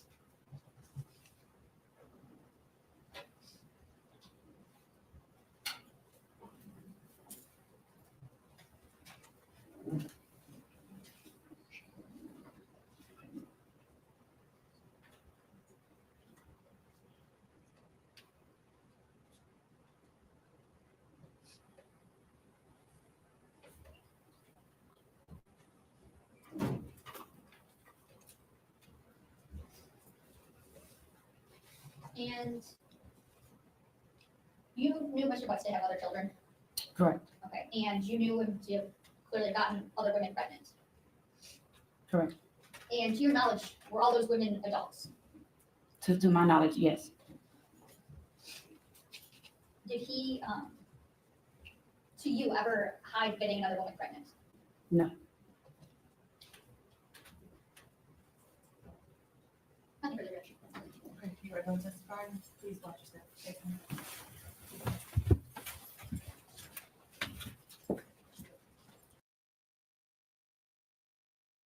All right, Taylor Gang. I think that we've covered the entire preliminary hearing. I know we kind of went out of order. We did miss the co-defendant. Well, not the co-defendant, but the other guy. What's his name? King's testimony. And in his testimony is where they figure out that the original description of the clothing that she had on was wrong. And he goes back and basically confirms the clothing item. So remember, they thought she had on blue and black shoes, but it was red and black. So he does like the confirmation of that. I'm honestly like sick to my stomach of this case. So we are going to switch gears. Whatever we missed, we will pick it up in the trial whenever the trial starts. All right. So my question to you guys, I posed it earlier today and midday, but do we want to switch over to Jason Chin? He is the ongoing trial.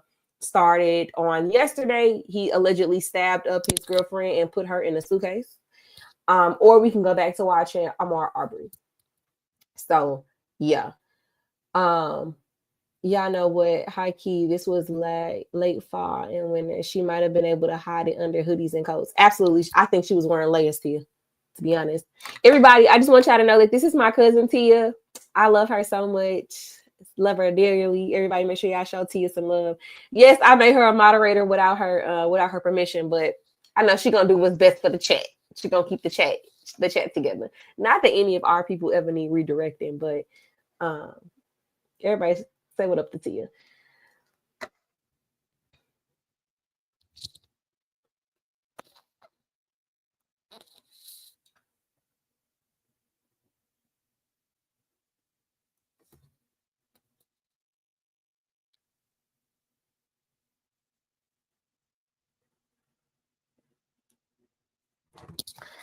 Did they pick a jury yet? No. For which case, Tarina? We got one vote for Arbery.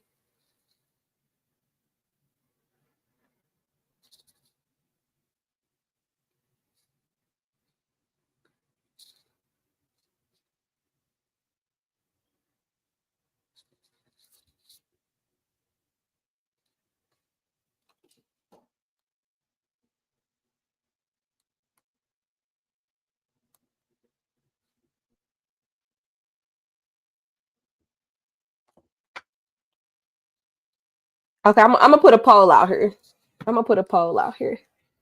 For my folks, because yeah. it'll be easier for y'all, especially the people who don't like to chime in, who don't like to talk. So I'll put a poll. No, that's a goal. Let me see how I do the polls again. Start a poll. All right, so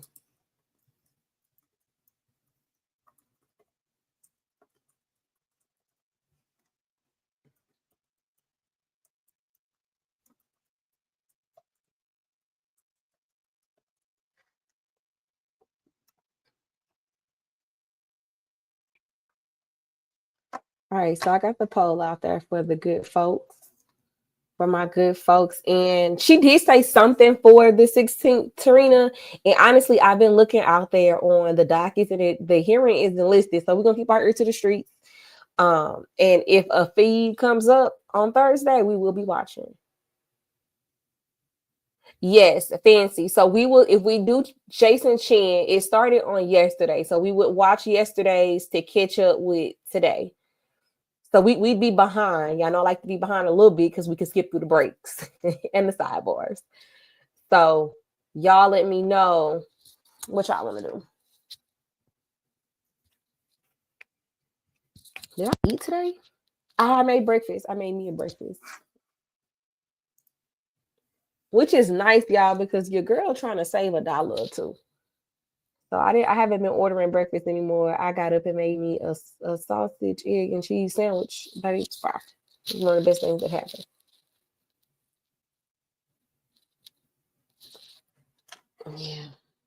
Yeah.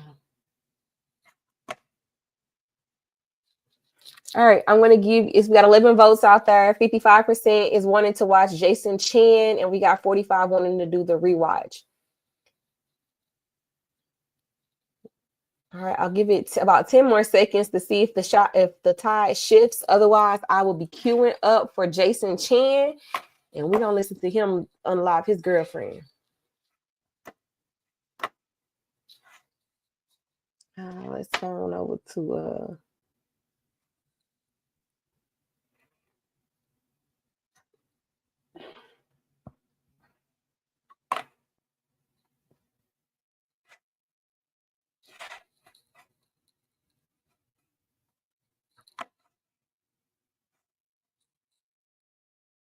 all right, y'all. We switching over to Jason Chen.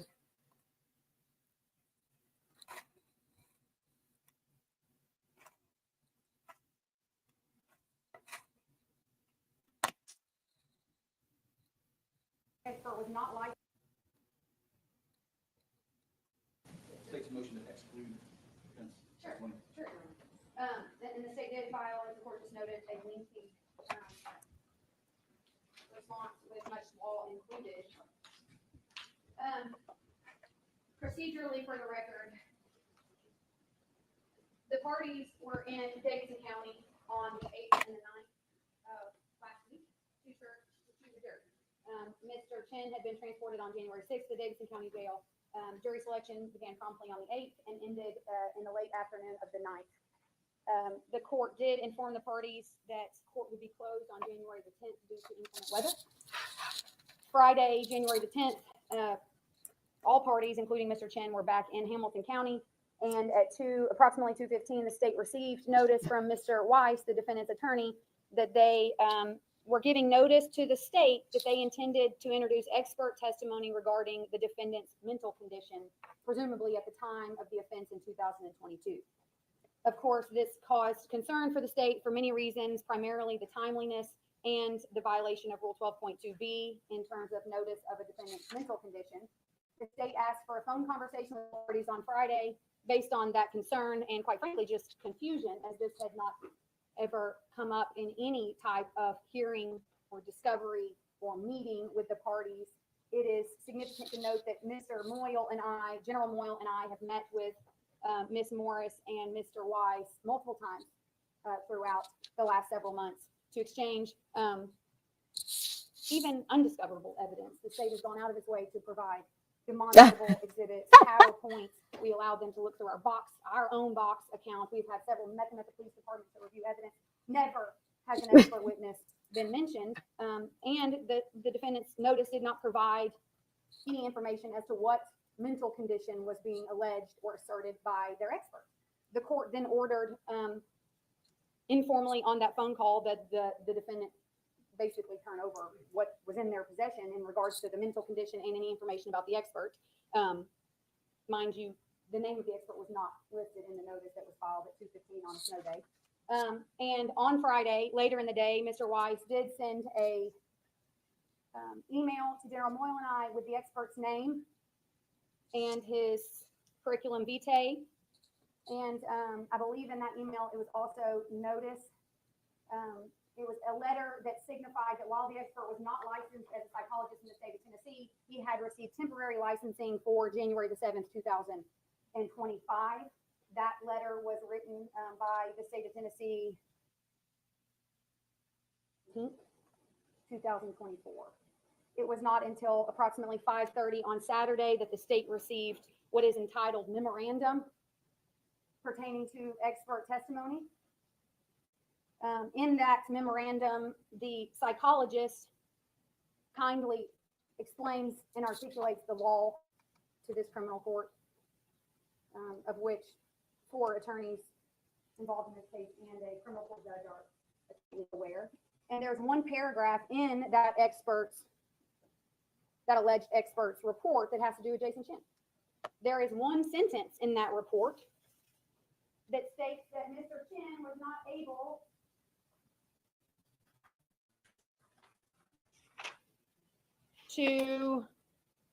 that Mr. Chin was unlikely to have possessed the requisite premeditation for the act of criminal homicide. The memorandum never mentions a mental condition. As it stands right this second, the day of trial, the state has no idea what mental condition the defendant is alleging he had on November 23rd, 2022.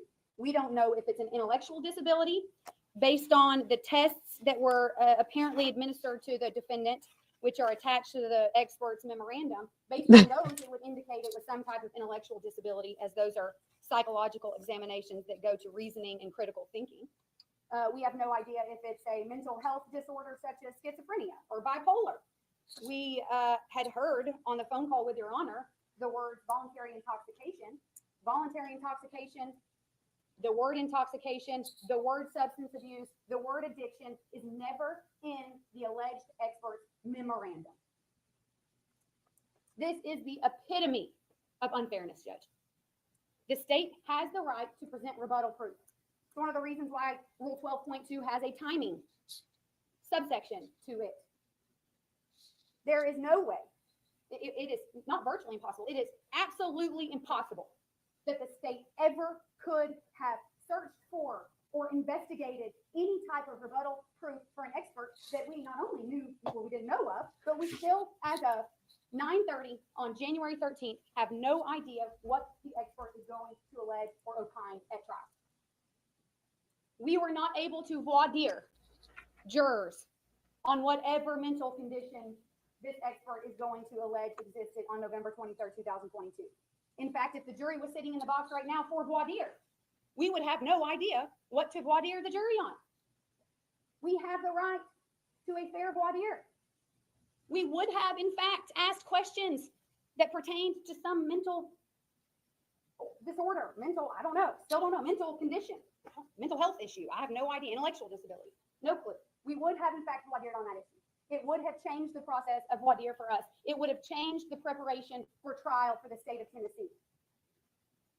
Had we known that there was any type of expert witness that has to do with psychology or the defendant's mental condition, we would have an expert witness sitting in the audience right now to hear what this expert has to say if the court allows the expert to testify this morning in any type of deposition or hearing. We would have them here. We weren't able to do that for obvious reasons. We learned the expert's name at the end of the day on Friday the 10th. Saturday and Sunday are not working business days. While the state of Tennessee worked all weekend, a psychologist or psychiatrist in Chattanooga, we couldn't get a hold of them. And while no party in this courthouse should ever underestimate the capabilities of the state of Tennessee, we are not magicians. We can't just come up with a rebuttal expert witness on a mental condition that we are unaware of at 9:30 on January the 13th. This notice was untimely. This notice never would have been able to happen in any other case in your honor's court except for a sequestered case done in the manner in which it was done in this case. Your honor knows, typically, in all of the trials that the court has not only had as a criminal court trial judge, but also as a prosecutor and defense attorney, normally we move straight from jury selection into the state's case in chief. Typically, this would never have even been able to happen, much less allowed. It is in a rare circumstance that Mr. Weiss could have planned to know of an expert in early December. We know that they knew of him on December 7th because based on an email that they sent to us, it states that he confirmed his availability to meet with the defendant on December 7th. 1 month before he met with the defendant in the Davidson County Jail. They waited. They waited. They knew the week before jury selection that he was going to interview the defendant in the Davidson County Jail. They knew that he had interviewed the defendant in the Davidson County Jail on the 7th. They were in court with your honor on the 8th and the 9th. The court repeatedly asked the parties, is there anything that needs to be taken up? Repeatedly. At the end of the day on the 9th. But it was not until 2:15 on January the 10th, after 2 years of preparation on this case, that the defense came up with a mental condition defense. And the defense has argued that it was only after the state provided a demonstrable exhibit to them that they realized that they needed an expert witness that had to do with the defendant's mental condition that affected his ability to form premeditation. Think about this, Judge. Premeditation has been an element in this case since 2022. The Hamilton County Grand Jury indicted Mr. Chin for first-degree premeditated murder. If defense attorneys believed that his mental condition at the time affected his ability to form premeditation, and they waited until January 7th to have an expert evaluate him, then we've got much bigger problems than a timeliness issue. Premeditation has been the case. It has been an element in this case since 2022. And notably, Mr. Weiss represented Mr. Chin in 2022. There has been no counsel substituted. It has been Mr. Weiss since the beginning. The demonstrative exhibit that the defense has such a problem with, as the court has already seen, involves 2 pieces of evidence that have been in the defendant's possession for almost 2 years. A photo from Mr. Chin's apartment of carpet with blood on it, and a photo of Jasmine Pace from the medical examiner's office. The court found in the hearing on this issue that even the state could have superimposed this piece of evidence on this piece of evidence to come up with a demonstrative exhibit. How can a demonstrative exhibit that was given to the parties on December 11th, the day that it was given to the state, even though every party had both photos, but the superimposed photo was given on December the 11th, how is it that that photo affected premeditation in so much as the defense all of a sudden, near or around December 7th, contacted an expert witness? It is untimely, it is unfair, and the state of Tennessee has a right to a fair trial. And the people of the state of Tennessee have a right to a fair trial. We ask the court to exclude any expert testimony at this point in time that was presented to the court and to the state in an untimely fashion, especially that of Mr. Douglas Lewis. Oh, shoot.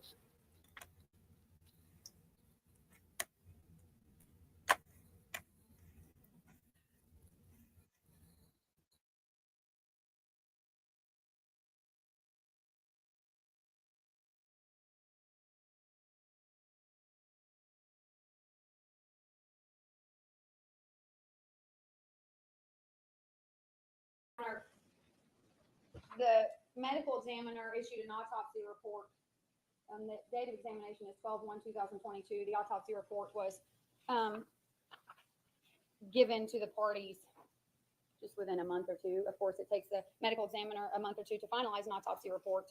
And in that autopsy report, there's a sentence that says, the injury locations are consistent with the decedent's fetal body positioning as found.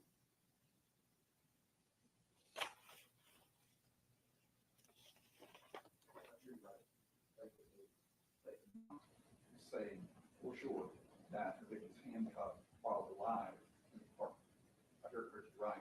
The medical examiner report indicates that blows might have been received also from fetal position, but not necessarily handcuffed. Is that correct? I believe that Dr. Cogswell can opine in what position she would have been in when the injuries occurred, and then the jury can therefore, as the trier of fact, make their own conclusions as to the position of her body was only in the fetal position with those type of stab wounds because she had been handcuffed. So the trier of fact can draw their own conclusions, but furthermore, Your Honor, there was a bond hearing in this case in General Sessions Court in which Mr. Weiss represented Mr. Chin, and similar to the autopsy report, Dr. Cogswell testifies the injuries and the concentration are all on the right side. Virtually all of them can be inflicted within that bound position.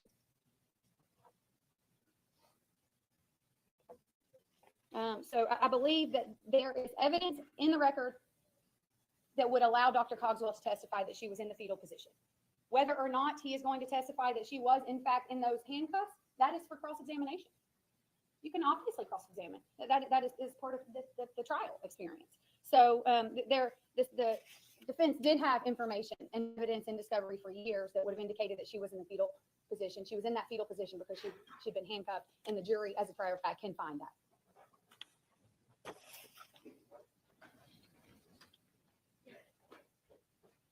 Good morning.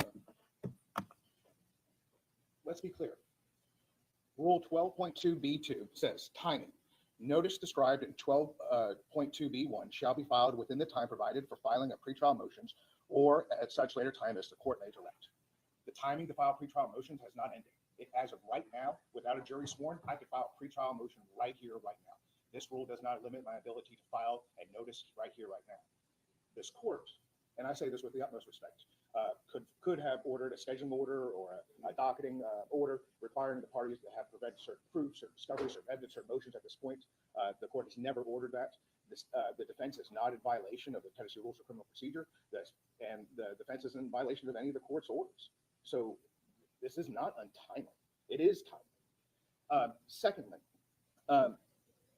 Dr. Lewis was contacted about a month ago. Due to timing of the holidays and him getting authorized to practice psychology here in Tennessee, he was not able to evaluate Jason until January the 7th in Nashville. We weren't able to speak to him about his results. He had to review his results, go over everything, and we didn't get those results until late on January the 8th. As soon as we had those results and we knew that we were going to call him as a witness, that's when we filed a motion on the 9th. And even though the courts were closed, it was obvious that all the parties were aware of it. The General Wamp texted all the attorneys, texted the courts, and we had conversation about it. And the court has ordered that Dr. Lewis submit a memorandum or report, which he did on Saturday. And I don't know what document the state is reading, but the memorandum in the submitted by Dr. Lewis talks about the psychological issue. Diminished capacity. It's right there. We're not alleging that Jason was insane. The state did request a notice for the insanity defense. We're not pleading insanity. So that has no bearing here.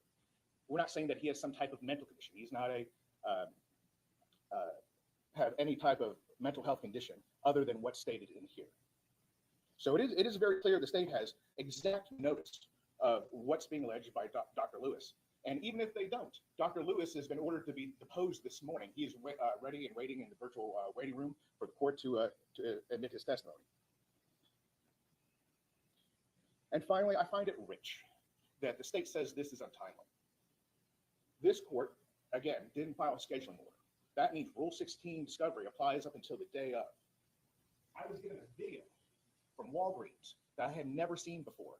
And when did I receive this video from the state? January the 8th. The state has provided discovery, monumental amount of important discovery in the last 45 days.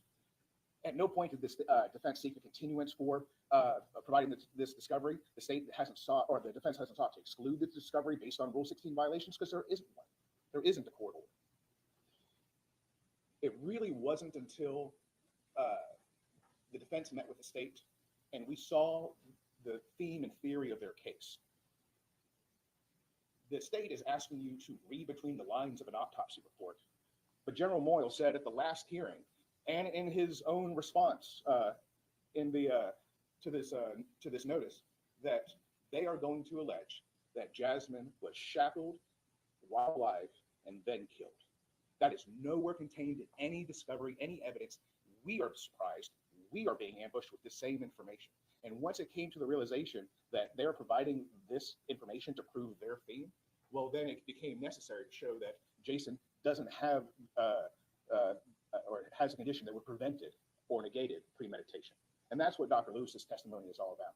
There is nothing preventing him from testifying at trial. The state is not prejudiced. They'll have full opportunity to depose him. They'll have a full opportunity to voir dire him during trial, and they'll have a full opportunity to cross-examine him during the course of the trial. It's not unfair. And we ask that the court deny the motion to exclude Dr. Lewis. Of course, Judge. The Walgreens video that we provided recently, in any way unfairly prejudicial to your case, to the breach or asking for consent? No. While, I don't like time scheduling order, I know when I was practicing that a lot of work does get done as it builds up trials, and so therefore a lot of things have to happen. As long as everyone communicates, I've never had it be a problem. I don't even know it's a problem today, we're certainly discussing it. But while 12.2, as everyone knows, doesn't necessarily put a specific timeline on it except before trial. This is something that apparently the advisory teams look at a lot in the notes. It's in the case law, it repeatedly refers to unfair surprise, but the state is unfairly surprised. So apparently it's a common practice or common occurrence, I should say, that a lot of times these experts are brought up at the last part of the trial prep. So that's why it's called case law. And so in this particular case, we cleared when you asked for funds for the expert in December. It was a wise move. You notice how an expert can help you out with helping you cross-examination or just looking at the case and helping make different angles for sure. It seems like it got rushed at some point when it's almost like when the state allowed or was allowed to use the demonstrative exhibit that solidified or caused you to need the service that this expert has provided you so far. There's thinking his own notion kind of encapsulates it. We're going to talk about once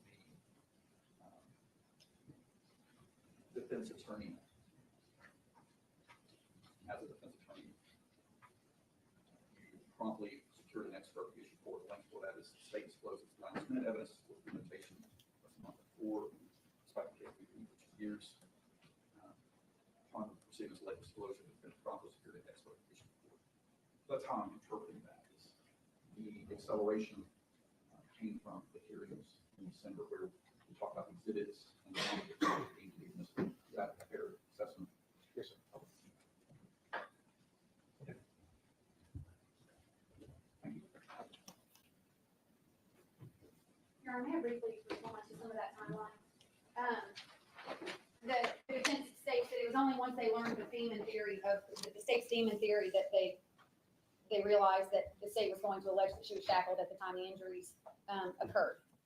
But that timeline actually doesn't work in terms of the timeline of their expert witness, because the meeting that we had with them in which we discussed and went over the demonstrative exhibit was December 13th. The day that they got that demonstrative exhibit was December 11th.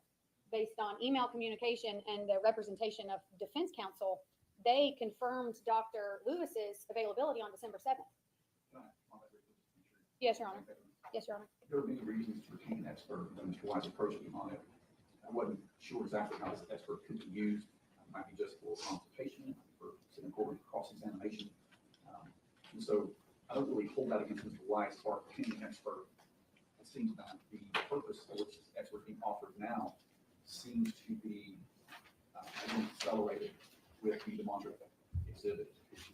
That's not my interpretation, but you want to respond to that? Well, that goes against what the defense just represented on the record, though, Your Honor. They're saying that this expert became significant after they saw the demonstrative exhibit and also realized the theme and theory of the state, which, by the way, they are not entitled to, which shows how transparent the state has been. That the defense is not entitled to our theme or theory until opening statement, of course. But in Mr. Weiss's motion, he states this assertion necessitated the defense's consultation with an expert witness to address and analyze the state's claims concerning the photographs reportedly depicted. That's not true. The expert confirmed his availability to meet with the defendant on December 7th. The timeline doesn't make sense. Another note, Your Honor, the court was on the phone on Friday.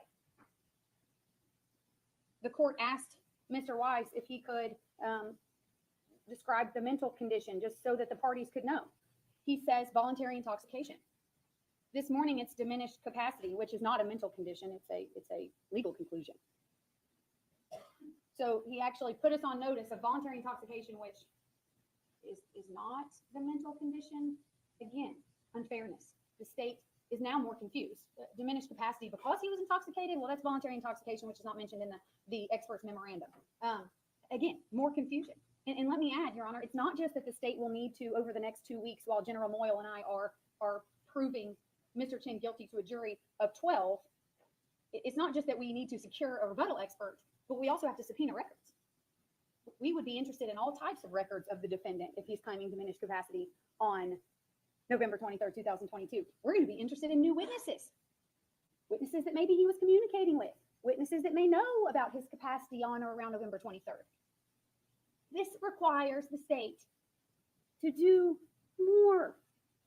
And General Moyle and I don't have time. That's the point of Rule 12.2 and every other rule that requires timely notice, Judge.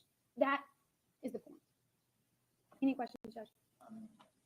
One thing that did come to mind, I talked about earlier, on the expert report itself.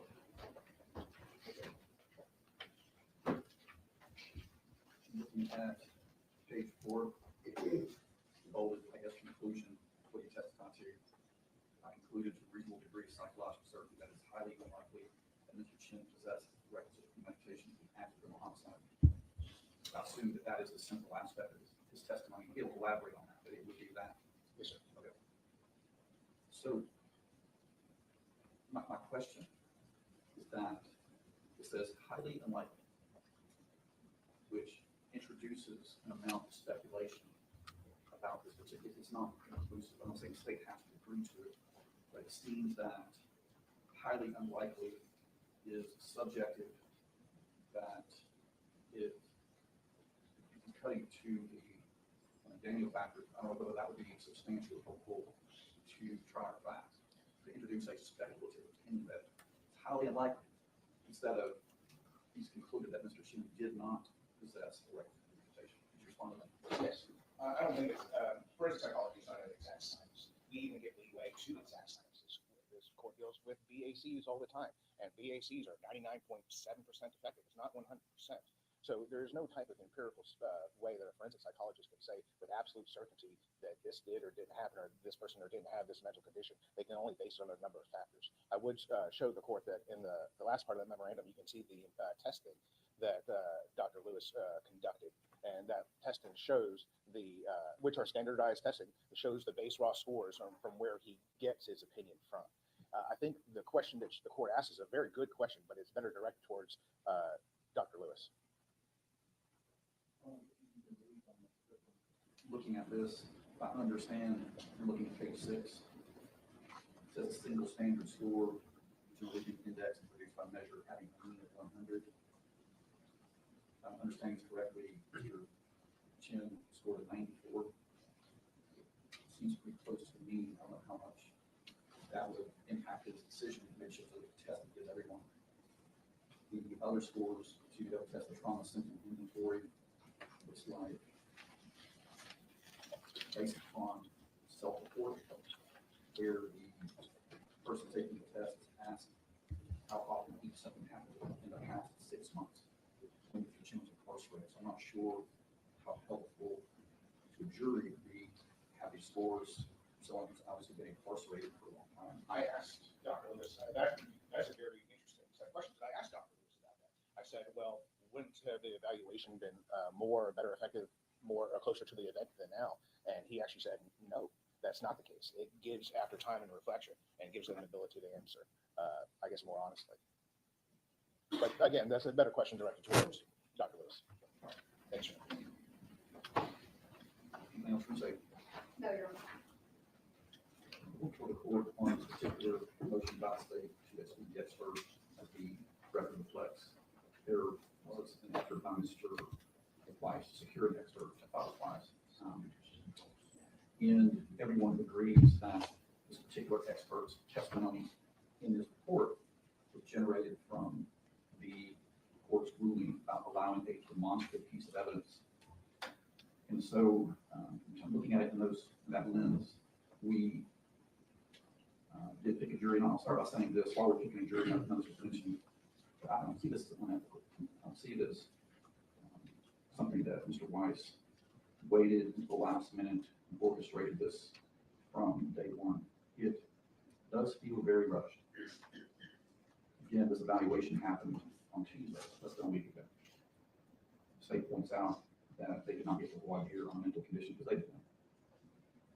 Our Friday phone conversation involved diminished capacity. I mean, put on the record, we talked about insanity or not. And Mr. White said it wasn't insanity, so that leaves only a few things. Diminished capacity was something that was mentioned, as well as voluntary intoxication. The report doesn't mention voluntary intoxication. Again, the highly likely seems speculative to me. So I interpret all this in using a greater overall analysis as it just seems very hurried, which makes sense. It is something that the state, once they got the demonstrative evidence in, that's when we see this uptick in activity. And so I can conclude fairly that the expert's testimony was based on the defense's stated need to respond to it with this particular expert's testimony. The other side is asking for continuance. If this case were to be continued, it would be a huge waste of resources. But the record should reflect that I would do that. If it came down to something that truly would cause either side to not have a fair trial, I would grant a continuance in this case. I don't think that's necessary in this particular event. Again, my interpretation is that Mr. Weiss secured an expert for numerous reasons. In December, when the demonstrative evidence was deemed admissible, that's when things started to coalesce around this particular direction. And so I do think that the demonstrative evidence aspect is key and foundational to why we're here today arguing about this particular expert.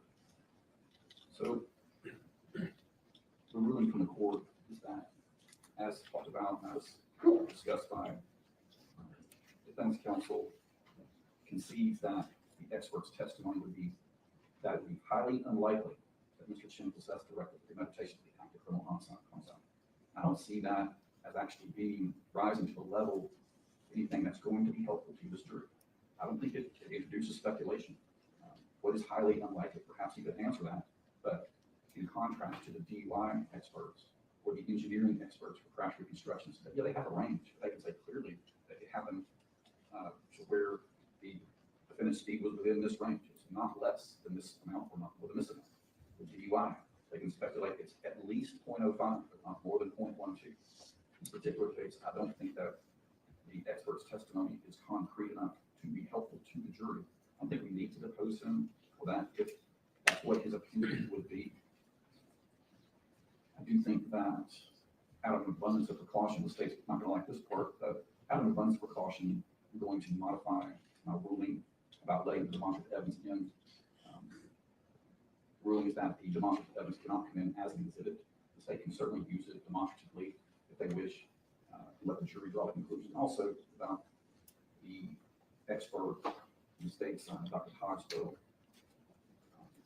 The defense has been expressed concerns that Dr. Cogswell will provide evidence that says that this was premeditated. I don't think this would have come in, but just for clarity, General, whenever you're directing Dr. Cogswell, you cannot say, is this indicative of premeditation?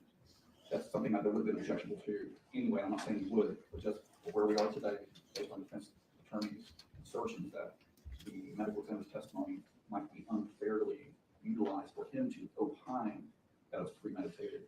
Obviously, you can't ask something like that. Correct, Your Honor. He's one of the pathologists, not psychiatrist, psychologist. So that's not still possessive. And so based on those factors, that the state's motion to exclude expert testimony. Your Honor, I just have a request to offer and have Dr. Lewis answer some questions.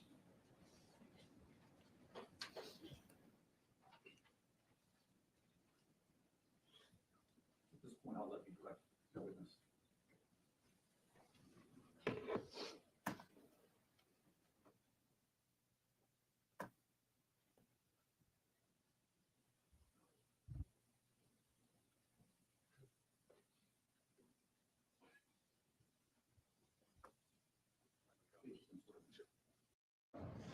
I do.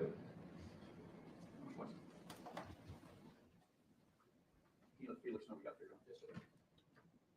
Good morning, sir.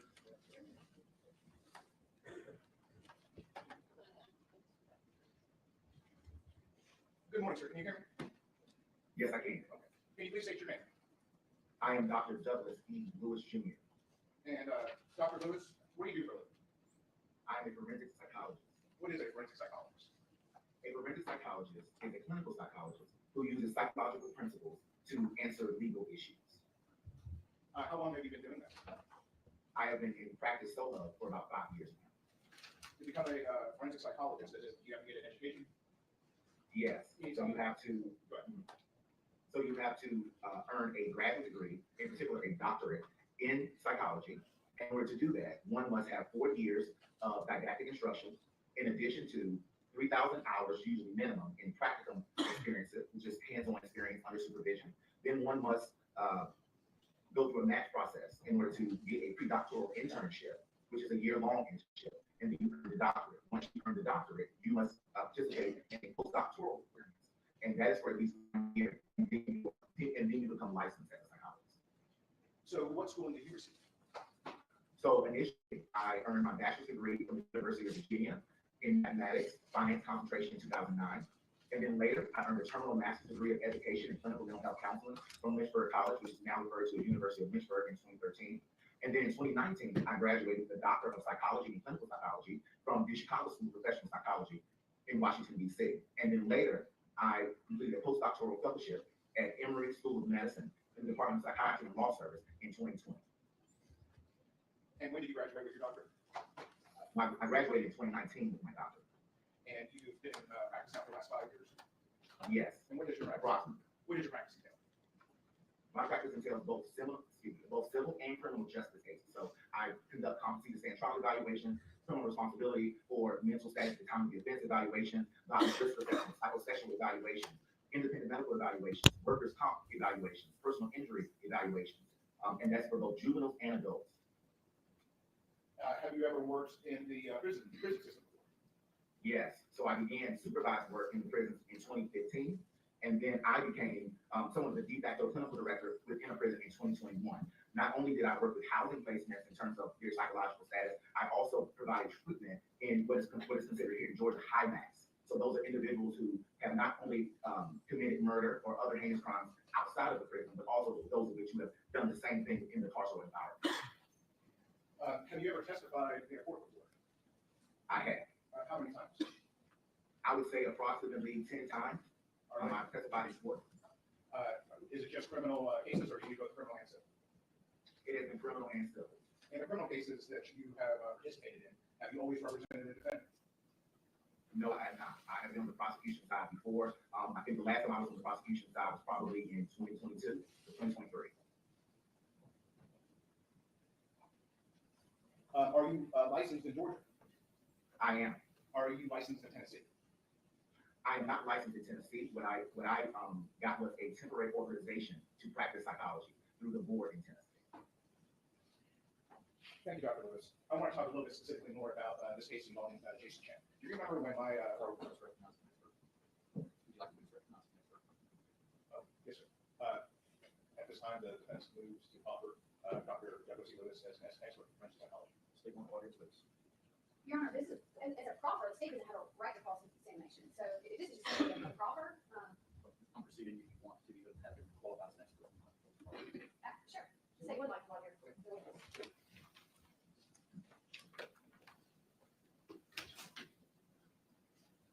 Dr. Lewis, you said that you got your doctor of psychology in 2019. Is that correct? That is correct. But you were not licensed as a psychologist until 2021. Is that correct? That is incorrect. I was licensed in August 2020. Okay, August 2020. And then in Virginia, it was August of 2021. Is that correct? That is correct. All right, so licensed as a psychologist, and your degree is in clinical psychology, which is different than forensic psychology, correct? It is the generalist form, but forensic psychology is a specialty. One must be a clinical psychologist in order to be a forensic psychologist. So I'm sorry. Did you get a degree in forensic psychology or clinical psychology? No such degree exists. You cannot get a doctorate in forensic psychology and practice as a forensic psychologist. You must be a clinical psychologist first, and then you must specialize in forensic psychology. I understand. Okay. And you stated that the Chicago School of Professional Psychology is in Washington, D.C. Is that correct? Yes, I was at the Washington, D.C. campus. You went to school physically in Washington, D.C.? No, I did not. So essentially what happened was I earned my degree, or I matriculated at the Georgia School of Professional Psychology in Atlanta, Georgia. While I was on pre-doctoral internship at the Superior Court of the District of Columbia, unfortunately, the school abruptly closed while I was on pre-doctoral internship. And so what happened was the American Psychological Association, in addition to the Department of Education, moved those of us who were affected by the school closure to the Chicago School of Professional Psychology in Washington, D.C. So essentially, it was somewhat of a pro forma or formality in terms of a teach-out agreement that was reached by the Department of Education and the American Psychological Association in 2019. You went to online school? No, sir. Excuse me, no, ma'am. You cannot go to online school and graduate and get a license in Georgia. You must go in person. I went in person for 4 years to get my didactic instruction, and then I matched to my first choice at the Superior Court of the District of Columbia. But on your resume, it states from 2015 to 2019, you were a psychometrist in Atlanta, Georgia. I was. I went to school in Atlanta, Georgia, ma'am. But your resume says that you went to the Chicago School of Professional Psychology in Washington, D.C. Okay, so let me explain again. I'm sorry, I'm confused. Yeah, I'm very confused. I know, I'm going to help you if you allow me to, ma'am. So I matriculated at the Georgia School of Professional Psychology, which was located in Atlanta, Georgia. While going to school in person, because I come from humble beginnings, I also had to work. So I worked as a psychometrist alongside with getting my doctorate from the Georgia School of Professional Psychology. Part of the training in psychology is this. You must go to school for 4 years and receive didactic instruction and practical experience. Then you must match at an APA or American Psychological Association accredited internship. I matched at my first choice, which was the Superior Court of the District of Columbia. While I was on pre-doctoral internship, which is a year-long working supervised experience, my school, the Georgia School of Professional Psychology, abruptly closed around March the 8th of 2019. The Department of Education and the American Psychological Association, understanding that we were about to graduate and the school closed, did what is called a teach-out agreement. The teach-out agreement was with the Chicago School of Professional Psychology, the Washington, D.C. campus, and that is where I graduated from. Okay. Your resume states that you are an adjunct assistant professor at Emory University. So the year that you received your licensing, you also became an adjunct assistant professor at Emory? Yes. And your LinkedIn says that you've been an adjunct assistant professor from September 2021 into present. So which one is correct? What is correct is what's on my CV. So what happened was I graduated from the postdoctoral fellowship program in 2020. As soon as I graduated, because of my work, they wanted me to stay on to teach others. And so 2020 would be the correct date. So September 2021 on your LinkedIn is not accurate. If it says September 2021 on my LinkedIn, it must not be accurate. Let's go with my CV. That is the most up-to-date and accurate. Okay. And a lot of your work has been with inmates, correct? That's correct. And a majority of your work has involved defendants' competency to stand trial. Is that correct? I wouldn't say it's the majority of my work, no. I've done a lot of work with competency to stand trial, and I also was integral in developing a jail-based competency restoration program, and I've also published on competency restoration. But I wouldn't say it's the majority of my work, no. What is the majority of your work? The majority of my work just includes the specialty of forensic psychology. So I do civil and criminal work, and it really just depends. What is the majority of your work? I wouldn't ascribe anything as being the majority other than the work of forensic psychology. So forensic psychology includes both civil and criminal work, and that is the majority of my work. It's not a particular type of evaluation or type of activity that I would say would be the majority. Okay. The specialty is the majority. Okay, and you testified that you have testified approximately 10 times in both criminal and civil court? In totality. 10 times. And how many of those times were in criminal court or in a criminal case? I really don't recall. I would say the majority of them were criminal. I think only 2 of them involved civil, and that was parental fitness / custody type evaluation. So I would say maybe it was definitely the majority of the criminal. I probably prepared over 100 reports for the court, and so I would say the majority would likely be criminal.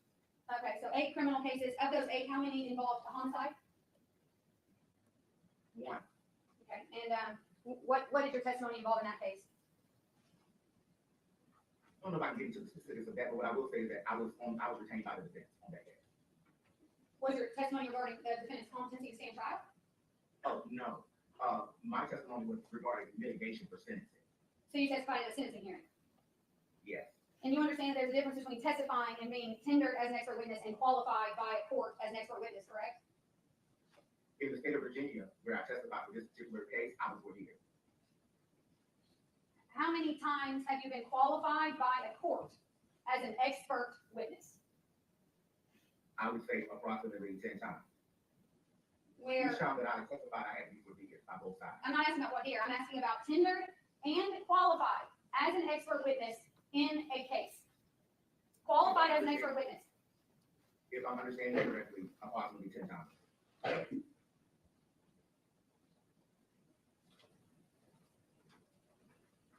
You testified that you often do evaluations on mental state at the time of the offense. Yeah, so it's called different things based on the state. So in Georgia, it would be called criminal responsibility. In Virginia, it would be called insanity evaluation. So I just generally said, but both of them are the same in that it is assessing or evaluating one's mental status at the time of the offense. You believe that insanity is the same as mental culpability? No, I don't think I said that, ma'am. What I was saying is that the statute is named differently based on the state. So some would call them mental status at the time of the offense. Georgia, for example, calls it criminal responsibility, and Virginia would call it insanity. But it's basically state dependent, and the state determines what the legal standing is for that. Okay. On your resume, there's a section entitled Adult-Clinical. And it states that in 2011 and 2012, you were, it doesn't say what your position was, it just says adult psychiatry / co-occurring disorders inpatient at Virginia Baptist Hospital. That is correct. But in 2011 and 2012, the only degree that you had was in mathematics. That is correct. Virginia Baptist Hospital was allowing you to work in a psychiatry department with a mathematics degree? Yes, ma'am. So in Virginia, there is a title called Qualified Mental Health Professional, or QMHP. And as long as you have a bachelor's degree and you take the continuing education, they will give you a certification called the Qualified Mental Health Professional. And so that's what I became, and that's how I was able to work at Virginia Baptist. I also interned at Virginia Baptist under the supervision of a clinical psychologist while I was earning my terminal master's degree in clinical mental health counseling from what is now called the University of Lynchburg.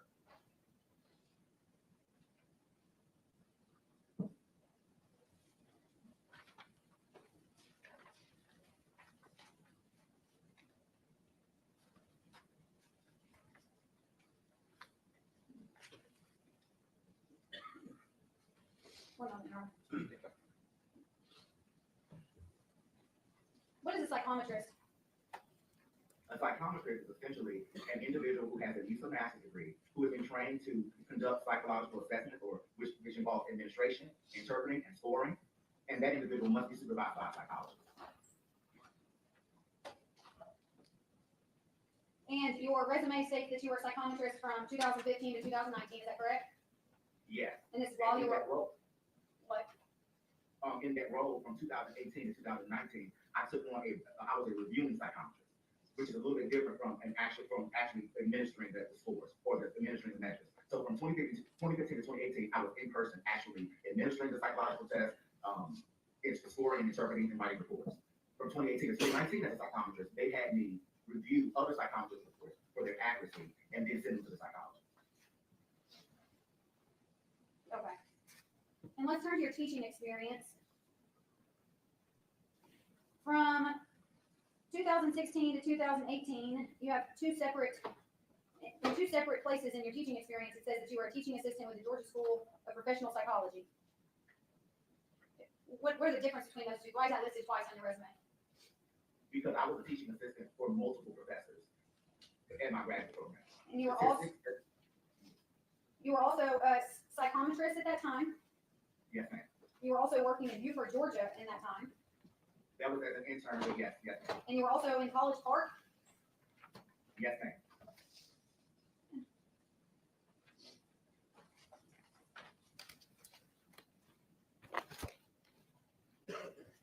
Let's turn towards this case. What were you asked to do in the case of State versus Jason Chin? I was asked to Mental state at the time of a criminal offense. A podiatrist does not have an expertise in forensic pathology, even though they're both medical doctors. So no disrespect to Dr. Lewis, but as you go through, as we did, Dr.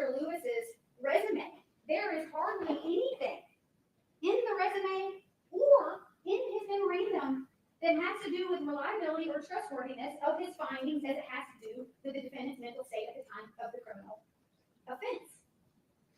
There's hardly anything. There is a lot regarding the defendant's competency to stand trial. That is not what we are here on. This expert cannot testify in toxicology. He is not, and I don't think this will be contested, he is not an expert in toxicology, which is apparently a primary issue of what he would opine on is the defendant's substance use on November 23rd, 2022 that he has no facts or information on except for what Mr. Chin told him. So he has no basis of knowledge. He is not an expert in the field of toxicology. He is not an expert in pharmacology. Sorry, Judge. Pharmacology. He is not a medical doctor. He has not presented enough facts and evidence of which he based his opinion on the defendant's mental state at the time of the offense. And in fact, Your Honor, the state is more confused after hearing his testimony because the defense alleged that the argument was diminished capacity, to which the experts adamantly denied that he was arguing diminished capacity. We now have a personality profile, childhood trauma. There's been nothing on the record that would establish that this expert should be qualified as a forensic psychologist as it relates to a defendant's mental state at the time of the offense. Moreover, he has not had enough time to speak with the defendant. He has not done his due diligence in checking the defendant's records, speaking with the defendant's family members or friends, and due to the fact that he's had the discovery since December 17th, it was on, quote, holiday and in South Africa for a majority of the time thereafter, he has not even had enough time to adequately go through discovery and make any type of finding such as this in this case. So we do object to this witness being qualified as an expert. I do think that the bar, there's some standard obviously for letting an expert testify. I think that whether or not some specialized knowledge might be helpful to the finder of fact in this particular case. He seems like perhaps he hasn't had the depth of experience that other experts have testified. I don't think he has that yet. I don't think there's anything that's disqualifying. As far as the weight that should be given to his opinion, that's certainly something we can talk about. But as far as against qualifications are concerned, as far as him being able to give an opinion, again, we're doing all this for the record. His testimony's already been deemed to be inadmissible, but I want the record to be complete. As much information as possible about Dr. Lewis. So we'll recognize this witness as an expert in forensic psychology. I'm sure what's the next proceeding. Before proceeding, Your Honor, I just want to clarify for my questions. Is the court finding that there was a violation of Rules 12 or 16? No, I'm not finding there was a violation in the sense that a deadline was missed. I do think that, if you want to clarify my ruling, there are actually two aspects to it. The first is that it's clear that this expert's services for this purpose, for what we're talking about today, the defense felt it became necessary after a recent hearing last month where the monster exhibit was admitted, and there was some concerns about that, as well as the medical examiner's testimony going to premeditation. So I think that based on the timing, so that the state's not unfairly surprised, the workaround that the court is crafting removes the major, if not the only reason that this witness's testimony on this issue was represented to this court was needed. So that's one of the reasons being excluded, that state, I want to avoid the unfair surprise that Rule 12.2 contemplates, as well as give the defense a fair shake, as he described in voir dire last week. So that's one of the reasons. The other is that I don't think that the opinion as written qualifies something that would be substantially helpful to the jury. When Dr. Lewis wrote that it's highly unlikely that Mr. Shem possessed the requisite premeditation, I do find that there's a degree of speculation that is not going to rise to the level where his opinion would be helpful. And also, I guess I could point it out now that during Dr. Lewis's testimony moments ago, he talked about the great weight that he gave to personality profile type. And it is pretty clear in case law that personality type is not something that's even relevant to the defendant's capacity to form a mental state. It's pretty well established. So there are numerous reasons that this witness's testimony has been excluded from this particular trial, this particular point. Those are the reasons. Not a 12.2 violation. Again, I don't think there's any bad faith. I think this way the circumstances unfolded, I'm not finding that the defense acted unethically in any way. It's the way that it unfolded, the short time frame. I'll need, so it looks like, yeah, the wrong.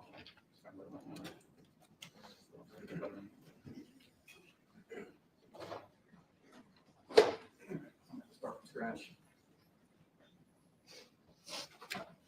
You can text Dr. Lewis, let him know that that's technical difficulties. I'm about to let him know.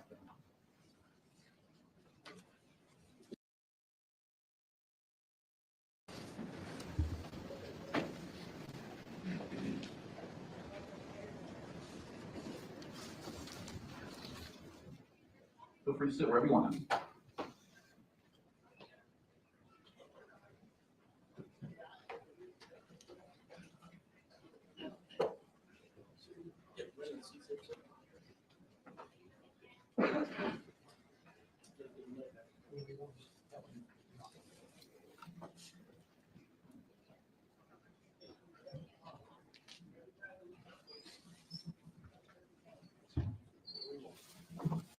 Affirm that you will take charge of this jury, keep them separate and apart from all persons, not allow them to communicate in any manner with anyone or anyone with them as it concerns the matter on trial, nor with you, nor you with them, that you will deliver them safely to the court.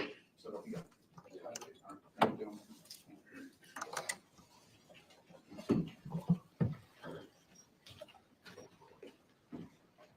Ladies and gentlemen, the defendant has been charged by the state of Tennessee with violation of state law. The document containing the charges is referred to as a presentment. A presentment is a formal accusation charging a defendant with one or more criminal offenses. The presentment does not constitute evidence.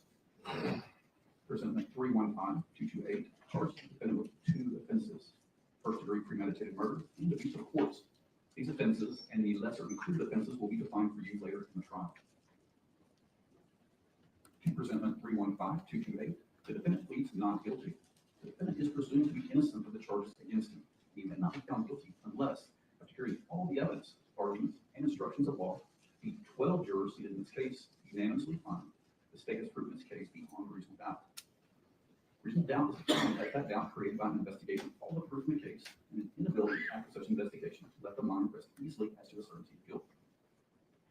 Absolute certainty of guilt is not demanded by the law to convict of any criminal charge, but moral certainty is required. And this certainty is required as to every element of proof necessary to constitute the defense.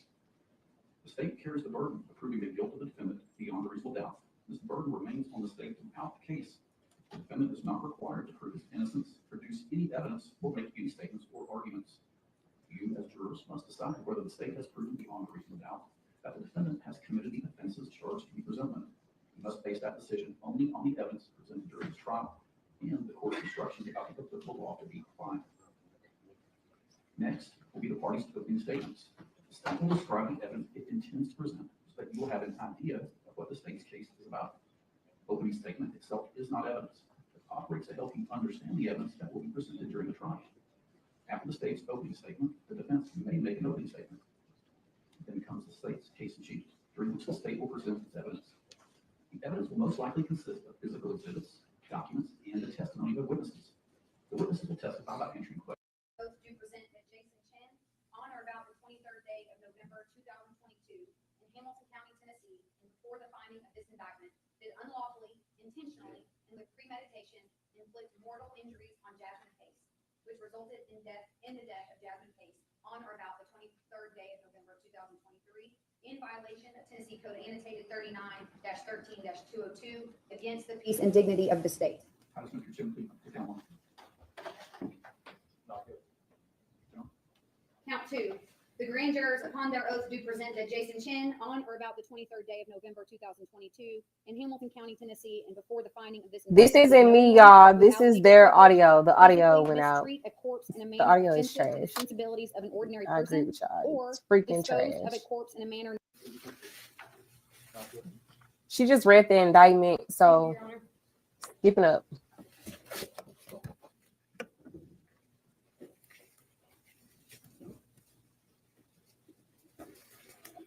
But as y'all can see, she got the suitcase. So after opening arguments, if we ain't feeling this, we're gonna go on back on over to Arbery.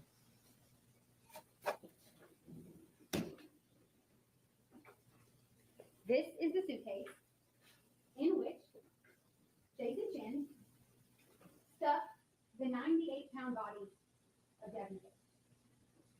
That's where I'm going to begin the story. Except I want you to remember that as you hear evidence in the next week, that this is not a story like the one that you read in a novel where you have to imagine the appearances of characters. The evidence that you will hear in this case is very real. The evidence will not require that you use your imagination. Jasmine Case was very real. And Jason Chin really killed it. The suitcase was located in a brushy area just yards from the bank of the Tennessee River and right off of Suck Creek Road. In it was the body of Jasmine Pace, who had been placed in a fetal position inside of 3 black trash bags. Her right ankle was handcuffed to her right wrist. Her left ankle had been shackled to her right arm. Her wounds were extensive. You will hear from Dr. Cogswell, the medical examiner for Hamilton County, who will describe those wounds in great detail. He stabbed her over and over and over again, not 7 times, not 29 times, not 43 times, but 60 stab wounds. One wound, a through and through, from the right side of the neck all the way through the left. Another so deeply penetrated her rib cage that the tip of the knife broke off into her lung. You will see the tip of that knife. The state of Tennessee is required to prove to you 3 elements for first-degree premeditated murder. The first is that Jasmine was intentionally killed. The second is that it was a premeditation. You will hear facts and evidence. You will see photos. You will hear from witnesses that allow you to believe beyond a reasonable doubt that she was intentionally killed and that premeditation was involved. But the third element is that the state of Tennessee has to prove that he did. I'm going to start from the beginning. The two of them had been seeing each other, Jason and Jasmine. On Tuesday, November 22nd, 2022, the week of Thanksgiving, Jasmine left her home and drove to Jason's apartment, a 1-bedroom apartment where he lived by himself. She was never heard from again after November 23rd. After November 23rd, 2022, her friends and family never heard from her. She never returned home, and she missed Thanksgiving. Like most families would, they knew something was wrong. You will learn that Jasmine's family quickly suspected that Jason Chin had something to do with her disappearance. Despite the family's best efforts to get the police department involved, initially the Chattanooga Police Department was of no help. Jasmine's family was forced to take matters into their own hands. So, on November 26th, 2022, you will learn that Jasmine's family broke into his apartment. You will hear that. You will hear that they were trying to find their daughter and their sister, and that they went in to his apartment. Of course, Jason wasn't there, but what was there? Some of Jasmine's belongings, including her driver's license and her credit cards. You will hear from a mother who was desperate to find her daughter. Eventually, and only because of the relentlessness of Jasmine Pace's family, the Chattanooga Police Department's Homicide Division executed a search warrant at Jason Chin's apartment on November 28, 2022. The missing persons investigation quickly became a homicide investigation when, even despite his best efforts to clean it up, Jasmine's blood was everywhere. Jasmine Pace's blood, upon the execution of the search warrant, was located all over Jason Chin's apartment. It was obvious that Jason had tried to clean it up based on the scene. You'll see those photos. You'll see photos of cleaning products, but you're also going to see video of Jason Chin on November 23rd, 2022, buying cleaning products at multiple locations the same day that Jasmine's friends and family stopped hearing from her. You will learn that homicide investigators located Jasmine's body in this suitcase on the side of Sup Creek Road in part due to Jason's own cell phone location records. They were able to track Jason using those cell phone location records throughout Chattanooga on the day of the 23rd. Walgreens, Walmart, most likely looking for a place to dump her body. But then eventually, at 6 p.m. on November 23rd, 2022, Jason Chin leaves his apartment with a suitcase. He enters his vehicle and he drives to Sup Creek Road. You will learn of other efforts that Jason took to try to cover his tracks. How he ditched her vehicle in a random apartment complex on Mountain Creek Road so that it was no longer at his apartment building. He sent text messages to Jasmine's phone to try to create an alibi when she was dead inside of his apartment and he was in possession of her phone. You will hear facts of cover-up. You will learn that police never found Jasmine Pace's phone, but they did find her SIM card. The small chip that goes into the side of our phones to store all of our phone's information, her SIM card was located. Where was it? It was in a glasses case inside of Jason Chin's backpack that was in his possession when he was located by the Chattanooga Police Department.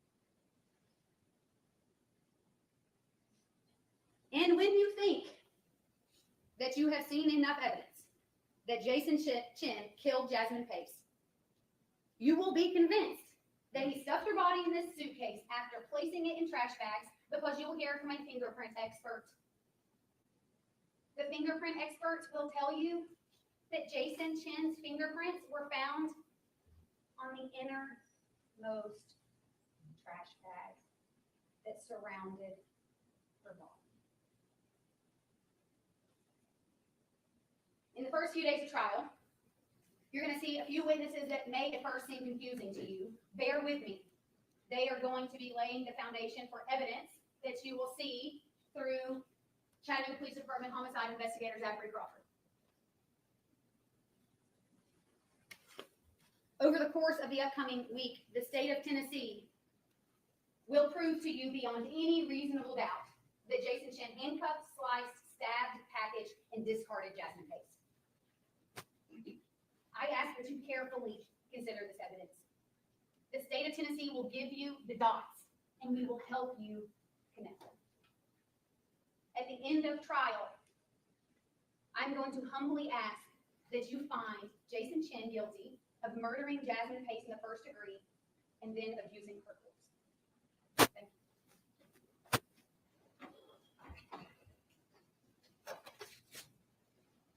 It's giving me open and shut vibes, y'all. I ain't even gonna hold you.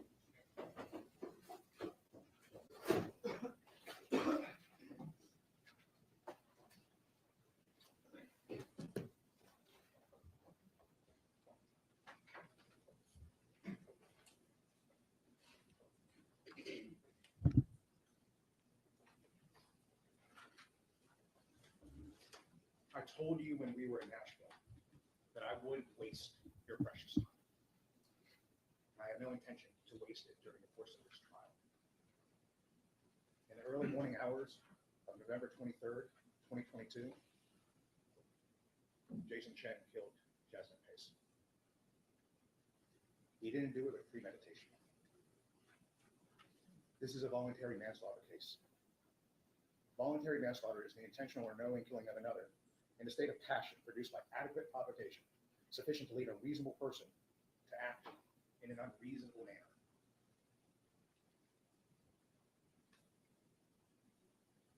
The state told you during jury selection that in order to prove first degree murder, they don't have to prove that it was done, but there wasn't. The state told you in jury selection that they don't have to prove a motive. There isn't.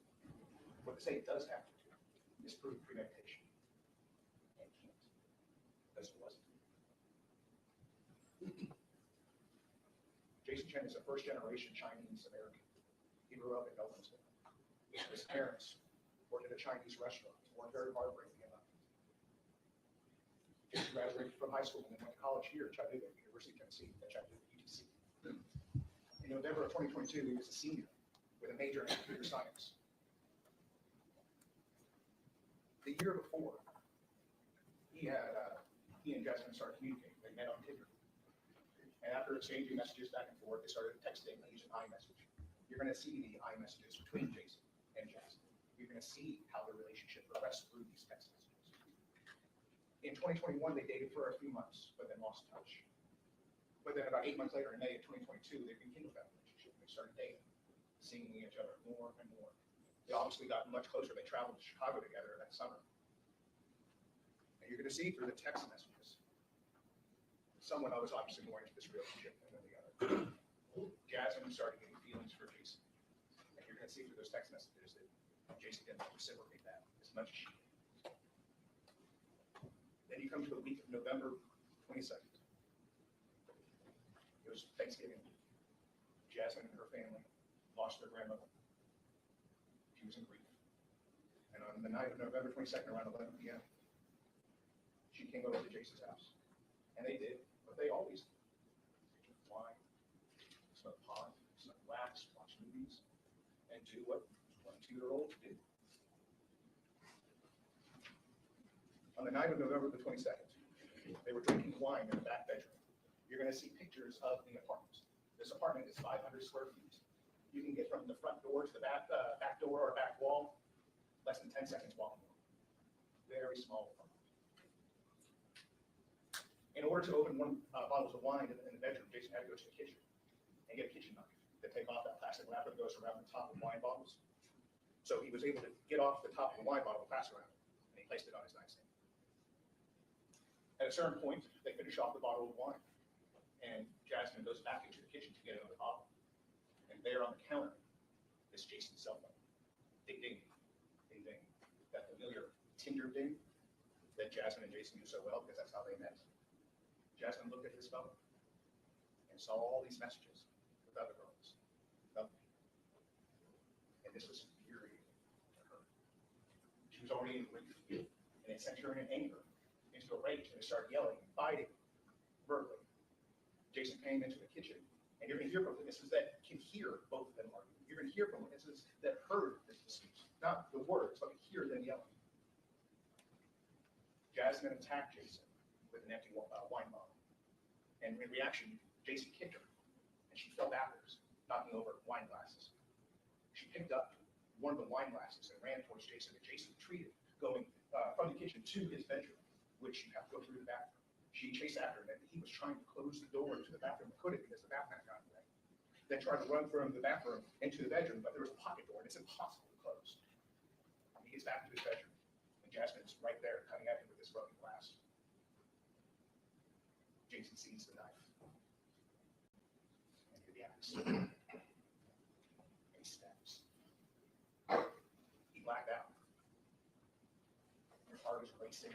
You're in that fight or flight response. Your adrenaline is running. You're in panic. You're in fear. You don't know what's going to happen next.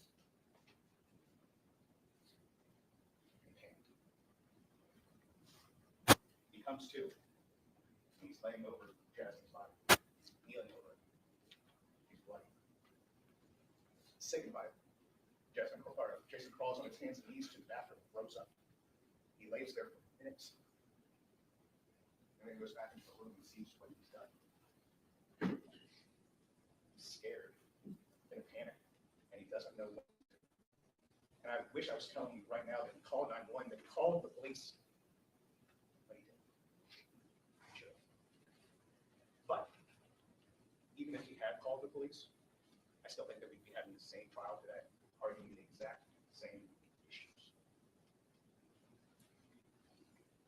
From there, Jason decides that he has to cover this up. He has to hide what he's done. He's scared for what his future entails, but more importantly, the shame that he's going to bring on his family, the shame that comes with everything that he's being accused of today. So he sets down this course of trying to hide it. He places Jasmine in trash bags, puts the handcuffs on her after she is dead, so that way she can fit into the trash bags, and so that he can put her into that suitcase. And where he then takes her body in that suitcase and drops her right next to the Tennessee River here in Chattanooga. He then sets on course to try to clean up the apartment to his best of his ability. He does a poor job. He tries to hide the fact that we did by texting her parents, texting Jasmine's parents, by pretending to be her on social media. Whatever he can do to give himself an alibi. It's selfish and it's wrong. But he panicked and he thought this was the best course of action.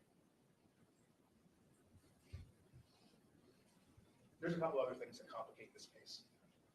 You're going to hear about Katrina Pace, Jasmine's mother. Any person whose child is missing who go to such lengths and have such courage to be committed. She broke into Jason's apartment to search for her daughter. She also went in other times than that first time. She went in at least 3 or 4 other times, doing 2 things. One, contaminating the scene. She couldn't know what had happened there. I don't think that she purposely contaminated it. But what that's going to show in the evidence is the state's going to show you what's called luminol, blue star agent. That reacts with blood, and it creates a blue image. The cleaning materials and the blood that Jason cleaned up was tracked by Katrina Pace, all of her family that went in and out of this apartment. It was tracked by law enforcement officers going in and out, tracking all through the big apartment. Police, in this case, Chattanooga Police Department, and I'm embarrassed to say it, they were incompetent and impotent and unable to help Katrina Pace. In order to incentivize, in order to get the Chattanooga Police Department to look for their missing, look for Katrina's missing daughter, to get them to go and look for Jason and to arrest him, she had to stage the scene. She, or perhaps others, I don't know, went into Jason's apartment after meeting with the Chattanooga Police Department to make the scene look more incriminating than it actually was. You'll see a knife on the bed that wasn't there when Chattanooga Police Department went through the apartment initially before the search warrant was issued. You're going to see the differences between what the apartment looked like beforehand and what it looked like after. The second issue is the incompetency and the ineffectiveness of the Chattanooga Police Department. You're going to hear Zach Crawford.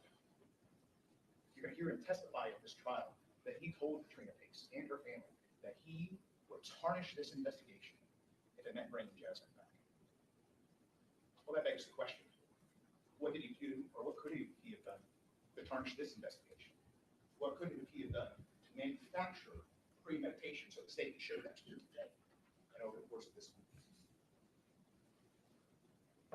I promise you not to waste your time. The state's talking about fingerprints on trash bags, DNA found at the scene. I don't intend to ask any questions about any of that. The only issue in this case is whether there's premeditation. If there is no premeditation, this is not first-degree murder.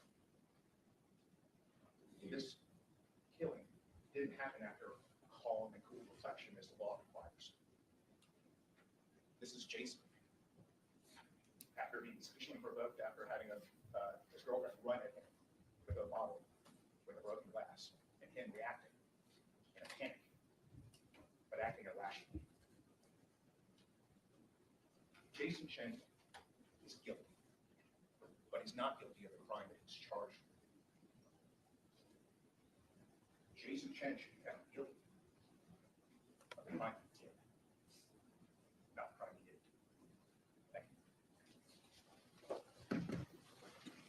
room has been requested. Is anybody going to testify in this?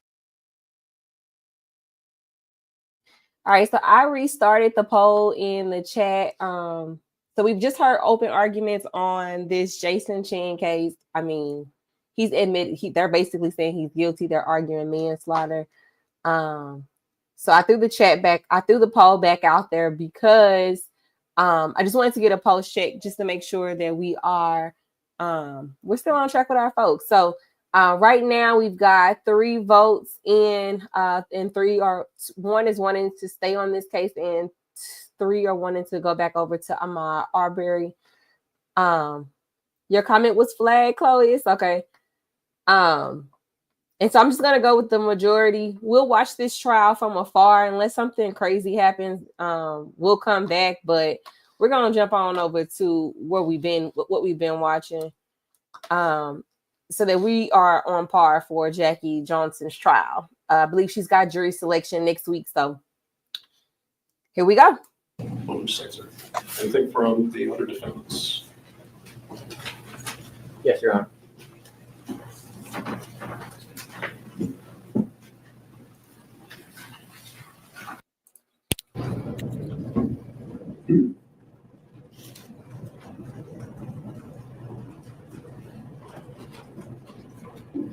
Excuse me 1 minute, Mr. Jones.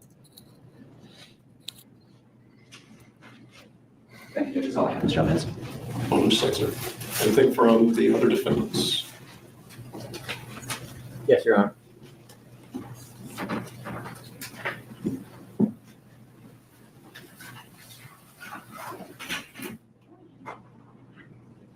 Good morning, Mr. Albenzi. Morning. I'm Jessica Burton. I am co-counsel for Roddy Bryan. First, I understand you might know my co-counsel, Kevin Goff. I helped my brother clean some trees up at his yard after one of the hurricanes several years ago. Okay, so then you have not spoken with Mr. Goff then about your testimony today? No. Okay. Did you speak with Roddy Bryan on February 23rd, 2020 prior to the incident? No. Okay. And at that point, you hadn't spoken with him for several years at that point. Is that correct?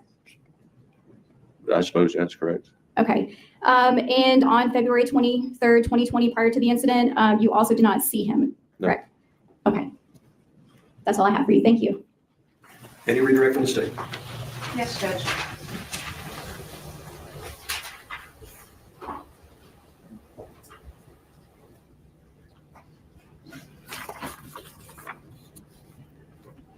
So when we're talking about what you're aware of with regard to Larry English, you were aware that he suspected his contractors of stealing the items off the boat. I wouldn't say he suspected them, but maybe that was a possibility.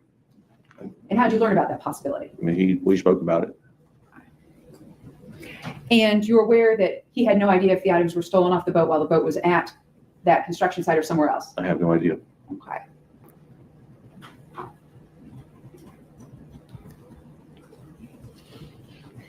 And you don't know what's in the mind of the other neighbors within the Satilla Shores neighborhood, do you? No. You have no idea who knows what about Larry English's property, do you? No. And the video he showed you was the one on the dock, and I think you said between October and November? Yeah. I think defense counsel asked you if you were friends with Subi Lawrence. Right. Okay. But I think it was unclear. Did you talk to Subi Lawrence at all about Larry English's house? I don't recall. We don't speak very often. Okay. And Diego Perez, you know him. Right. Did you talk with him about Larry English's house? I may have, but I couldn't tell you what the conversation was or when it was or what it was about. But I mean, we talk about these things, neighbors share concerns about what's going on. Okay. But you don't have any specific recollections of these things? No. Okay. And Ronnie Olson is one of your good friends, right? His buddy, yeah. Okay. And at one point in time, did you and Mr. Olson believe that the crime that was happening at Satilla Shores was due to a homeless guy under a bridge? I don't know. I heard people talk about homeless people under the bridge. I never saw them. Don't know. Okay. But this was something else that people in the neighborhood were talking about, right? Right. Okay. And that homeless guy under the bridge, he was a suspect in the 2019 entering autos, right? I don't know. Well, did you suspect him? No. I mean, I don't even know if there was a homeless guy under the bridge. So, no. So this is all just rumor and innuendo going around. I suppose.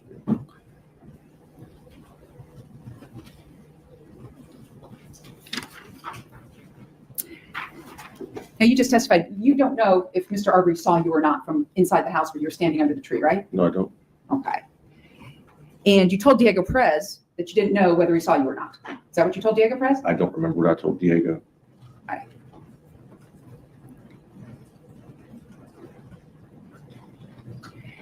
And the direction Mr. Arbery ran when he left the house, he went towards the McMichael house, right? Yes, Okay. If he'd gone the other way, where would he have gone? out towards Highway 17. Out towards Highway 17, Right. out of Satilla Shores. Right.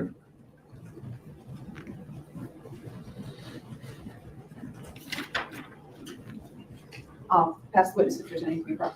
Any recalls?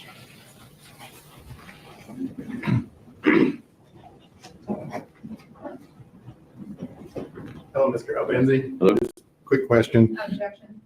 It's two separate defendants. Pardon me? Right, there were no questions. And Okay, I'll let Mr. Rubin do it. I'm confused, Frank. I'm confused, but I guess it doesn't matter. Well, it does. What we have is a cross by Mr. Rubin, no cross, and then we'll discuss it later, just make sure everybody's on the same page of how we're operating. Go ahead. Mr. Albanzi, the direction you saw the man we now know as Ahmaud Arbery run was to your left, right? Yes. Away from the entrance to Satilla Shores Highway 17. Yes. You're on the phone calling the police to come to the neighborhood and check this out. The police would be coming from the direction of Highway 17. Yes. Coming into the neighborhood. Right. Going down the street, again, in the direction that Mr. Arbery ran. Yes. Thank you, sir. Anything from Mr. Brown? No, Your Honor. All right, thanks, sir. You may step down. I know with police witnesses, they were subject to recall. Is he subject to recall? yes, he is subject to recall. You are released for the day. You are subject to recall. Thank you. Thank you, sir. Thanks, sir.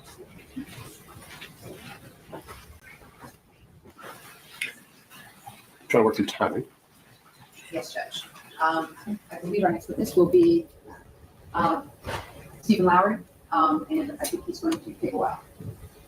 I would say so.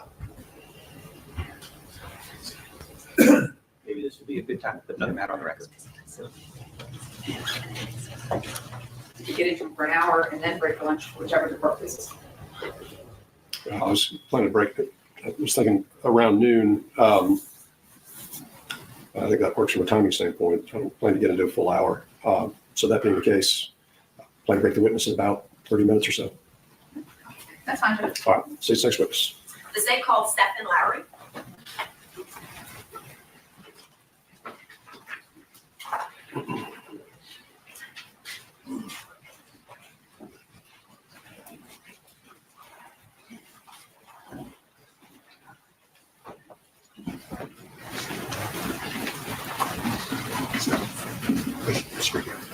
Swear to tell the truth, whole truth, and nothing but the truth. I do. Go ahead, have a seat. Thank you, sir.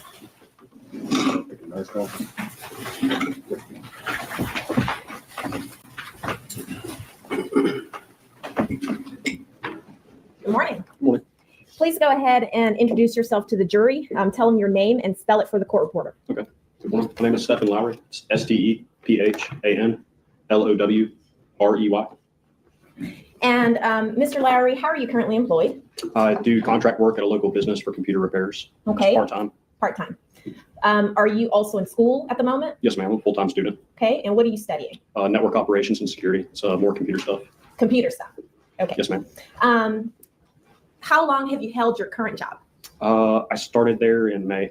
In May of This year. 2021? Yes, ma'am. Okay. What were you doing before that? I worked at FedEx for a short while as a courier, and prior to that, I was in law enforcement. Okay. Where were you employed when you were in law enforcement? Originally with BPD, the Brunswick Police Department, and then Glynn County PD. How long were you with Brunswick PD? I think roughly like 4.5 or 5 years. Okay. Do you recall when you started with them? Late 2012, 2012. Okay. So about 4 to 5 years, you said? somewhere in there. Yes, ma'am. Okay. And what did you do when you were with Brunswick PD? Mostly patrol. I was assigned to narcotics for a while and a aggressive patrol division. Okay. So mostly dealing with like drug cases, narcotics. Yes, ma'am. Okay. After you left Brunswick PD, where did you go? I went to Glynn County. I was already working out of that building because we shared an office. It was a joint drug unit. Okay. And I remained working as a drug investigator for the county for another, I think, 8 or 9 months before I went back to patrol. Okay. Do you remember when you started in terms of the year with Glenn County PD? I don't for sure. Okay. All right. So when you started with Glenn County PD, what was your position there?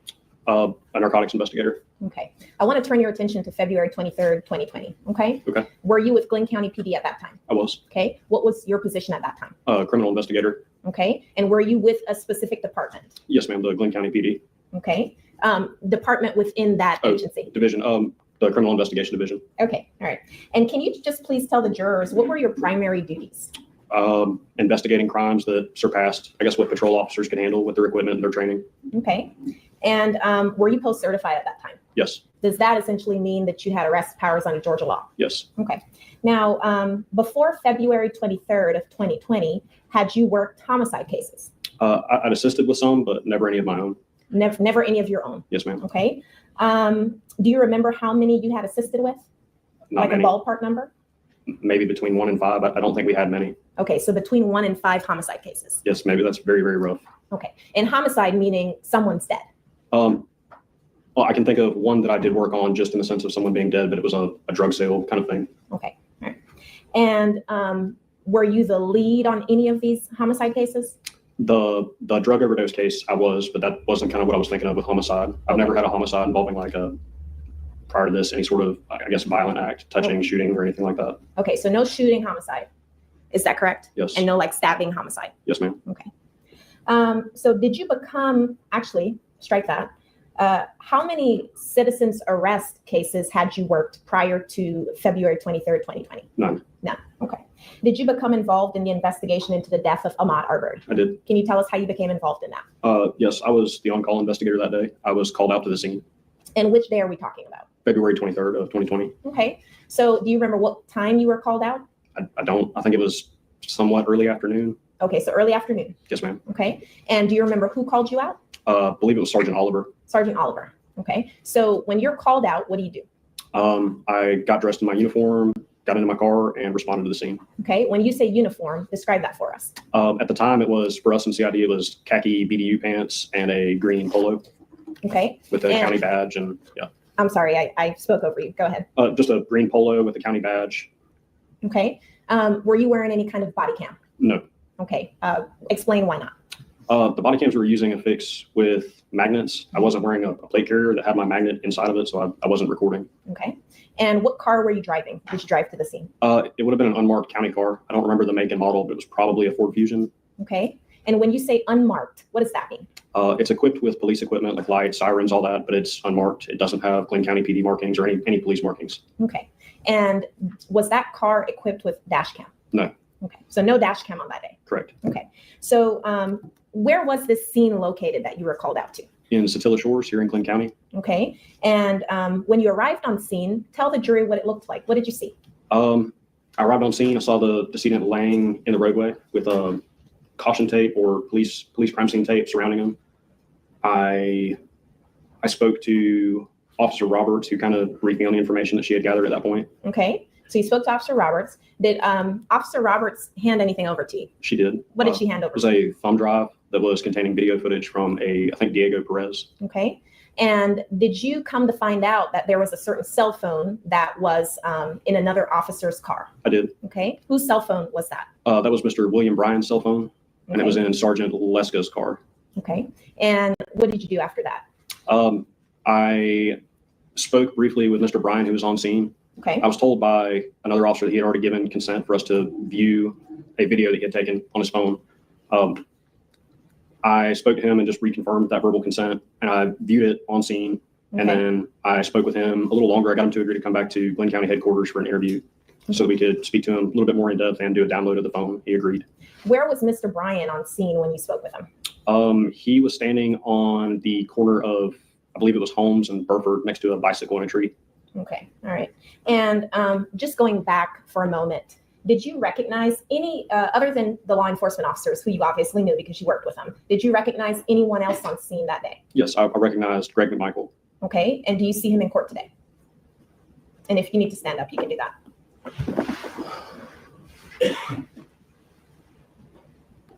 No. Is that him there? Where are you pointing to? To my right of the one in the yellow shirt. I haven't seen him in a while. He looks a little different. He looks a little different. I apologize. Okay. And what color is he wearing for the record? Blue jacket and I think a blue tie. Okay. Your Honor, let the record reflect that he has just identified Greg McMichael. So how did you recognize Greg McMichael? I've seen him before coming to the police department I always assumed he was delivering subpoenas, but I've seen him coming in the back door carrying papers sometimes. And I knew that he was an investigator for the Glen DA's office. So. Okay. And what was your relationship with him, if any? There wasn't one. I mean, maybe, hey man, as I pass him, if I happen to be coming in as he's going out or something. Okay. All right. Did you all ever kind of go over to each other's houses or anything like that? No. Okay. Do you recognize William Bryan, who you Yes. spoke with on scene? Okay. Can you just point him out, describe what he's wearing? It's going to be Mr. Bryan there. He's got on a blue jacket and a gray shirt. I can't make out the tie color. Okay. Let the record reflect that he has just identified William Bryan. So, Mr. Lowry, so you said you got the phone and you said you viewed the video. Yes. Is that correct? Yes. And then you spoke with Mr. Bryan to ask him if he would come to headquarters for an interview. Is that correct? Yes. Okay. When you spoke with him, did you pressure him in any way to talk to you? No. Okay. Did you? I'll object. We can put that in context. When and where is this taking place? I can ask specifically. Sure. So the questions I'm asking you now, are you still located on the scene? Yes. Okay. There at the intersection of Holmes and Satilla. Yes. And Satilla Shores, right? Okay. So at the point where you're talking to Mr. Bryan, you testified that he was near a bicycle Yes. there. Okay. So at that point, did you pressure him in any way to come talk to you at headquarters? No pressure. I just asked if he would mind. If he would mind coming to talk to you? Something to that effect, yeah. And what did he say? It wasn't a problem or okay. He seemed willing to go. Okay. Did you promise him anything of benefit, anything like that? No. At that point, was he under arrest? No. Was he detained? No. Was he in any kind of custody? No. Okay. So what happened next? I went back to headquarters and I conducted an interview with Mr. Bryan. Okay. And how did Mr. Bryan get back to headquarters? He drove his own vehicle. He drove his own vehicle. By chance, do you recall what vehicle he was driving? It was a Chevy Silverado. I think it was like dark gray. You said what now? Chevy Silverado. I think it was dark gray. Okay. And when he got back to headquarters, where did he go for that interview? One of our interview rooms. Okay. And are those rooms equipped with video Yes. to record and audio as well? Yes. Okay.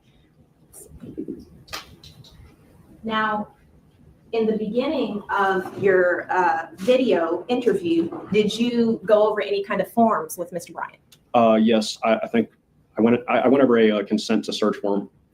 Even though he had already given verbal consent, I think I just filled out a written form. Okay.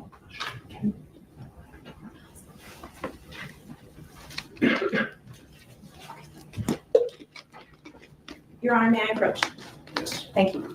Now, Mr. Lowry, I'm showing you what's been marked for identification purposes as State's Exhibit 298. Take a look at it and tell me if you recognize it.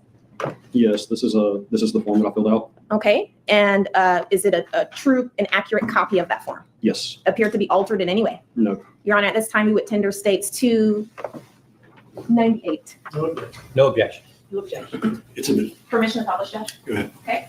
So, let's see if I can get this to work for me here. So, Mr. Lowry, I'm going to ask you, can you see this on your form? Yes, ma'am. On your monitor? Yes, ma'am. Okay. So if you can just make sure you're projecting your voice and speaking into the microphone, can you just go ahead and read this? What does it say here at the top? It's the Glen County Police Department General Investigations Unit. Okay. And I won't ask you to read all this fine print. That's the address and all that, right? Yes. Okay. So start from here and just read that for us. Consent to search form, cellular phone. I just got a blank where I filled in Mr. Bryan's name, William C. Bryan. Having been advised that law enforcement officers wish to make a search of my cellular telephone under my control or custody, I hereby permit Investigator S. Lowry and any other officers designated by him or her to assist in the search of my phone. The location of the phone is listed as 157 Public Safety Boulevard. Make is an iPhone. It's a Model 8. And I didn't list the serial IMEI service, and there was no PIN. Underneath that, it says, I understand the purpose of this consent to search is for the express purpose of searching said cellular telephone for evidence relating to the crime of aggravated assault or homicide. I have not been promised a reward of any type. I have not been threatened in any manner. I freely and voluntarily give my consent to conduct said search of the above described telephone to the above officer with full understanding of my rights and actions. I understand that this consent is voluntary on my part and may be revoked at any time. Signed this 23rd day of February 2020, signed by Mr. Bryan. Okay. And did you pressure him or force him in any way to sign that? No, ma'am. Okay. You didn't promise him anything? No. Okay.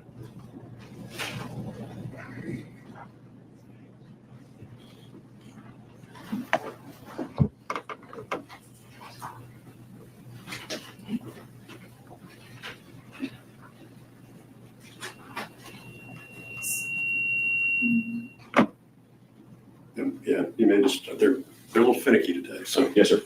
Get too close to you, maybe give you some feedback.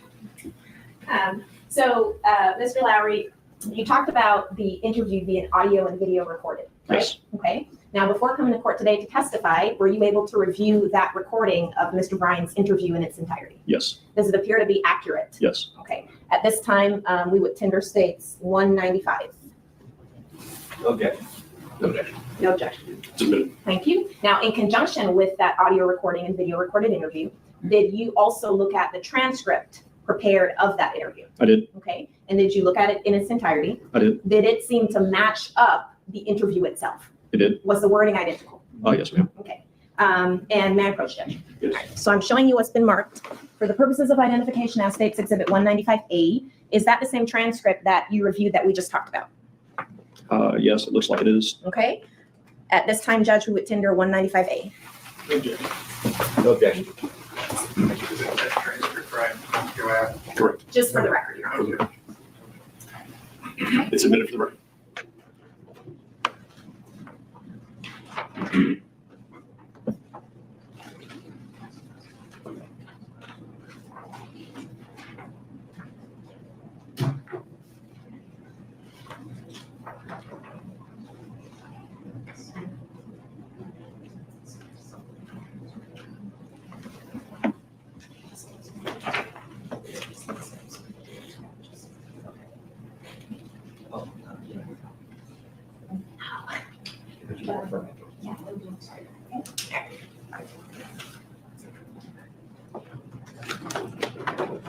Okay, Mr. Lowry, so let's go ahead and go through some of these statements that Mr. Bryan made to you, okay? So you have the transcript there, and I'm also going to put excerpts up on this screen right here. So you can follow in the transcript or you can follow up on the screen, okay? All right, so just starting with the basics, did Mr. Bryan tell you what he was doing on the day in question on the 23rd of February, 2020, around 1 p.m. or so? I can't read what's on the screen. There's nothing on there right now. But are Okay, you not 'cause able to? I was looking for the page and line references. Okay, not for this, but when I start putting it up, it should be up there, okay? So did he tell you what he was doing around 1 p.m. on February 23rd, 2020? Yes, I believe he was working on his porch or his garage or something like that. Okay, and would you remember specifically what he said he was doing? You can find it. Okay, if looking at the transcript will help you, go ahead and look at that.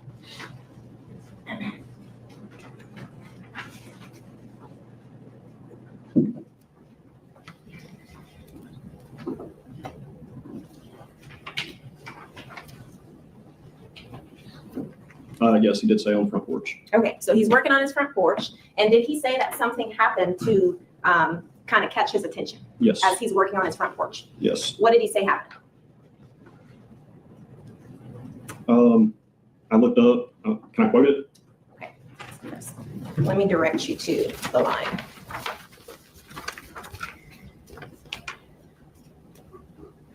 Okay, so go to page 4. Yes, ma'am.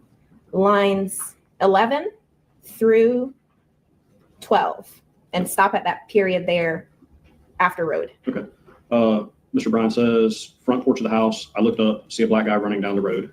Okay, and did he also say something about a truck nearby? Yes. Okay, and you don't have to quote, you can just speak from your memory of the transcript at this point.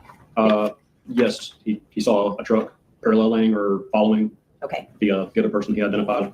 as the black guy running. Yes, ma'am. Okay, all right, and after this, what did he do? He said, y'all got him, like a question, Okay, and did he say that to the black guy or to the truck? to the truck. Did he ever ask the black guy if he was okay? Not that he told me. Did he ever ask the black guy if he needed help? No, ma'am. Okay. So after he hollered, y'all got him, what did he do? He went to go to his truck to assist and realized he didn't have his keys. So he went back into his house, retrieved the keys, and got in his truck and kind of joined in. Okay, and 307 Burford, Mr. Bryan's address. What neighborhood is that located in? Since Attila Shores. Okay. So I'm gonna put up here on the screen. Right here. So at the point where Mr. Bryan gets in his truck, did he go out onto the road? No. Should I read again or just my own words? Your own words is fine. No, he sat there for a second and kind of assessed, Okay. waited on Mr. Arbery to come back towards him. Okay. And what road is directly in front of Mr. Bryan's house? Burford. Okay. So if you can just read here, page 5, lines 18 through 25. Okay. So I just kind of sat there for a minute and didn't really. Object. I think we got a matter we need to take up outside the jury. Okay. Okay, well, let's do this then. Ladies and gentlemen, probably a good breaking point then for lunch. We're going to break until, since we're going to be addressing some matters before the court, probably 1 o'clock. Let's plan on 1 o'clock for the continuation of the evidence. Again, hold on a second. During the break, do not discuss the case amongst yourselves or with anybody else. Don't go looking for any information about the case. And again, if somebody's talking about it in your presence, I'll remind you of the rules. Go see. All right, let's go get the panel.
All right, for the jury.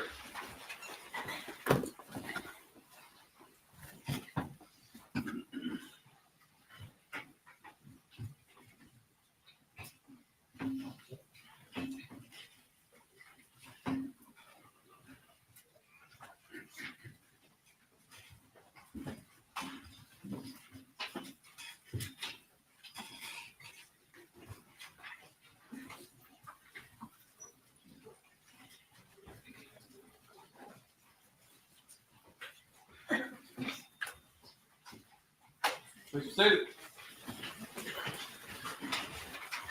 All right, good afternoon. Welcome back. Hopefully everybody enjoyed their lunch. We are ready to go ahead and proceed with the evidence in this case from the state. Thanks, Your Honor. So, Mr. Lowry, to follow up on something we talked about before, what was your role in this investigation, in this case?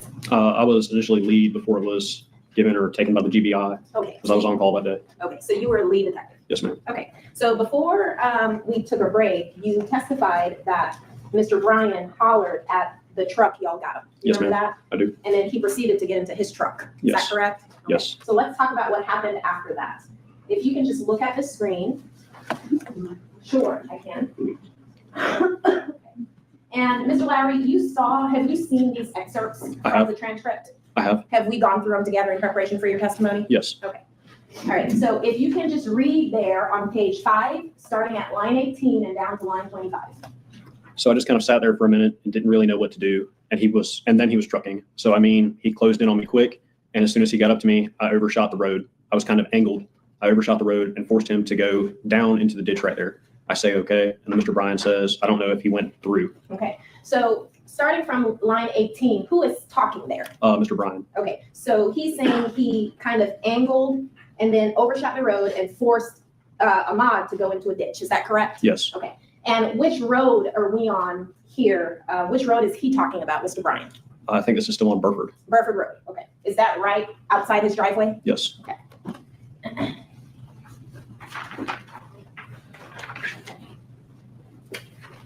So let's now talk about the second incident with Mr. Bryan and Ahmad. If you can just read here, starting from line 1. The water or over it or what, but he bounced around me. So I was hanging on pretty good. And I think I backed up into my driveway and came back this way. Okay, so I'm going to stop you there. Is this page a continuation of the one that we just went over? Yes, I believe so. Okay, so can you start then reading from 25 and then go straight on to the second page? I can. Okay. Mr. Bryan says, I don't know if he went through.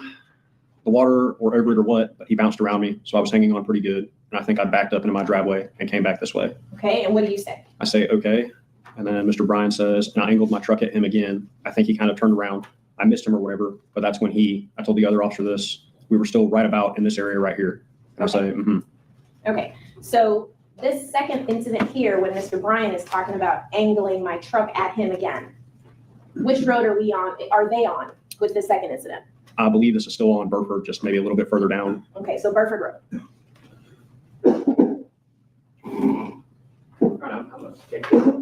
Leading characterization, second incident?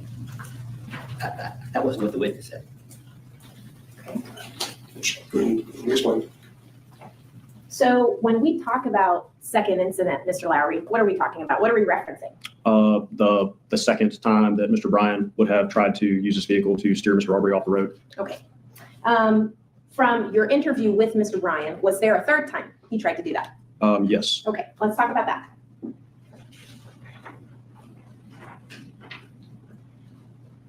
Okay, so looking at, let me see what page we're on here.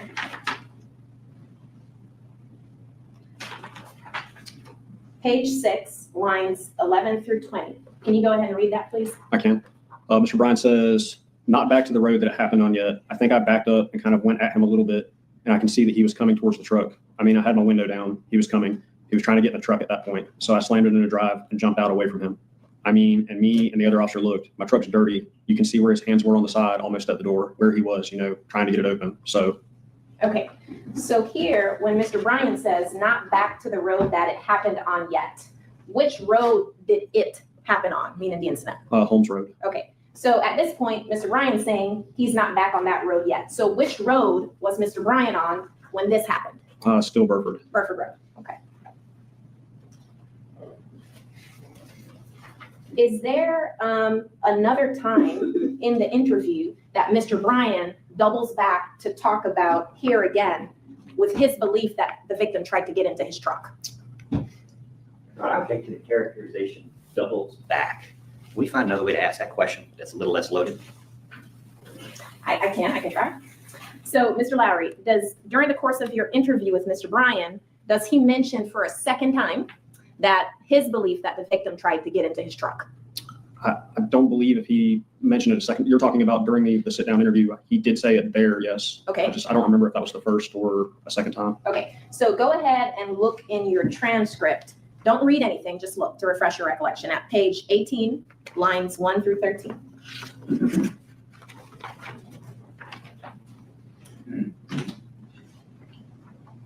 Oh, yes, okay. Okay, so in this quote that we just read, Mr. Bryan is talking about backing up and going at the victim and saying his belief that the victim was trying to get into his truck, right? Object to the leading going at. Well, that's what he's saying here. I don't think she's got that correct. The transcript's on the screen, so ladies and gentlemen, the transcript is what reflects the statement of the defendant. Go ahead. So Mr. Bryan, again, mentioned something about the victim, his belief that the victim was going into his truck on page 18, right? Yes. Okay, so let's look at that one. If you can just read that, starting from line 1, going to line 13. Okay. I say, okay, all right. And you said that you had handprints on your truck from where the guy was trying to get into it. Mr. Bryan says, I feel pretty sure that's what he was doing. I mean, I can't say for sure that he wasn't on the door. I didn't give him a chance to get to the door, but after I angled him off the side of the road, and I kind of went on past him because I didn't hit him. Wish I might have took him out and not get him shot.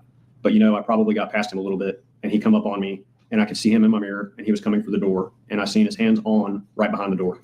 Okay, so in this one, Mr. Bryan's talking about wishing he had hit the victim, right? Yes. Okay. Now, was there a fourth incident where Mr. Bryan is talking about making contact with the victim in the case? Yes, I believe the one you're referring to is the intersection of Holmes and Satilla or Holmes and Burford. Okay, so let's look at that one. So going to page 13, lines 9 through 25, go ahead and read that for us. Mr. Bryan says, I think I backed into my drive and then continued on Burford towards, and I say the entrance because you said you passed the road first. Mr. Bryan says, yeah, towards the entrance, but I confronted him, angled at him again before we got to the road he was laying on. I say, yeah. Mr. Bryan says, right at the house that's on the left-hand side if you're headed towards the entrance of the neighborhood. And I say, you're talking about before that, before the intersection of the road where it actually happened on? And Mr. Bryan says, right. And I say, okay. Okay, so which street were they on when this happened? This would have still been Burford at the intersection of Holmes. Okay, so that corner, they're on Burford. Yes, ma'am. Okay.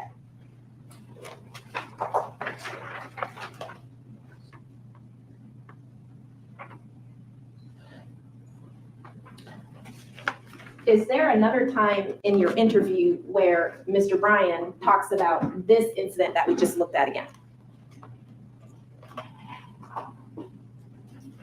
Can you refresh me? I can. Go ahead and turn to page 14, lines 1 through 18.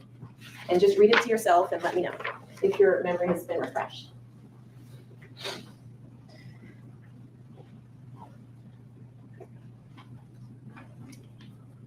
Okay, yes.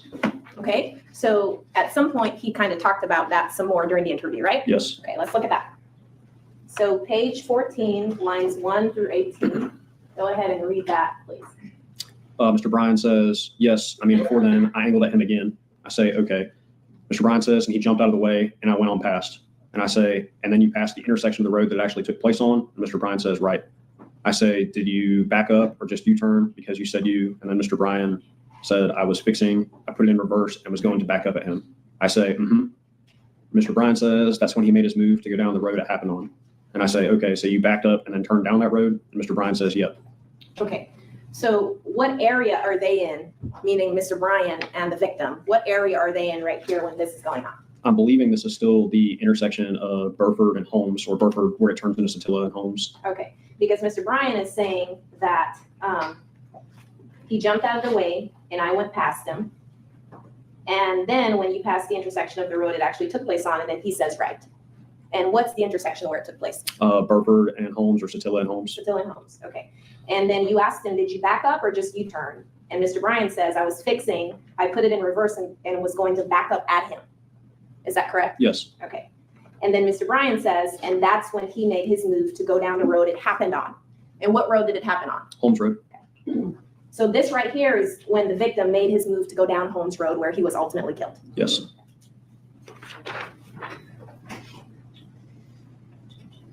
So was there another incident of attempted contact between Mr. Bryan and the victim? I'm going to object to the leading.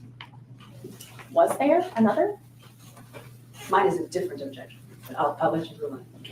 Now we're telling the witness the answer. We're not just referring to the number of the incident. I'm permitted a little bit with the use of transcripts, so if we're narrowing in on a portion of the transcript. Okay. So, Your Honor, we've been extremely patient, but there was a pretrial order regarding the overuse of the word victim. It can come out incidentally or by accident, but it is better to use the name of the person we're talking about. Victim is a characterization. It's just to be consistent here, and the court's ruling is already in the record. So. I'll try to lessen my use of the word victim, Judge. So, Mr. Lowry, did something also happen from Mr. Bryan's statement on Holmes Road? Yes. Let's talk about that. Okay. So I want to point you to page 15. Actually, before we get there, page 7, lines 9 through 16. And ask you to read right here what's on the screen. Okay. Mr. Bryan says, all right. So I backed up and started going down that way. I think I angled at him again, kind of forced him off the road or something right in here. And he turned around. He turned around right here. The black guy did. He turned around maybe down this far or so. But he turned around and started running back the other way. And I pulled into a drive or something and started to turn around. I say, okay. Okay. And was there a continuation of things happening on Holmes Road? Yes. Okay. Let's talk about that. So now looking at page 15, lines 13 through 25. I'm sorry, I'm going to object to the characterization of continuing when these statements are 8 pages apart. You've gone from page 7 to page 15, it's a continuation. Just going to rephrase that. Okay. The last one, the last quote that we put up on the screen, was that the last thing that happened on Holmes Road? Not this one, but the one before. Oh, I'm sorry. Could you put it back? I'll repeat it. You want me to put it back up here? Or just repeat it? Okay. Either way. Yeah, so when we talked about this last quote, was that essentially the end of what happened on Holmes Road? Okay. Did something happen after that? Yes. Let's talk about that. So going to page. I'm going to object. We need to clarify, since the state has already acknowledged that this has gone through multiple times. Are we mixing together two different statements in the same statement? What are we doing here? I object. I believe that's something we can talk to him about when we get him on cross, right? You can go ahead and clarify that. Go ahead. Clarify Go what? ahead. It can be clarified across. Go ahead. Okay. So, Mr. Lowry, can you please read page 15 from line 13 to 25? Yes. I say, so you went straight and missed the intersection. Mr. Bryan says, right. I say, and you were going to back up. Mr. Bryan says, and then I backed over on that other road.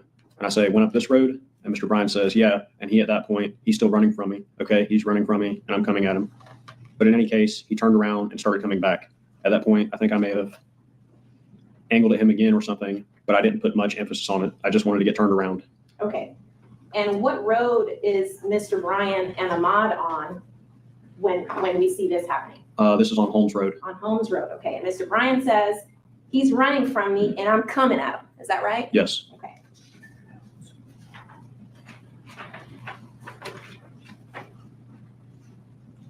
Now, was there something else that happened on Holmes Road after what we just discussed? Yes, that was the shooting and the murder itself took place right after. Okay. And is there another portion of Mr. Bryan's interview where he talks about something leading up to that? And I'll direct you to refresh your recollection to page 7, lines 19 through 25.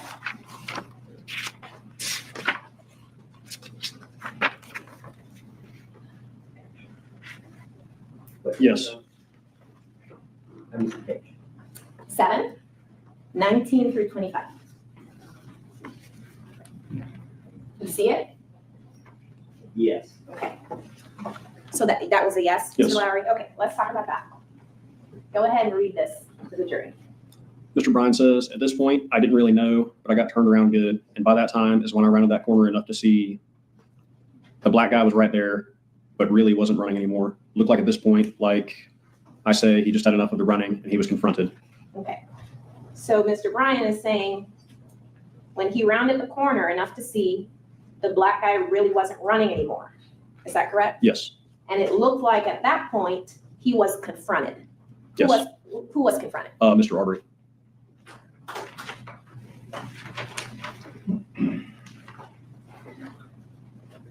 At some point during your interview, did you ask Mr. Bryan whether he had ever seen Mr. Arbery before? Yes. And what did he tell you? No. Okay.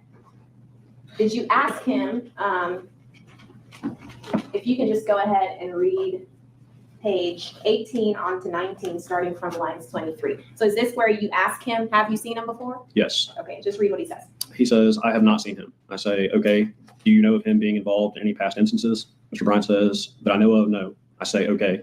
And he says, I mean, I just hear of stuff that's been happening around the neighborhood. Nobody said anything.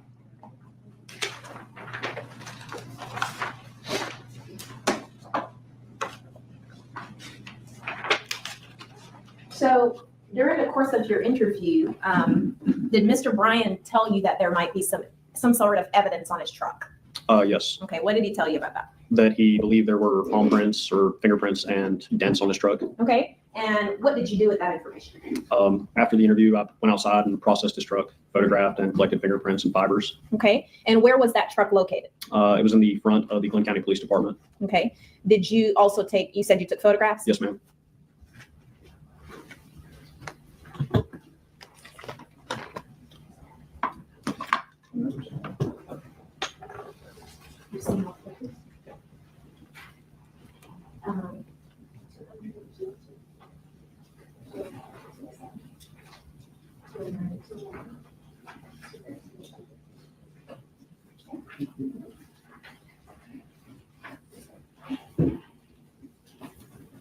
May I approach, Judge? Yes. Okay.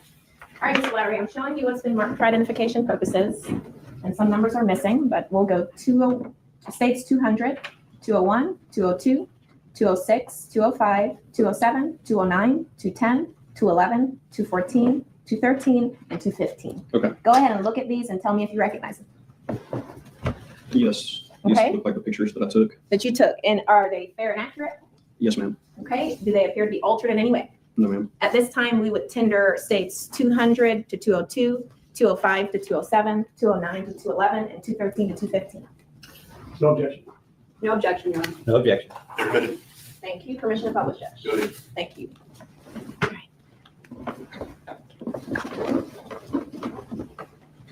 Okay, so looking at states 200, Mr. Lowry, can you tell us what we're looking at here? Yes, that's kind of a faraway shot of a dent that was on the driver's side of Mr. Bryan's truck on the bed part of it over the tailgate or over the gas cap. Okay, and Judge, is it okay if he can step down just to point to where all this stuff is? Yeah, make sure you're very careful with that. Stepping down. Yes, sir.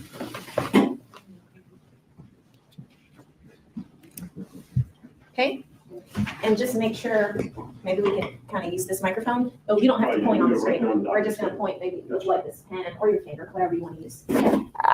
So where are we looking at?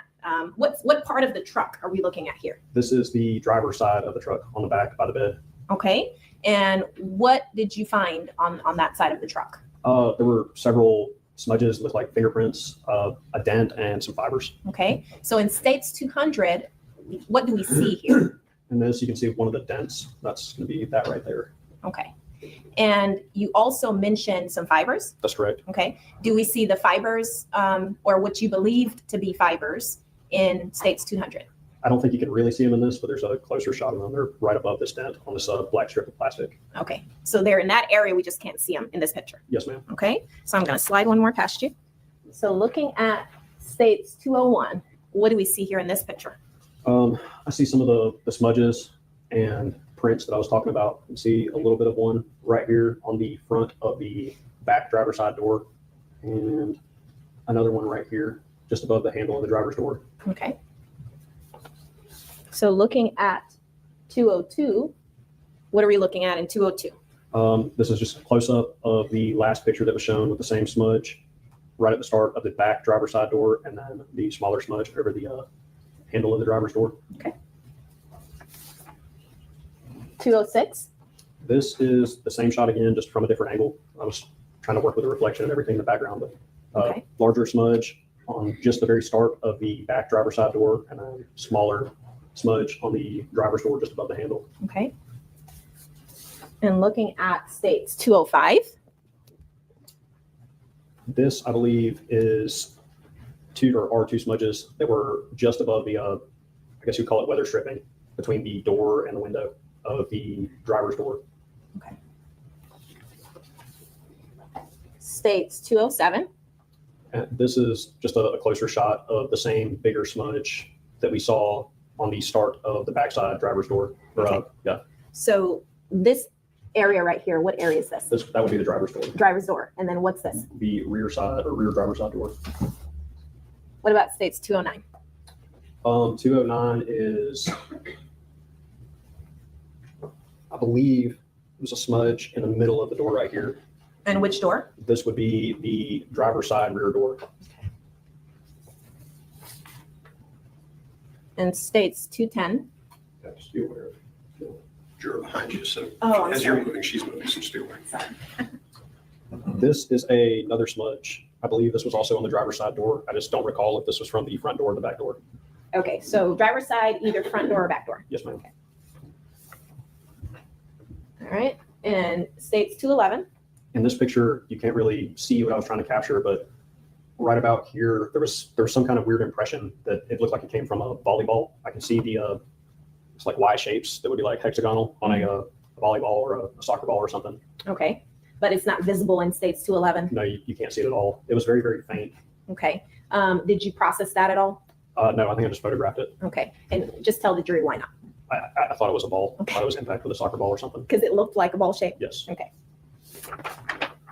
States 214. This is going to be closer of the white fibers that I mentioned above that dent and above the gas cap on the driver's side of the vehicle. And can you just point to where those supposed white fibers are? It'll be right here on this plastic strip. Okay. And 213. This is the same photo, just closer to the white fibers on the plastic strip. Okay. And state 215. And this is the same. The white fibers on that same area, the same plastic strip. Okay, and you can have a seat. Thank you so much.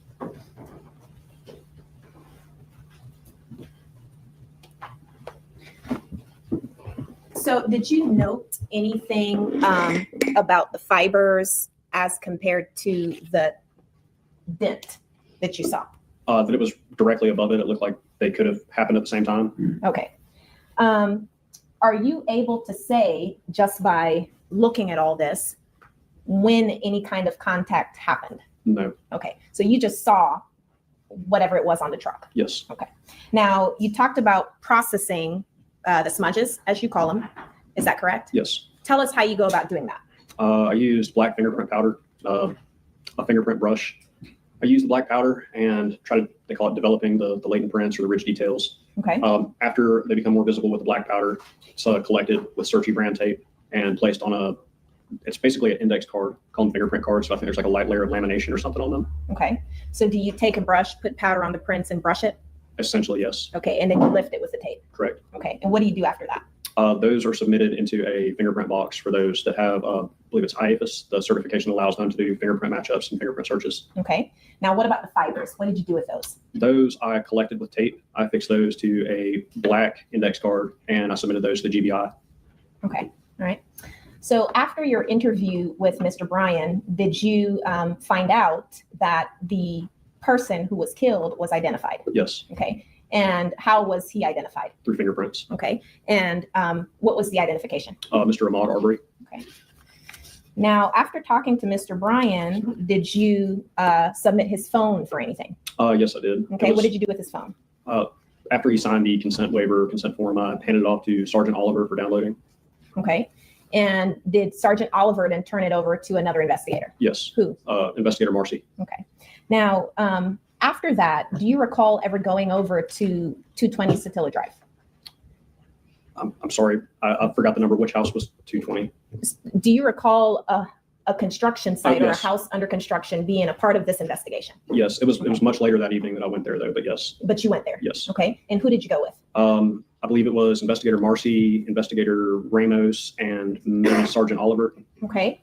And did you see any like expensive tools there in that construction site? I think I remember seeing saws or drills or something like that. Okay. So you saw multiple tools there? I don't know about multiple. I don't remember how many I saw, but I do remember seeing tools there. Okay. And how did the structure appear to you? On the inside, it was mostly just framing. There weren't, I don't think walls were erected in all the building yet. It was missing doors and windows. Okay. Did it appear that it was rummaged through in any way? No. Okay. How did it appear? Like a house under construction. Okay. Yeah, just unrummaged, I guess. Unrummaged. Could you tell if anything had been moved or destroyed or anything like that? I couldn't. You couldn't tell. Okay. Now, and is that still on February 23rd that we're talking about? Yes. Okay. So the next day, February 24th, after meetings in the morning, what did you do? I think I had training for the rest of the day. I think I had SWAT training. Other investigators went out and did a canvass in the neighborhood while I was in training, but yeah. Okay, so you were doing SWAT training? Yes, ma'am. Okay. After that, did you do anything else on the case? I'd have to go back and review. I can't remember in detail immediately. Okay, so I want to direct your attention to March 4th, 2020, and a person by the name of Daniel Alcott. Oh, yes, ma'am. I know exactly what you're talking about. Okay, so did you meet with Mr. Alcott? Yes, ma'am, I did. Okay. I believe it arose because I guess he was concerned about the number of vehicles stopping around his house at the site, and he was concerned that the public was going to think that he was somehow involved. Okay. So he had a young child at home, his wife and all that. I went over and spoke to them, heard their concerns, and got kind of an additional, or I guess a first-time statement from Mr. Alcott. I wasn't ever sure if somebody else had spoken to him that day, but I think he said that he. Well, so we're not going to get into what he said. Oh, I apologize. Okay? No, that's fine. But you met with him on March 4th. Yes. Okay. So on March 5th, did you send the fibers off to GBI for testing? Yes. Okay. And had the prints been sent already? The prints that you left it? I don't know. I don't know if those were reviewed in-house or if they were done by the GBI. I think it's all in-house review. I'm not sure. You're not sure about that. Okay. Now, on March 5th, what was the status of your case as the lead detective at that time? Was it a closed case? Was it an open case? What was the status? It was still open, but not gaining much traction. Okay. So it was sort of inactive. Yes. Objection. That's not what he said. That's what it is. Okay. When you say not getting much traction, what do you mean? I think inactive was a fair summary. Okay. Now, before this case, had you ever looked at the citizen's arrest law that was on the books in Georgia? I'm sure I did. Your Honor, it goes to how he handled the case, given the fact that citizen's arrest is a part of the case. I thought the state was making the same objection yesterday to another witness. I'm not asking him to get into the law and what it is, but had he ever looked at it? And what's that relevant to? Well, let's see if it's right. We join the reference objection, what he knows about citizens arrest Well, laws. that wasn't the question. I'm what he knows. Had he ever looked at the law? That's it. Yeah, well, and that's not whether he's ever looked at the law. That's the state. So did the word citizen's arrest come up at any point during any of the interviews of the defendants in this case? No.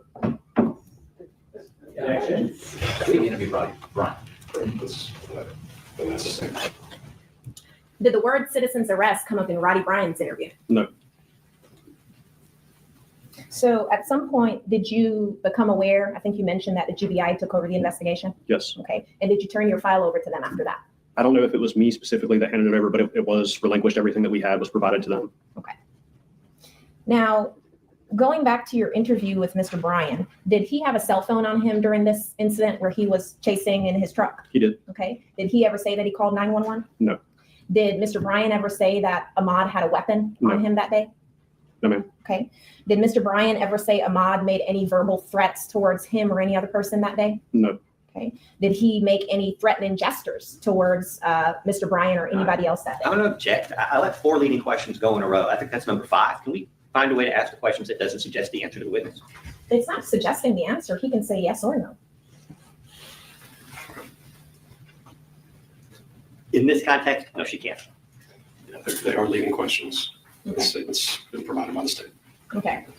Yeah.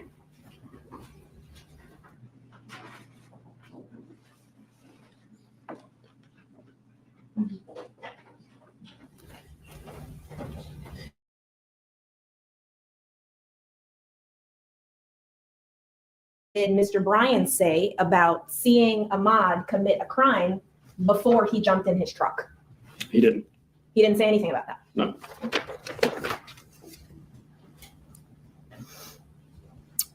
What, if anything, did Mr. Bryan say about arresting or telling Ahmaud he was under arrest for criminal trespass? He didn't.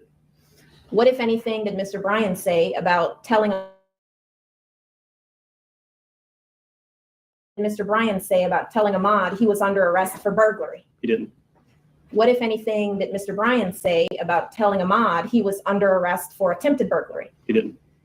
What, if anything, did Mr. Bryan say about telling Ahmaud he was under arrest for carjacking? He didn't. Okay.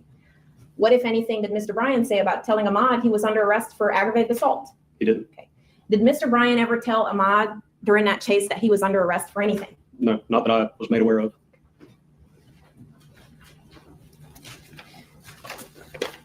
So at the point where your file was turned over to GBI, did that end your involvement in the case? No. Did it end your involvement in the case?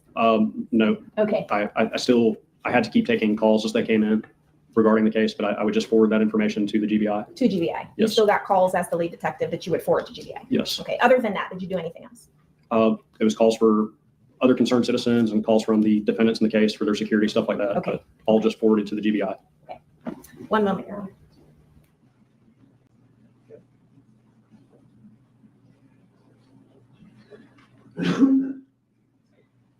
One more question. What, if anything, did Mr. Bryan say about seeing Ahmaud throw anything from his person during the entirety of that chase on that day? He didn't. He didn't say anything about that? No. That's all I have for you. The defense might have some questions for you, okay?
Good afternoon. Good afternoon, sir.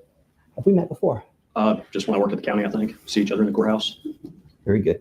My first question for you is this. Wouldn't you agree, based on your training and experience, that context is the key to understanding the truth behind someone's words? Yes. And that's something that you personally think is very important in your work. Context, yes. I think it can be.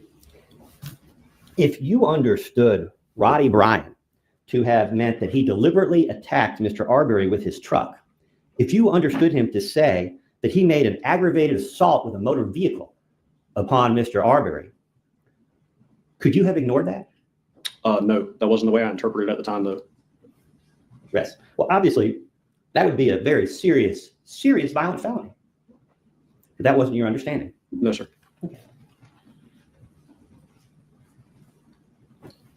Roddy Bryan never denied following Mr. Arbery, did he? No, sir. Roddy Bryan never denied angling his vehicle ahead of Mr. Arbery. No, sir. Roddy Bryan never denied blocking the path of Mr. Arbery. No, sir. Roddy Bryan never denied cutting in ahead of Mr. Arbery or cutting him off. That's correct, too. He never denied trying to steer Mr. Arbery off the road. Yes, sir. But beyond that, all you can really do is speculate as to exactly how many times or exactly where Mr. Bryan did various things. Is that fair to say?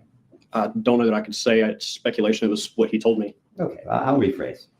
Is it fair to say that Mr. Bryan had trouble relating the events of that day in detail or in sequence? I think everybody probably had trouble. There was a lot going on. Fair enough. Now, I have a few other questions, and if I bounce around and you don't understand a question, you don't hesitate to say so. Sure thing. Okay. Do you have any personal relationship with Roddy Bryan? No. Okay. Have you ever seen him in the break room at the Glenn County Police Department? Roddy Bryan? Yeah. No. Have you ever seen him in the break room in the DA's office? No. Okay. You've certainly never taken classes with him? No. Okay. Is there any reason why you would give special treatment to Roddy Bryan? No. Okay. And your decisions in this case, personally, about how you went about your investigation, did they have anything whatsoever to do with whether Mr. Arbery was black or white? No, sir. I'm going to ask you a few questions about Mr. Bryan's demeanor, if I may. Okay. Did Roddy Bryan appear to you to be, at the time you spoke with him, mentally unstable? No. Did he appear to you to be under the influence of alcohol or drugs or other intoxicants? No. Did he come across to you as loud or boisterous? No. Did he come across to you as gleeful or bragging or boastful about his conduct that day? No. Did Mr. Bryan strike you as someone seeking attention or seeking the spotlight? No. Did Mr. Bryan drop F-bombs or other profanity during this interview? I don't think so, but I'm not certain. Okay. Was Mr. Bryan in any way disrespectful to you? No, sir.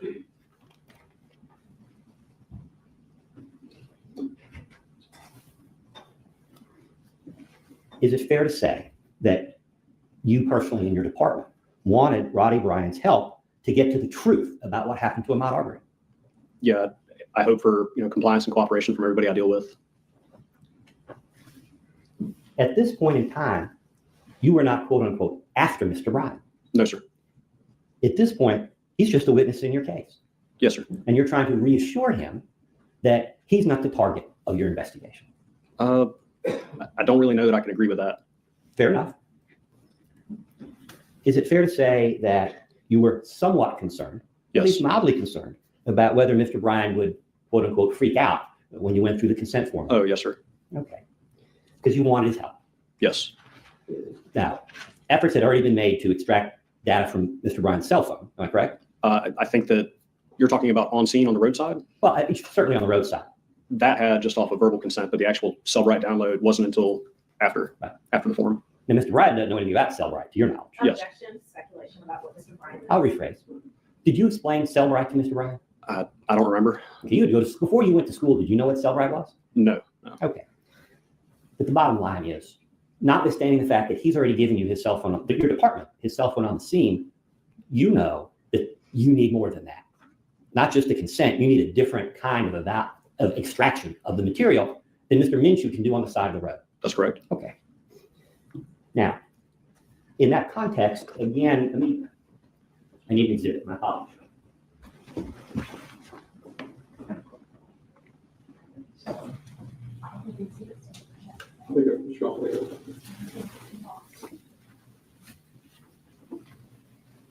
May I approach you with this? I won't approach you with this. I'm going to put it, and I've never done this before. Just slide it right underneath. Okay. Okay. All right. All right. Sir, I'm showing you what's been marked as State's Exhibit 298. That's a consent form in this case, is it not? Yes. And Mr. Bryan signed that for you, correct? Correct. Okay. And when you were advising him in the consent form, whether you were thinking about it at the time, you indicated that you were looking at aggravated assault and homicide. Okay.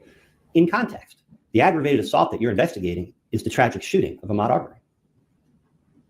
Was that a question? Yes. Yes. Okay. And that was your understanding? Yes. And you would assume, based on what you said, that would be Mr. Bryan's understanding. Objection to speculation. I'll rephrase.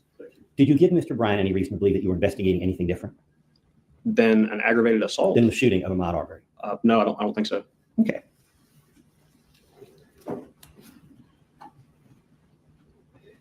And on this same line, in your police report, you summarized the salient facts about what Mr. Bryan was relating to you. Did you not, in a written report? Yes, I summarized them.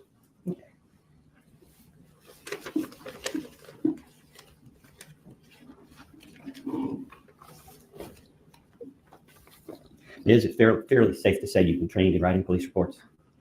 A little bit. Yeah, I guess. You went to school, and you certainly seem capable of using big words. Am I correct? Sometimes. Okay.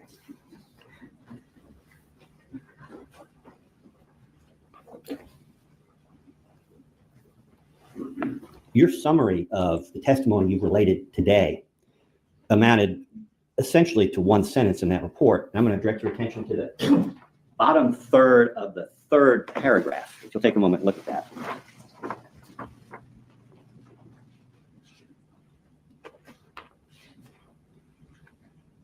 Do you see the sentence Mr. Bryan described? Yes. Does that refresh your memory as to what you wrote in your report? Yes. All right. Mr. Bryan described maneuvering his truck. Objection to hearsay, Judge. You can't just read the report. Did you write in your report, your summary of all this discussion about what Mr. Bryan's doing out there on the street that day as maneuvering his truck? Objection, Judge. You can't just read the report. It's hearsay. That's the police narrative, correct?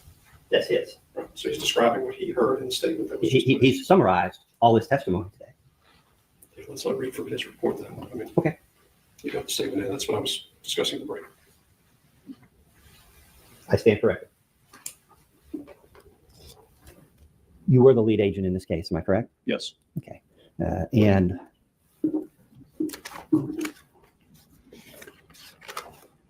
if at any point, I'll come back to that in a second.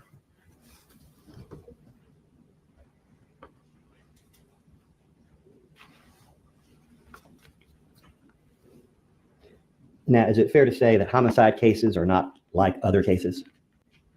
Yes. In some ways, they're not. Okay. Is it fair to say you tried to explain the process to Mr. Bryan as best you could? The process of what? Of your investigation, what you were doing? Perhaps. Okay. Now, you did not Mirandize Mr. Bryan at this time, am I correct? I don't recall. I don't think so, but I'm not sure. The consent that Mr. Bryan gave you was for the Yep. consent form. Now, if Mr. Bryan, in your presence, had admitted to the commission of a major felony, would you not have felt obligated to Mirandize him at that time? Yes. Okay, because at that time, had he said something like that, had you or he understood it that way, he might not have been free to leave. Objection to speculation, Judge. Not speculation, it's fact. Let's restate the question. I'll restate it. If you had understood, or Mr. Bryan appeared to you to believe that he had admitted to a major felony, at that point you would have been obligated in your training to Mirandize him. Yes. Because at that point questions might have arisen as to whether he was free to leave. Yes. And you certainly wouldn't want to mess up your first murder investigation by failing to Mirandize a subject or a target of your investigation.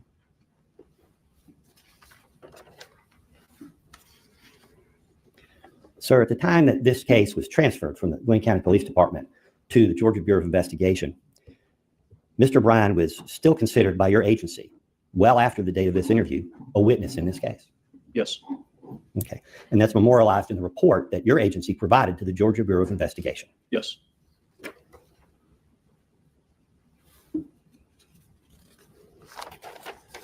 So is it fair to say that among the words that didn't come up in this interview, besides citizen arrest, was false imprisonment? Sorry, can you repeat that? Among the legal terms that did not come up in this interview, in addition to citizen arrest, the phrase false imprisonment never came up in this interview. No. Because that wasn't your focus. No. And that wasn't what you heard. No.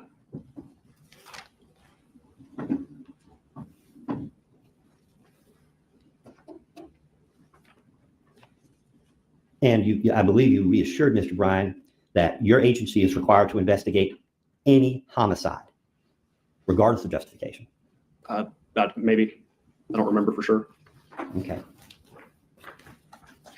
Well, it's been a long time since you conducted this investigation.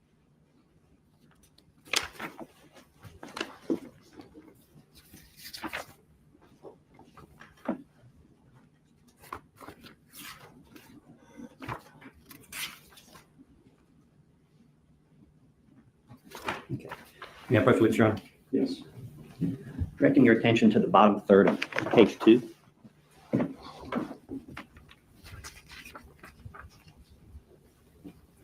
Okay, yes. So basically, you assured Mr. Bryan that you were required to investigate any homicide, no matter what evidence there was of justification. That's your duty. Yes. And that's in fact what you were doing. Yes. Okay.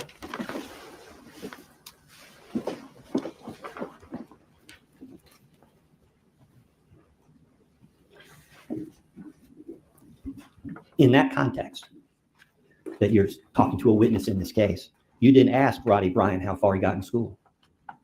No. You didn't ask Roddy Bryan if he had, for example, any learning disabilities. No. Okay. You didn't even ask him if he could read and write the English language, although that was presumed from the execution of the consent form. Okay.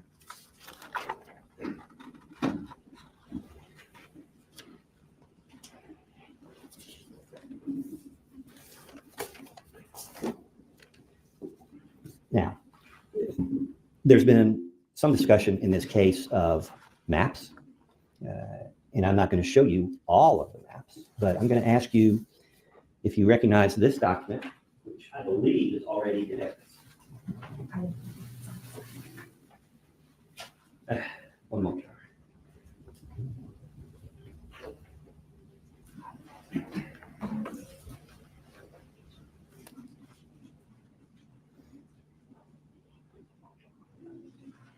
If we're looking at numbering, let's get together and figure out what the numbering is so it can be clear.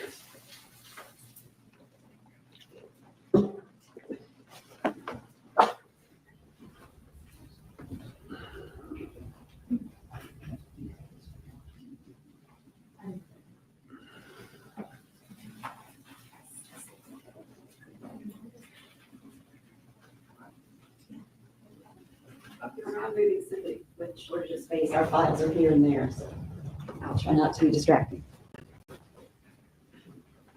All right.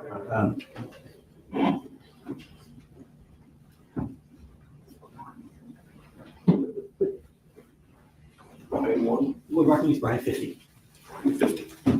I think that works. And Your Honor, technically this exhibit in the record has a state exhibit number as well, but we're not going to use that for our purposes right now. As long as it's clear where we are on the record, that Brian 50 identifies that. Let the record reflect as shown what's been marked as defendant Brian's 50 to opposing counsel. What number is it? Brian 50. Brian 50 has a different state number.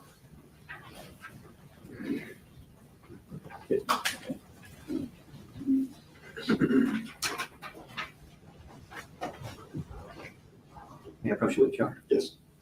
Sir, I'm showing you what's been marked as Brian Exhibit 50.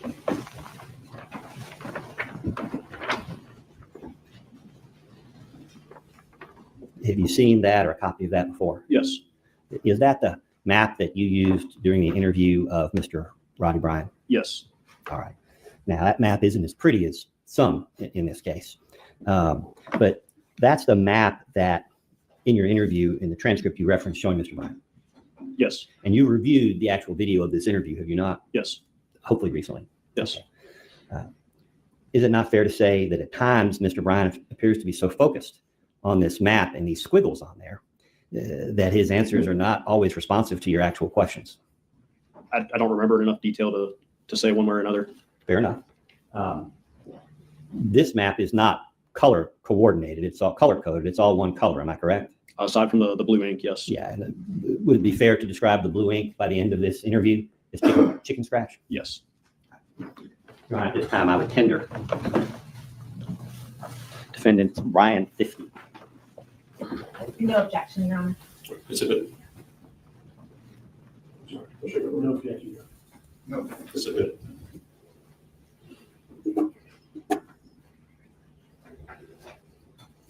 Now, you in this interview, you went through the events with Mr. Bryan at least twice. Am I correct? Maybe parts. Wow. Okay. It was kind of all over. Were you ever able to get a complete statement from start to finish from Mr. Bryan of exactly what happened? I believe so. So that's why you went over it more than once? Always double check, make sure things that Okay. I'm not saying I got a perfectly clear understanding the first time he answered a question. Things more than once. Yes. All right. Is it fair to say that Mr. Bryan struggled at times to find the right words? Objection to speculation. Did he appear to struggle at times to find the words he wanted? Yes. Okay. And at one point, you acknowledged that issue. Am I correct? I don't remember. Well, at this point, you're trying to get to the truth, right? Yes. And anything that interferes with your ability to do that, you're going to try and rectify. Yes. Okay. All right. And reassuring Mr. Bryan is part of that, kind of like a kid at a ball game. Good job. That a boy? No, never mind. I'll withdraw the question. He didn't have a chance to explain or answer. I'm sorry. I wasn't trying to prevent him from. Please, sir, please explain. I didn't understand what you asked. That's what I thought. So I'm just going to address it in a different way.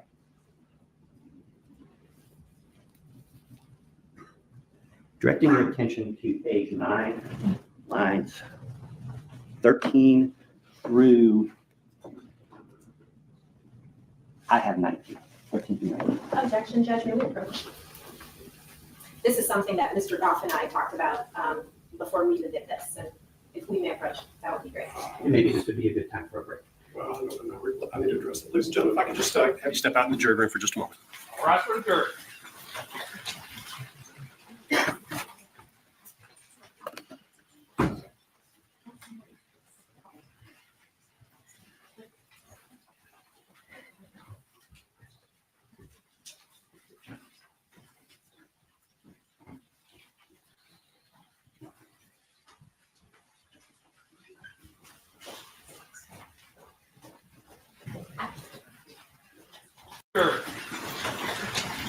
Jury needs to hear that.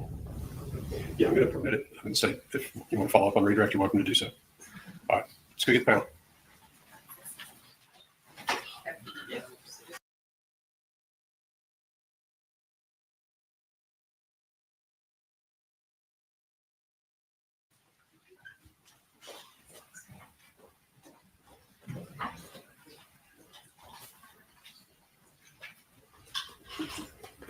We can see it.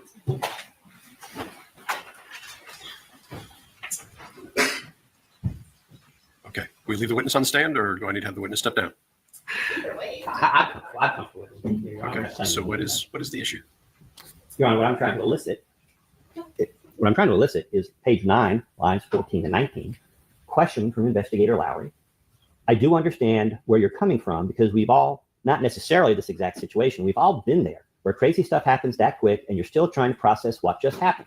Mr. Bryan responds affirmatively. Yeah, I mean, that's exactly the kind of way it was. He's acknowledging that he's having problems processing these events that day. And that's in response to the detective's question. And it certainly goes to the rule of completeness. We've been bouncing all over this witness statement. And it's only fair that the jury know that he's having trouble processing what's going on. And because he can't process it, he's having trouble related to the officer. He's not trying to deceive the officer. He's struggling with his answers. And it goes to the weight the jury is going to give the answers that they have picked and chosen from this interview to present to the jury. Your Honor, then Detective Lowry, his words aren't relevant to what Mr. Bryan understood or didn't understand. If Mr. Goff wants to get into what Mr. Bryan himself said, that's a different story, but I don't see how Mr. Lowry's words are relevant here. And essentially, the part that Mr. Goff wants to get into is all what Investigator Lowry said. And it does not go to the rule of completeness. Your Honor, rule of completeness goes to the conversation. It doesn't matter who started the conversation. What matters is that the conversation is complete. And for the conversation to be complete, that question and that answer, this jury needs to hear that. Yeah, I'm going to permit it. Instead, if you want to follow up on redirect, you're welcome to do so. All right, let's go get the panel.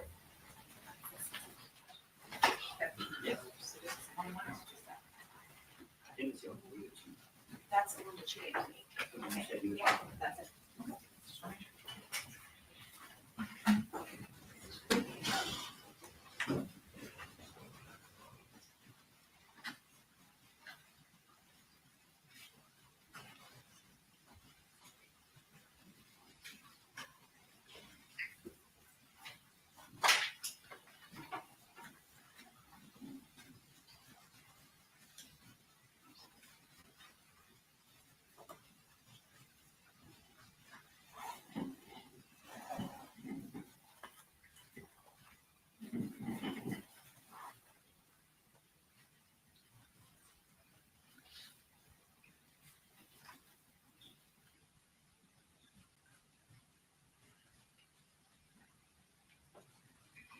Just make sure the witness actually has a transcript.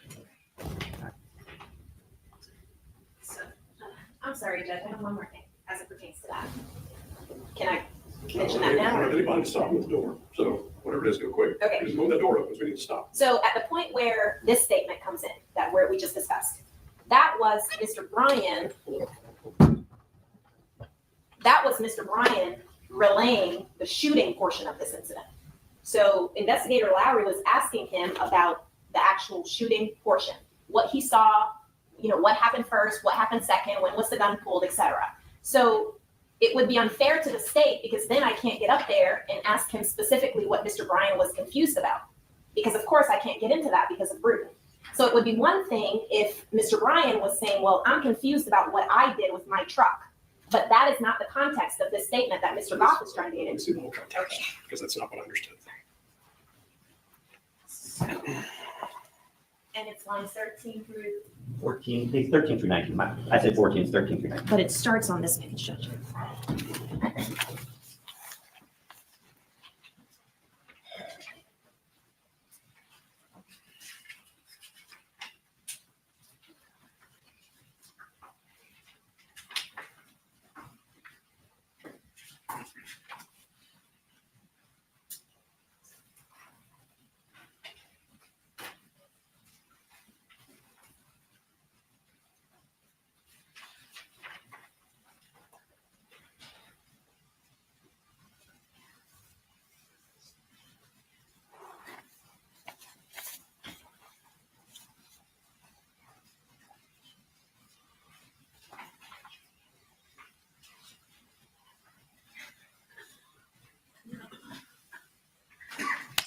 Yeah, yep. Full transcript indicates as the state is reflected, there is at least a page where there is a discussion, almost more than a page, of a discussion about the incident at the truck. Investigator Lowry's question on page 9, starting at line 2, which is, yeah, no, I get where you're coming from. It's stuff like this. It happens in a blink of an eye, and then we start getting into all of this, appears to be directly related to the description of what occurred at the truck. There's no question. That, as the state says, the immediately preceding part says that, but the rule of completeness demands more. And it's putting us in a severance posture here where, again, we can't get to the meaning of what my client is saying. Having read through it, again, the context of the quote that you are asking the court to permit is clearly with regard to the truck and the incident at the truck. I know you want to read that more broadly, but it is the investigator's comment to his description of what occurred at the truck that then results in this statement. The court, hey, we're not going to permit it. I understand the context now much better than I did before, and it's not coming in. I'm not questioning the court's ruling. I do want to make it clear we're objecting under the rule of completeness that we should be allowed to ask specifically the question and answer reflected at page 9, lines 13 to 19 of the transcript interview that Detective Lowry had with Roddy Bryan. All right, thank you. Let's go get the panel. All right, right there.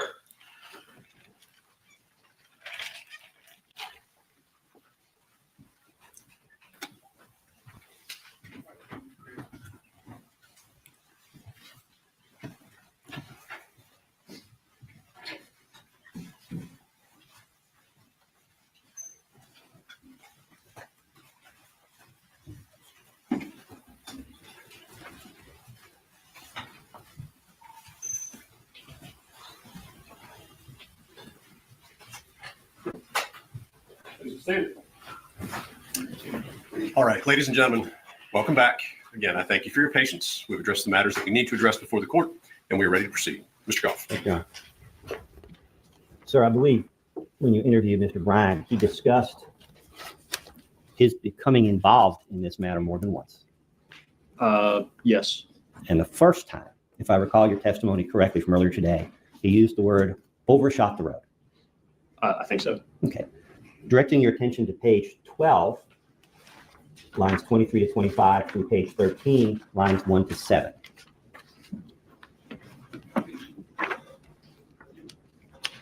Okay.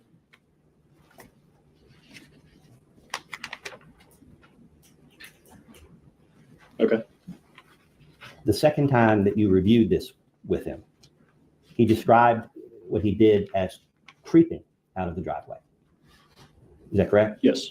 That he, quote, just crept out of the driveway good, unquote. Yes. Okay. Were you able to ascertain what creeping out of the driveway means as opposed to overshooting it? Did you follow up on that? No, I took crept to mean slowly. Okay. All right. And certainly that didn't have a whole lot to do with the shooting itself, did it? Him creeping out of the driveway slowly? No.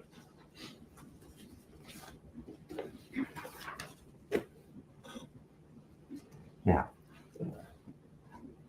there were several points in time where he didn't seem to follow your question, were there not? Objection to speculation. Okay. Do you recall asking him whether he backed out of the ditch? Yes. Okay. And what was his answer? No, I think I backed back into my drive. Did that really answer your question? No. Okay. Was he looking at the map while he was doing this? I don't remember. Okay.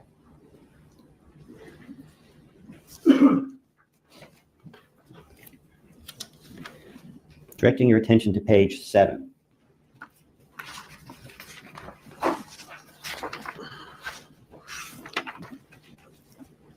Is it fair to say that Mr. Bryan is fond of the word kinda or kind of? Objection to speculation. You're referring to the transcript itself, right? I am. I'm referring to the portion of the transcript I thought the state had already gone into. So Directing your attention to page 7, line 11. Does Mr. Bryan use the word phrase kind of? Yes. Okay. Were you able to ascertain what Mr. Bryan meant when he said kind of? No, I don't know that I saw clarification on that. Okay. Directing your attention to page 50.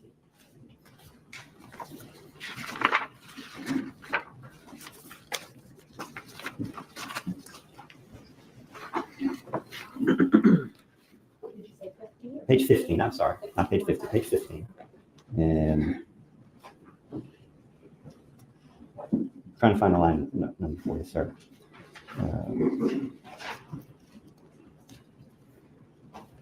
All right, directing your attention to line 3. Again, Mr. Bryan's using the word kind of angle. Yes. All right. And then on the following page, I'm sorry, page 16 at lines 1 and 2. And I believe you already testified this, that Mr. Bryan didn't put quote unquote much emphasis on it, that being the angling. Yes, that's what he said.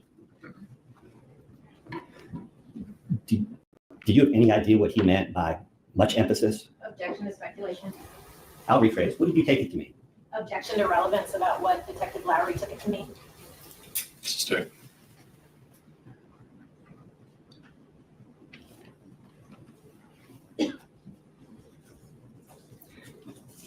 Directing your attention to page 14.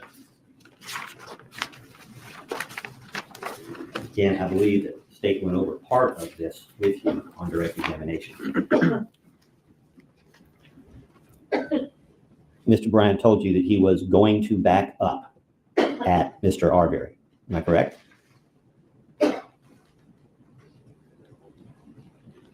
Yes. But to do that, he'd be following Mr. Arbery in reverse. I think we got a juror that might need some water. I'm so sorry. You got some water on the way. Yeah, absolutely. Okay. We're good. We're moving. At that point, whether he used the words or not, he was saying he would be following him in reverse.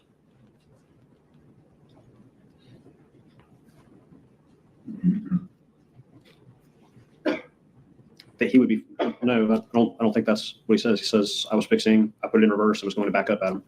All right.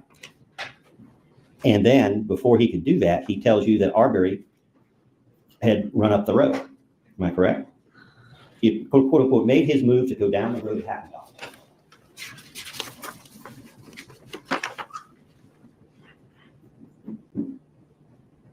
Yes. You're directing your attention back to the map, such as it is, that you're working with during this interview.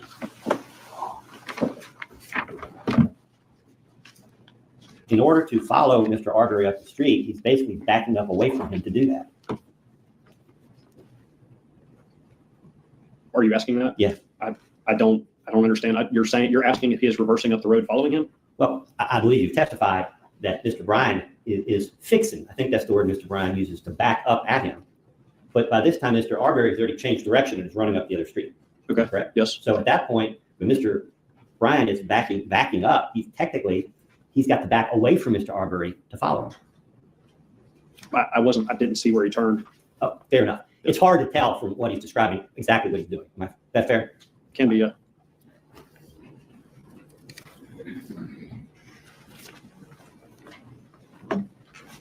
And in fact, if I understand yeah.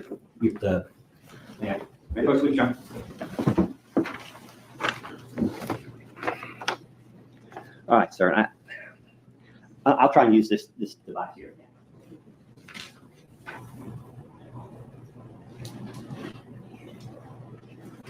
Can you see the map, sir? Yes. What kind of?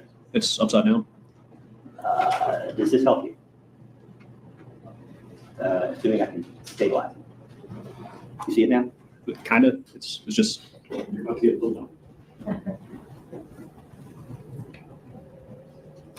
Oh, wow. That's so much better. Thank you. Thank you. All right. Let's see how much. Oh. Okay, that's it. Let me go around. Take the flower. Do you see this kind of L-shaped squiggle off to the side? I do. That reflects Mr. Bryan telling you that he's basically going down that road while Mr. Arbery is going up the road behind him. That's what that squiggle means. I don't know what that squiggle means. This was almost 2 years ago. Objection, Judge, if he could just let him finish his answer. I thought he had. Go ahead. Okay. I don't want to cut you off, sir. I thought I was done too. Okay. All right. I'm trying not to use that thing again. All right.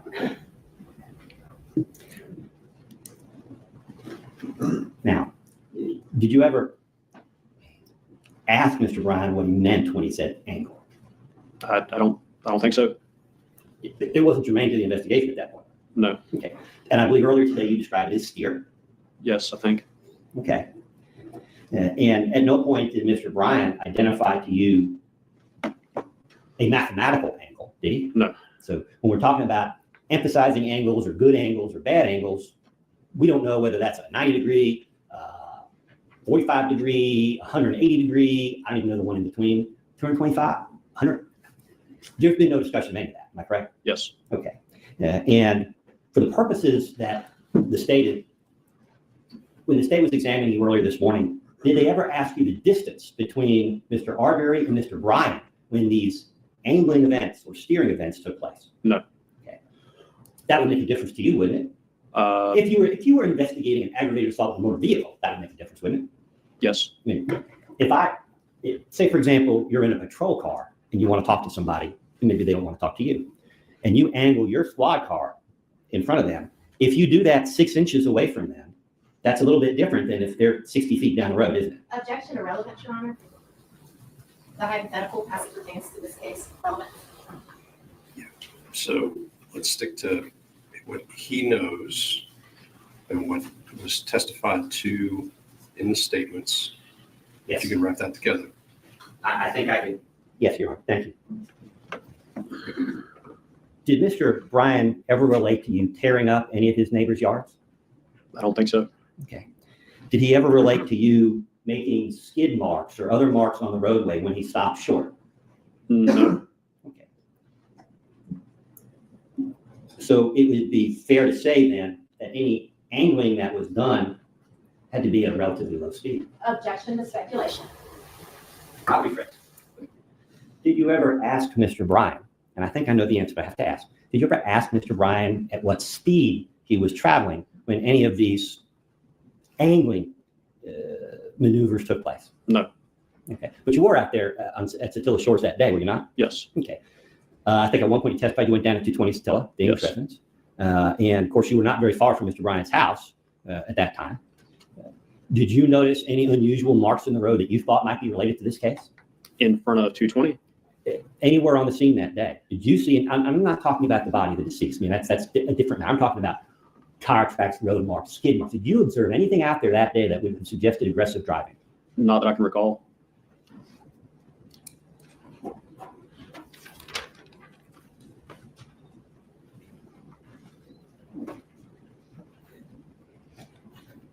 Now, Mr. Bryan never used the word chaos in his interview with you, did he?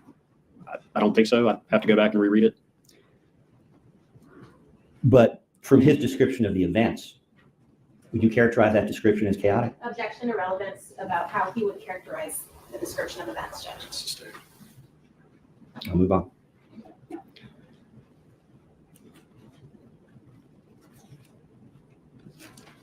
Are you describing based on Mr. Bryan's statement, or he was at the scene?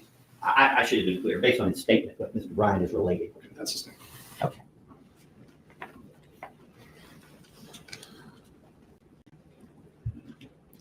Did Mr. Bryan express to you uncertainty as to what he should do that day before the shooting? Before the shooting? I vaguely think so. I'd have to go back and review if you could. Okay, directing your attention. I have a line number, but not page number.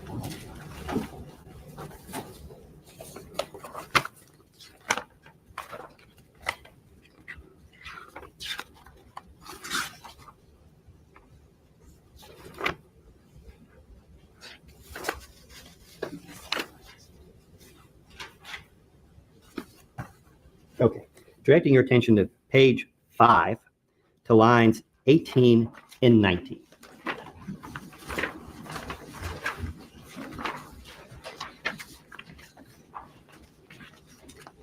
Yes. Did Mr. Bryan express to you that he didn't know what to do He did. when he saw Mr. Arbery coming back? Yes. Did he express any eagerness to confront Mr. Arbery at that time? No.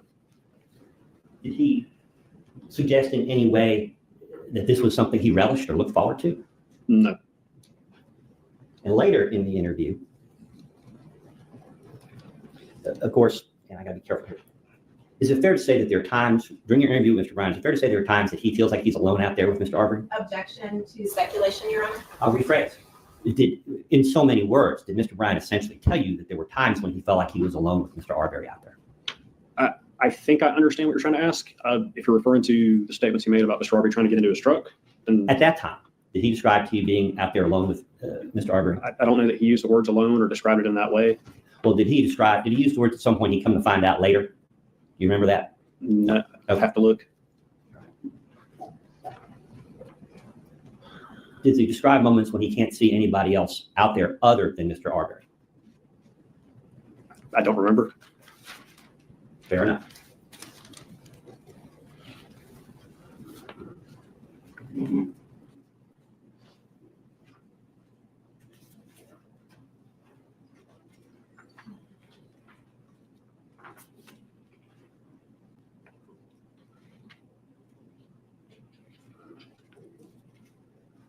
Now, I believe you've already testified to Mr. Bryan or reviewed Mr. Bryan's statement about Mr. Arbery trying to get in his truck. And I believe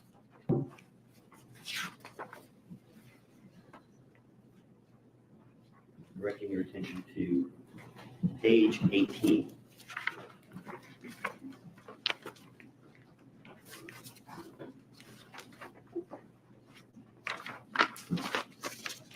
Do you remember the state asking you, suggesting that Mr. Bryan wished that he had hit Mr. Arbery? Yes.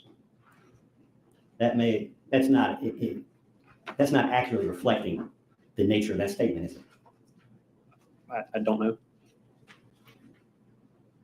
Did you take Mr. Bryan to be wondering aloud whether he might have in fact saved Mr. Arbery's life? Objection to speculation. Yeah, if you're asking what he thinks the statement might mean, I'm asking now. He took the statement. sustained.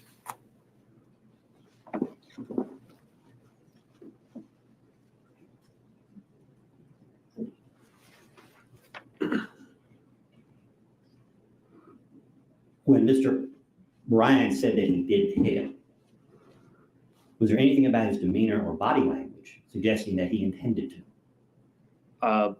No, I don't remember which time he might have said that, but I don't know what body language would look like indicative of him actually doing that. He didn't seem any more distressed than somebody would be in, this kind of stressful situation. Would you describe his demeanor as remorseful?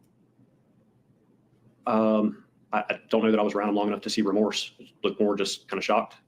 Shocked. Okay. Certainly not gleeful. No.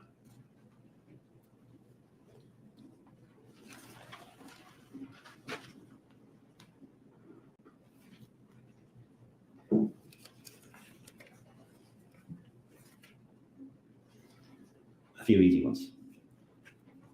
Mr. Bryan, or you observed in examining Mr. Bryan's cell phone, did you observe whether it was password protected? I don't recall. I just know from seeing the consent form earlier that I think it said no password or no passcode. Directing your attention to the top part of page 2 of the transcript. Line 10.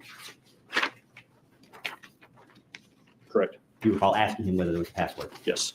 And he told you no? Yes. And if there had been one, you would have asked him for it? Yes. I believe Mr. Bryan told you that there was lumber in the back of his truck during this incident? Yeah, I think so. Mr. Bryan told you that he got the keys from his house? Yes, inside the house.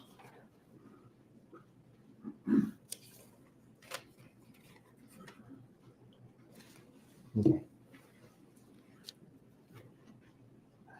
I got to ask you about the now famous video that Mr. Bryan made in Still Shores that day. I'm directing your attention to page 16, lines 9 through 25, through page 17, lines 1 through 12.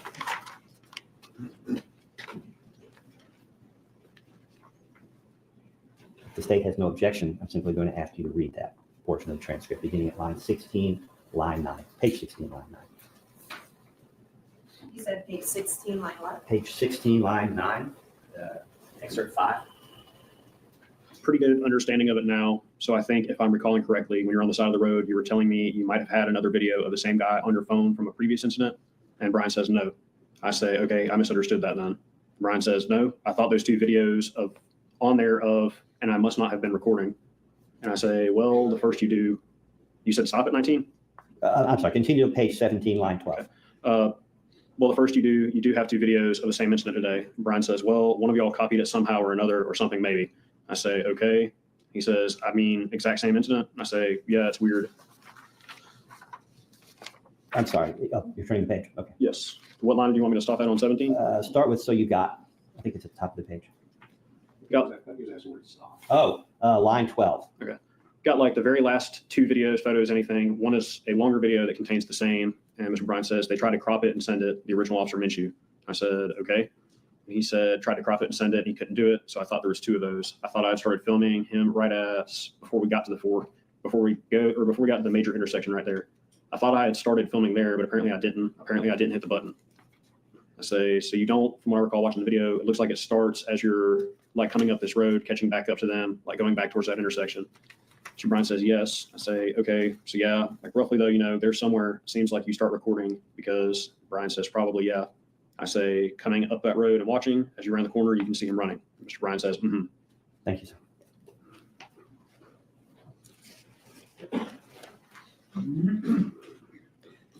Now, you were asked a number of questions earlier about things that Mr. Bryan didn't say. Mr. Bryan did say that he'd heard stuff that's been happening in the neighborhood. That'd be page 19.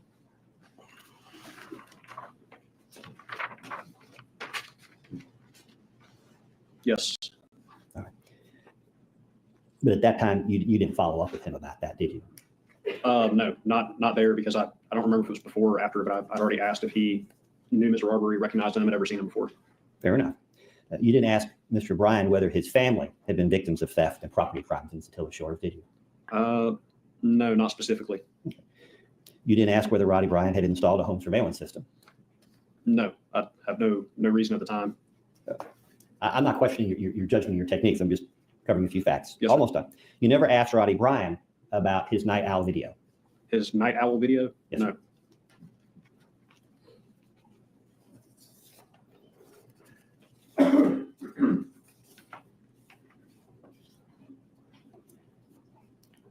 Do you know how Roddy Bryan's cell phone wound up in Sergeant Leska's car? No, I don't recall. Do you know how many officers besides yourself were on the scene that day without functioning body cams or dashboard videos? I don't. Okay. And it's not your job to keep track of that, is it? No, sir. Okay. Now, I'm going to use the word interview, but you feel free to explain, okay? But your interview with Mr. Bryan, my word for it, on the scene is not recorded. Correct. Okay. I don't believe it's documented, is it? It wasn't a very detailed, thorough interview. It was just really viewing the video and then getting him to agree to come back and sit down and speak with me. Fair But enough. yes, Is there any way for you to say how many other brief or other undocumented statements might be out there that day? no, I have no way of guessing. Okay. So is it fair to say by the time you finish interviewing Mr. Bryan that evening, I think it's evening, isn't it? Yes. By the time you finish interviewing Mr. Bryan that evening, he has been back and forth through the events of that day several times with multiple police officers? I don't know what other officers he went through it with, but I could say probably. I know we spoke with it briefly on scene about it, then again at headquarters. So I would say at least like twice with me. Okay. And you may have been privy to some of that information, but probably not all of it. Yes. Okay. Things that you didn't ask. A lot of time spent on that earlier. You didn't ask Roddy Bryan whether he was armed or unarmed at the time of the shooting in your interview. Am I correct? Yes. Would that be because you'd already covered that out on the scene?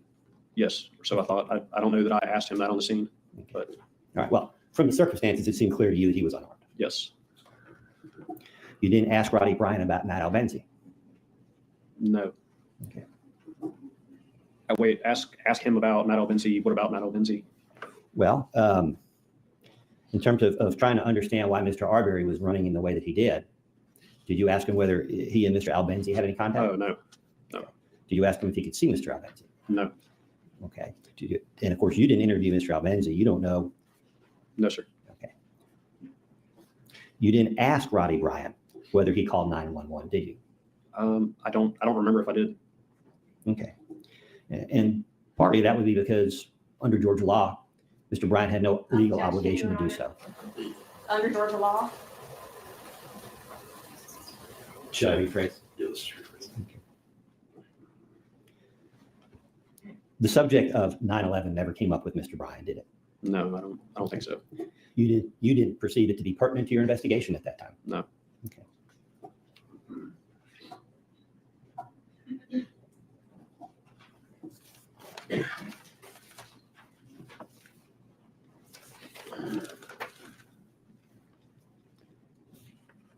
Is it fair to say that when you examined Mr. Bryan's truck, that you did not recover any prints or possible prints from either the front or the back of the truck? No, everything that I recovered was from the driver's side, aside from the unknown volleyball, soccer ball print on the back. You did not recover any cotton fibers from the front or back of the pickup truck? Just for clarification, you're saying like just the very, very front and the very back, excluding the sides? The grill and the front bumper, the back bumper, and the tailgate. Collected nothing from the front or the back. Okay. And did the state even show you a picture of the front of the truck today? I don't think I did. Or I don't think I saw it. I don't remember there being one in there. There's certainly no physical evidence to suggest that Mr. Bryan's vehicle made any contact on the front or the back or on the corners with Mr. Arbery. I don't understand can you rephrase that? You said it kind of like a statement. Okay. There are no fingerprints on either of the front corners of the truck. None that I was aware of, none that I processed. No cotton fibers on either corner of the front of the truck. None that I was aware of, none that I processed. No fingerprints or cotton fibers on either of the back corners of the truck. No. The prints that you recovered, or suspected prints, and the cotton fibers are all on the driver's side of the vehicle, behind or at the door on the driver's side. Yes. Okay. And that would be consistent with the testimony or the statement that Mr. Bryan gave you. Yes. All right. And technically, let me see if I understand the sequence of events. Y'all decide on the scene that you want to do a crime scene work on the truck, right? I didn't make that call. I don't. Okay. Yeah, I don't know. Somebody made the call. Okay. But at the time that decision was made, whoever made it, you were down at the Public Safety Center, correct? You lost me. So are you saying that are you asking if they brought the crime scene truck to the scene in Satilla Shores? Okay. Yeah, I'm not helping you here. My apologies. You asked Mr. Bryan to bring his pickup truck from Satilla Shores down to the Glenn County Police Department Public Safety Center. Yes. Just on the other side of the interstate, right? Yes. You asked Mr. Bryan to do that. Well, no, I just asked him to come for an interview. He happened to drive the truck, and he told me about, the dings and the smudges while I was there interviewing him. Okay. And this is several hours after the shooting at this point, is it not? Yes. This is after Mr. Bryan's been sent home, to your knowledge. That I processed his truck? No, that you, by the time you requested him to come downtown, he's already gone home with his truck. I don't think his truck was still on scene. I think from the scene, he came from the scene to the PD for the interview and for the truck to be processed. Okay, so you don't know whether he went home with it first? I don't. Okay. Is it fair to say that Glenn County has no shortage of car washes? I don't know. Did you observe any effort on the part of Mr. Roddy Bryan to tamper with or destroy the evidence in this case? No. Mr. Bryan wanted you to have the evidence. Objection, speculation. Is there anything more? Thank you. Is there anything more that Mr. Bryan could have done to help you with your investigation? I don't know. Thank you, sir. Yes, sir. No further questions.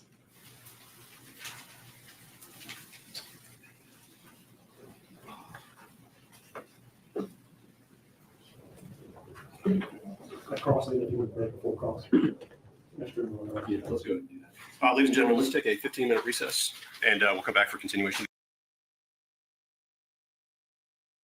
All right, gang.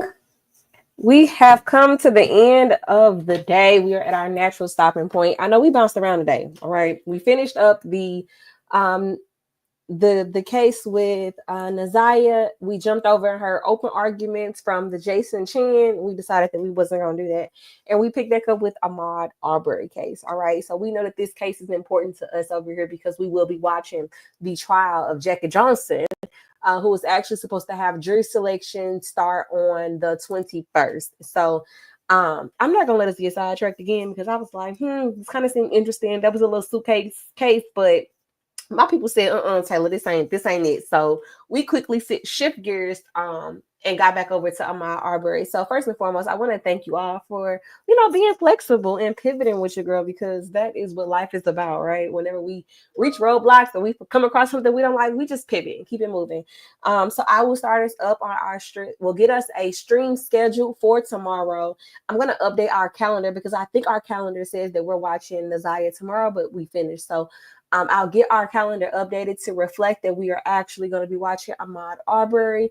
And I'll have our thumbnail out there so everybody can see it as well. So thank you all again for sitting in here and chilling with us today. And I will see y'all tomorrow morning. Have a good evening.